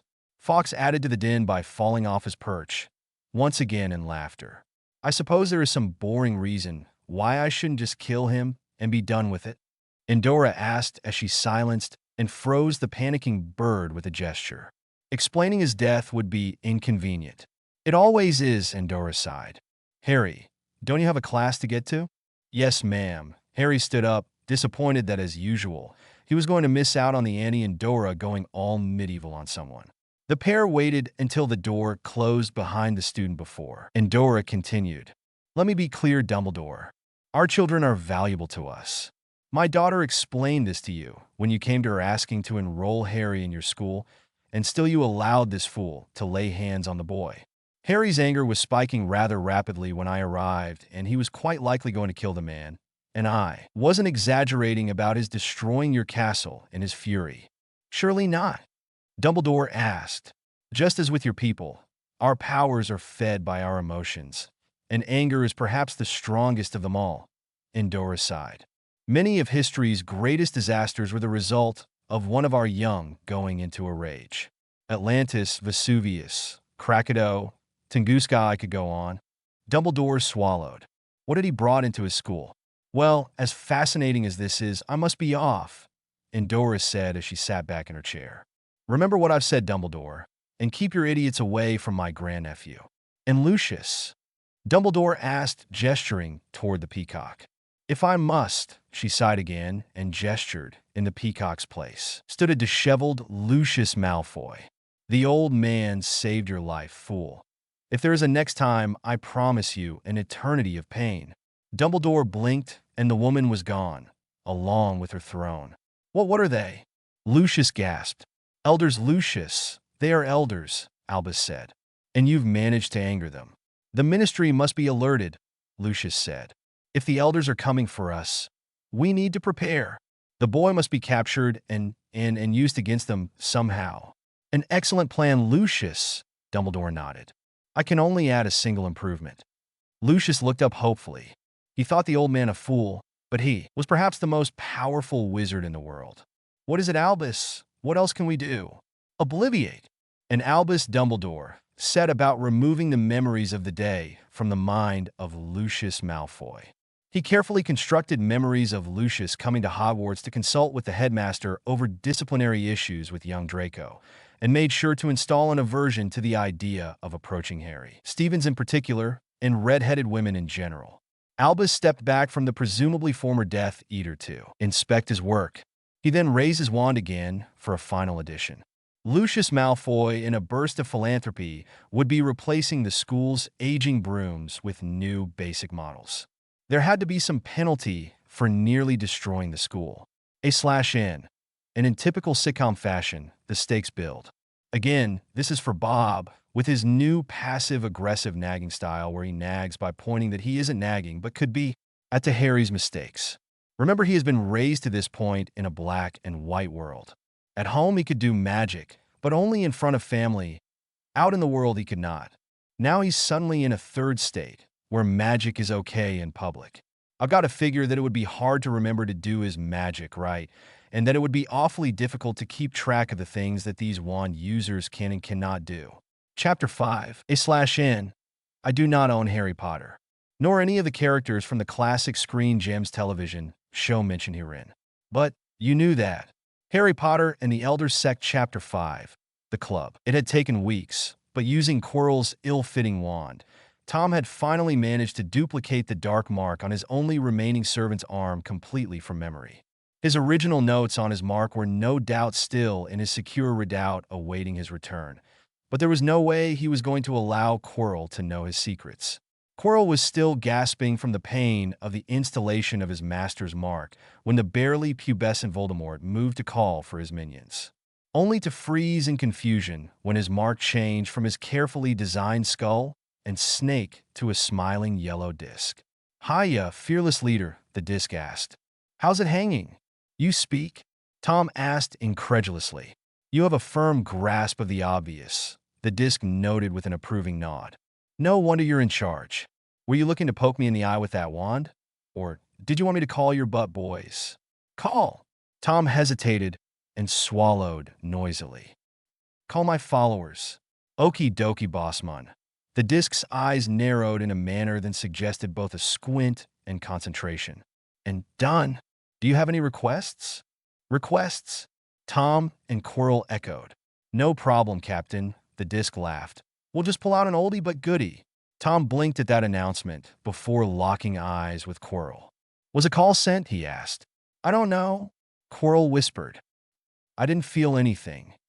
A musical chime filled the air, and the room filled with his marked Death Eaters, including those supposed to be imprisoned in Azkaban prison. Tom suddenly realized he was standing alone, and that Quirrell was among the others. The Death Eaters had obviously been summoned with no forewarning.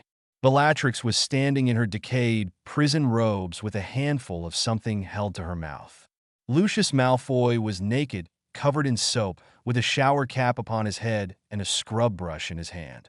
Peter Pettigrew appeared in his rat form only to change to human, who stood blinking owlishly before taking his place in the back of the crowd. The involuntarily transported Death Eaters milled about for several long seconds until the dark marks all began speaking in eerie unison. "All right, you lot," the yellow discs on each of their arms said. "Where is your dignity? Show your master all the respect he is due." Instantly, each of the Death Eaters' left arms presented the immortal two-finger salute known to British schoolboys everywhere. "A 1," the discs called out. "A 2. A 1, 2, 3. On cue, the group Death Eaters threw their arms about their neighbors' shoulders, their upper torsos manifesting identical white cotton jumpers with their first names emblazoned in glossy black letters.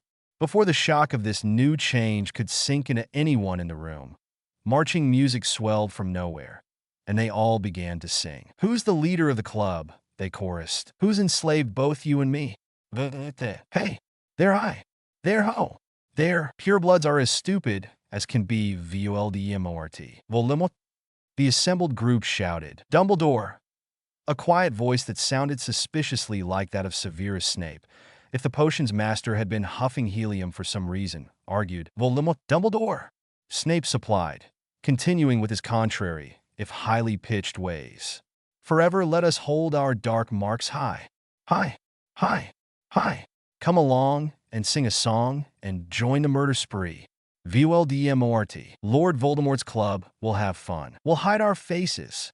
Hide, hide, hide, hide. We'll do things, and we'll go places. All around the world, we'll go pillaging.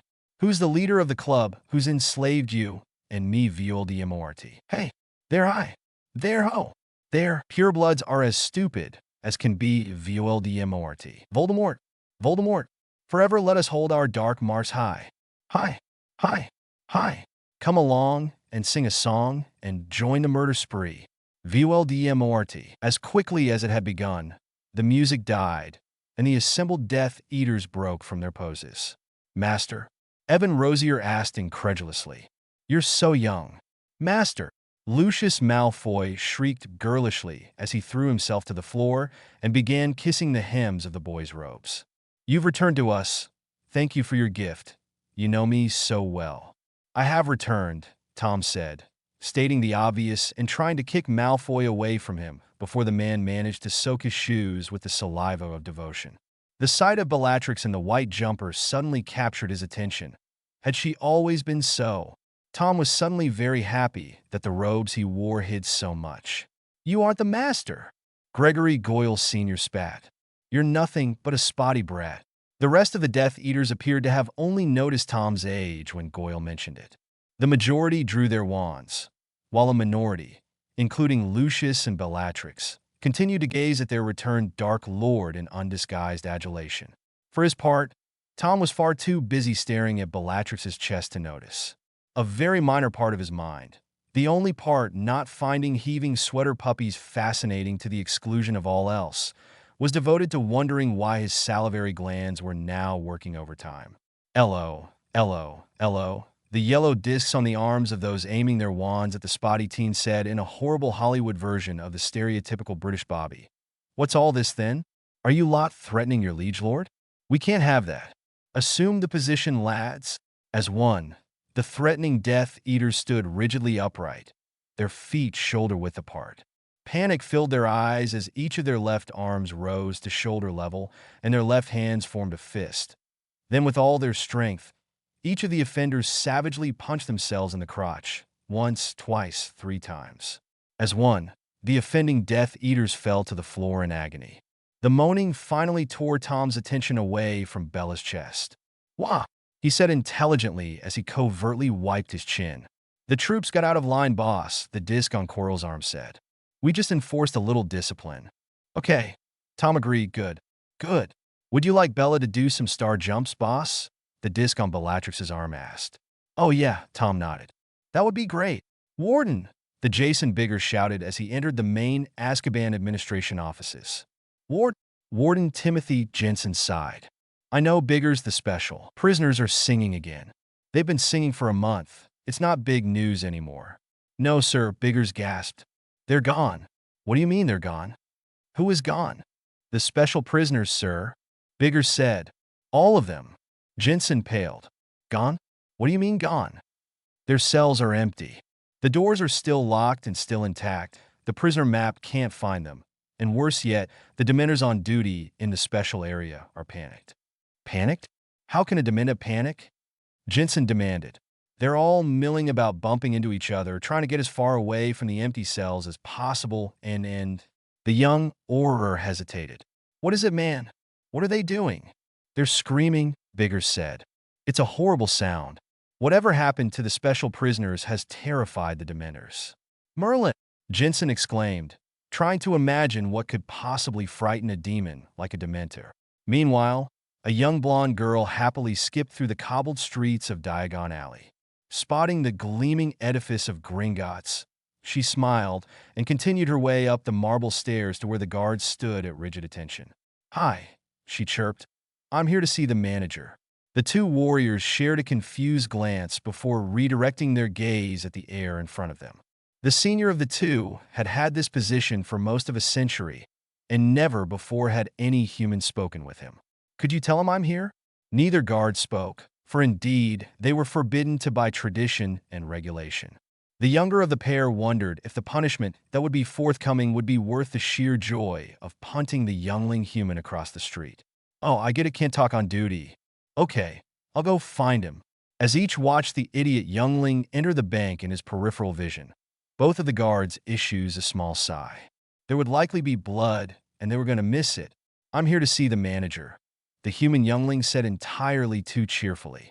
The manager sees no one. The duty floor walker sneered. There was something special about disappointing humans. He tried to disappoint as many as he could every day. Oh, she pouted. That's too bad. Maybe I can change his mind. The floor walker blinked in amazement as the girl skipped toward the entry to the staff areas. Stop her, he called to the guards at the portal. The pair stood in the doorway, crossing their pikes as they had been trained, completely barring the way.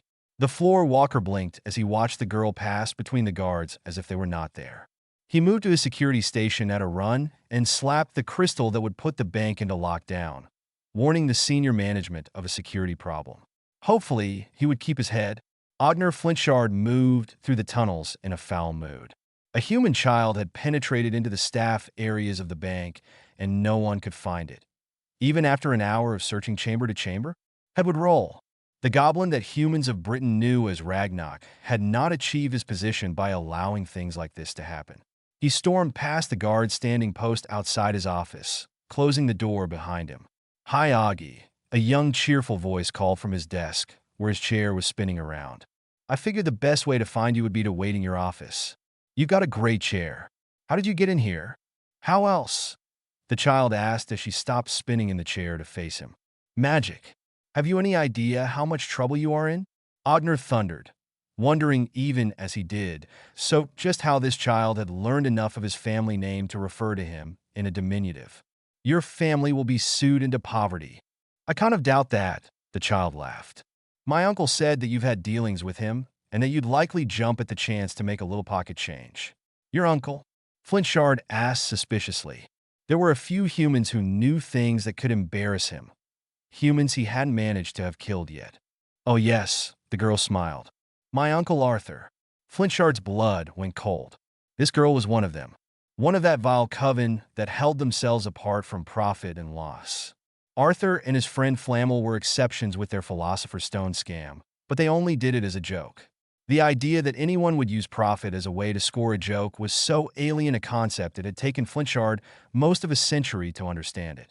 "You are his family?" "Yep," the small female agreed. "I need to make some sales, and Uncle Arthur said that if any beings understood how to make a profit, it would be your people, and you in particular." That caught Flinchard's ear. "Profit?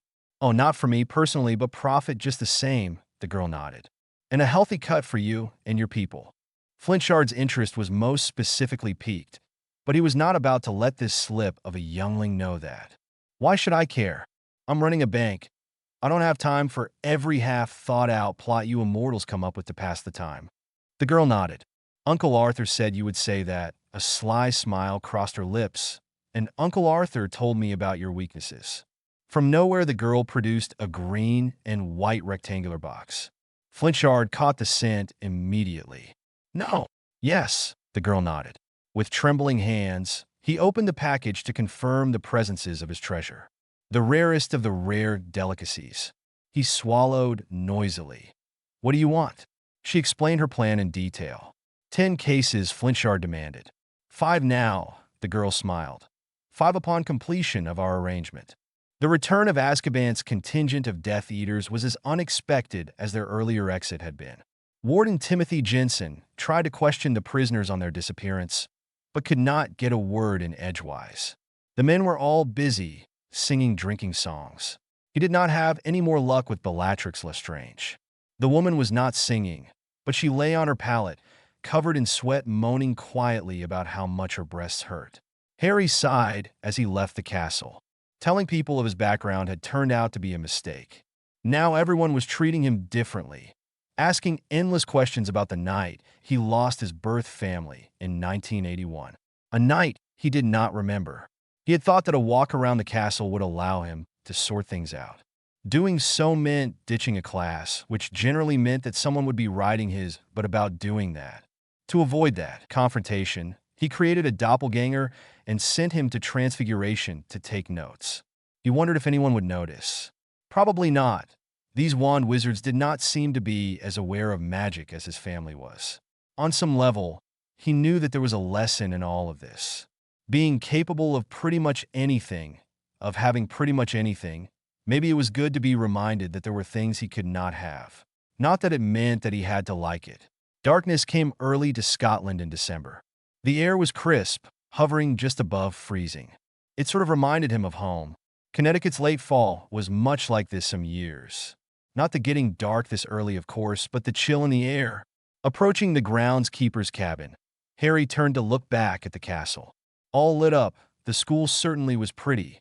Then a light caught his eye, past Hagrid's cabin and at the edge of the forest. That struck Harry as odd. The forest was supposed to be off limits, but the light piqued his curiosity, so he made his way to see what was going on. "Krupchak sup tea Trudy?" Harry paused while he tried to parse what had been said.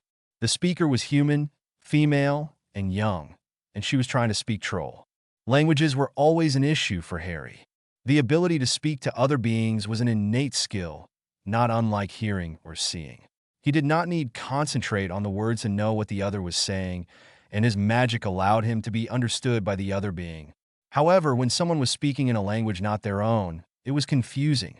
Harry was not sure, but he thought that the speaker had just offered someone named Trudy some more tea, which was odd because Trollish did not have a word for tea, and Trudy was not a troll name. He entered the clearing to find it lit by blue flames suspended in midair. In the center of the clearing sat a table and a pair of chairs. Harry saw that the human speaker was that Hermione girl he had rescued on Halloween night, and seated across from her was the troll from that night, still dressed in her green sundress. "Oh, hello, Harry," Hermione called from her place at the table. "I was going to see if I could find you after my free period." "Hi," Harry responded, hesitating for a moment before deciding that both the girl and the troll had seen his magic before and conjuring a chair for himself. "I thought I heard someone speaking troll. I found a book in the library on Trollish and managed to teach myself the basic syntax when Trudy and I became friends after you cleared up our misunderstanding." The girl blushed. "How's my accent?" "Trudy says that I'm fine, but she's too sweet to tell me bad news." "Okay, I guess. I could make you out, and the human throat really isn't built for Trollish." That seemed to make her happy, so Harry carried on. "You two are friends?" "Oh, yes." Hermione nodded while the troll, whose name was evidently Trudy, voiced an affirmative. "And I was going to try to find you to see if you could do your clothing thing. Trudy loves her sundress, but it's winter now and she could really use something more suited to the weather." Trudy vocalized a please as well. "Okay," Harry said, gesturing so that Trudy was cloaked in a dappled green snowsuit, complete with a fur trim on the cuffs and around the hood. Almost immediately, the troll began voicing her complaints. "What is she saying?" Hermione demanded. "She's going too fast for me to keep up." "It seems that she didn't want her sundress changed into winter gear," Harry sighed. "She wanted winter clothing as well." Harry gestured, and a bundle wrapped in brown paper appeared next to the troll, named Trudy. "There you go. Your sundress and a selection of other outfits." The girls, both human and troll, immediately began tearing at the paper to examine Trudy's acquisitions, while Harry contemplated just what had gone wrong in his life that had resulted in his becoming a fashion designer for trolls. "Harry," the Hermione girl asked hesitantly. "Yeah, I was wondering. I mean, you don't have to, but it would be nice." Harry sat wondering why she could not just spit it out and why she was blushing. "Anyway," Hermione continued, "Trudy and I are friends, and our tea parties in the forest are sort of a club, and really, both of us were wondering." "What are you wondering?" Harry asked. "Could you make us some matching outfits for the club?" Harry blinked. He certainly had not expected that. Pansy blinked. She had looked up from her potions essay to find a girl she did not recognize inexplicably dressed in muggle clothing and standing in front of the founder's portrait, as if she has somehow just appeared there. That, of course, was not possible. The only person who could possibly just appear in the Slytherin common room was Harry Stevens. Potter? Harry. He was the only one who could do that, and it was Saturday. As a day student, Stevens was almost never around on weekends. Pansy nudged Tracy Davis, who was sitting to her left. "Who is that?" Pansy whispered. "The girl speaking to the founder's portrait?" "I don't know," Tracy replied in the same tone. "1 second there wasn't anyone there, and then she just appeared." "Hi," the stranger said as she approached the first years at their study tables, carrying a tray of something. "Feel like a cookie? I mean biscuit? Free samples." "Who are you?" Millie asked. "And how did you get into our common room?" "I'm Tabitha, Harry's sister," the blonde said, as if that explained everything, as indeed it did. "My Girl Scout troop is doing the annual cookie sale, and Harry mentioned that he hadn't seen anything like that here, so I thought vast untapped market, you know? Anyway, I'm going to be taking orders after lunch in your big cafeteria place. The place with the fancy ceiling, and I've got a ton of cookies to move, so I thought I'd start here with the free samples." "Cookie?" Millie hesitated. Little of what the stranger said made any sense, but she said she was Harry's sister, so the large girl took one of the dark chocolate-covered discs. "Oh, take more than that," the blonde girl urged. "Don't worry about your figures, girls. I've charmed these babies to be no calories, no fat, all taste. You could kill a case of them and still fit into your swimsuits this summer." What? One of the fifth-year girls asked from the next table. Biscuits that are just taste? Yepper. The girl who was much more than a witch nodded. With these, you keep the moment on the lips and totally skip the lifetime on the hips. She waited as all of the witches in the common room began to smile widely. Free samples?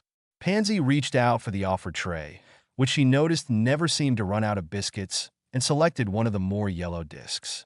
A quick nibble, and she was astounded by the flavor of lemon filling her mouth. The biscuit was quickly consumed, and she reached for another, only to have the tray jerked out of her reach. Free samples, eh? Draco Malfoy said as he snatched the tray away. I guess these are mine then. Ah, the Stevens girl said, her eyes narrowing. You must be what's his name, boy toy.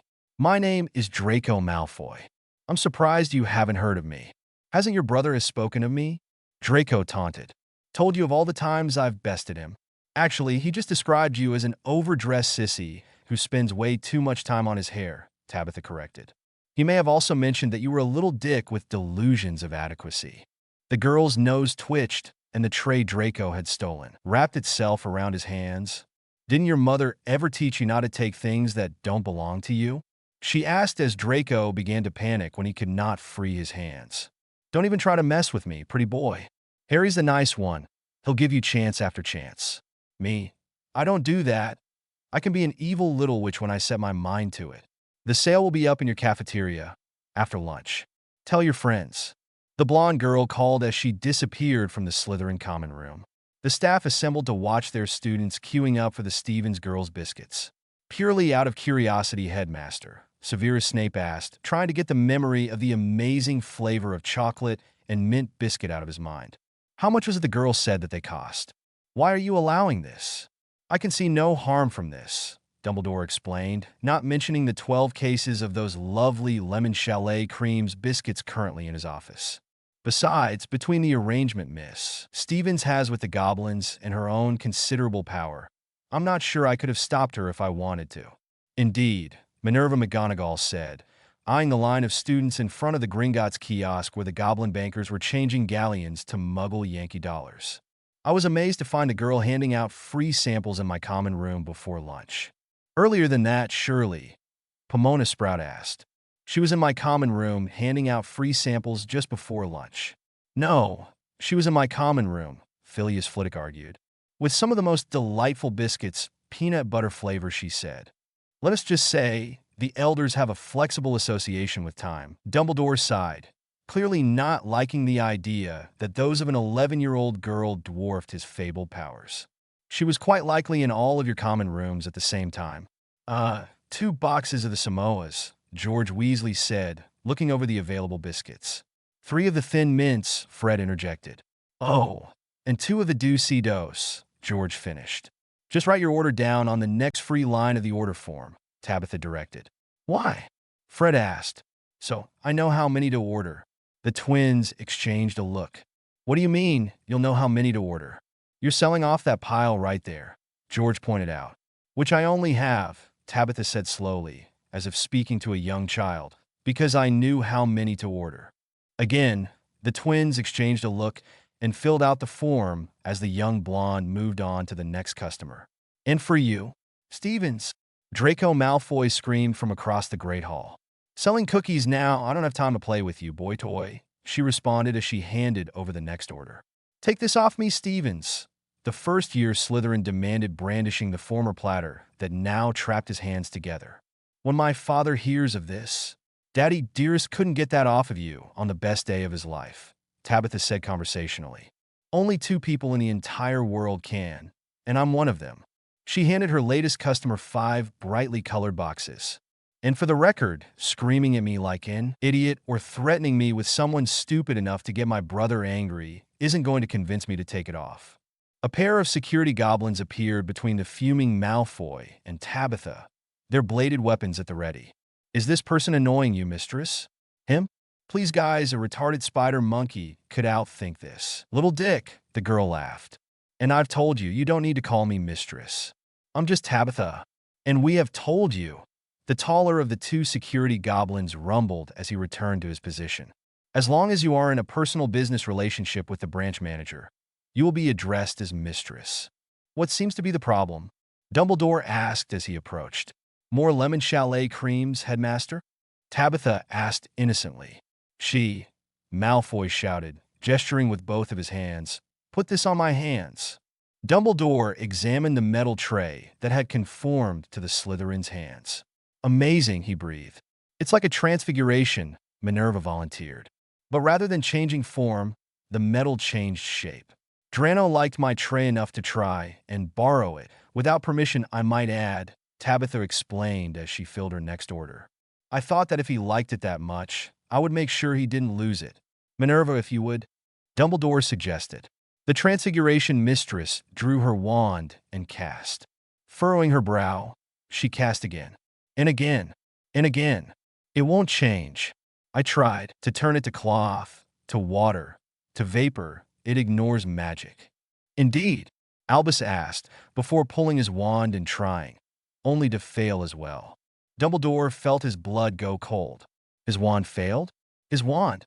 He swallowed noisily. Miss Stevens, if you would? I'm a little busy here, she pointed out as she handed out 5 more boxes of biscuits. Please? Remove the tray.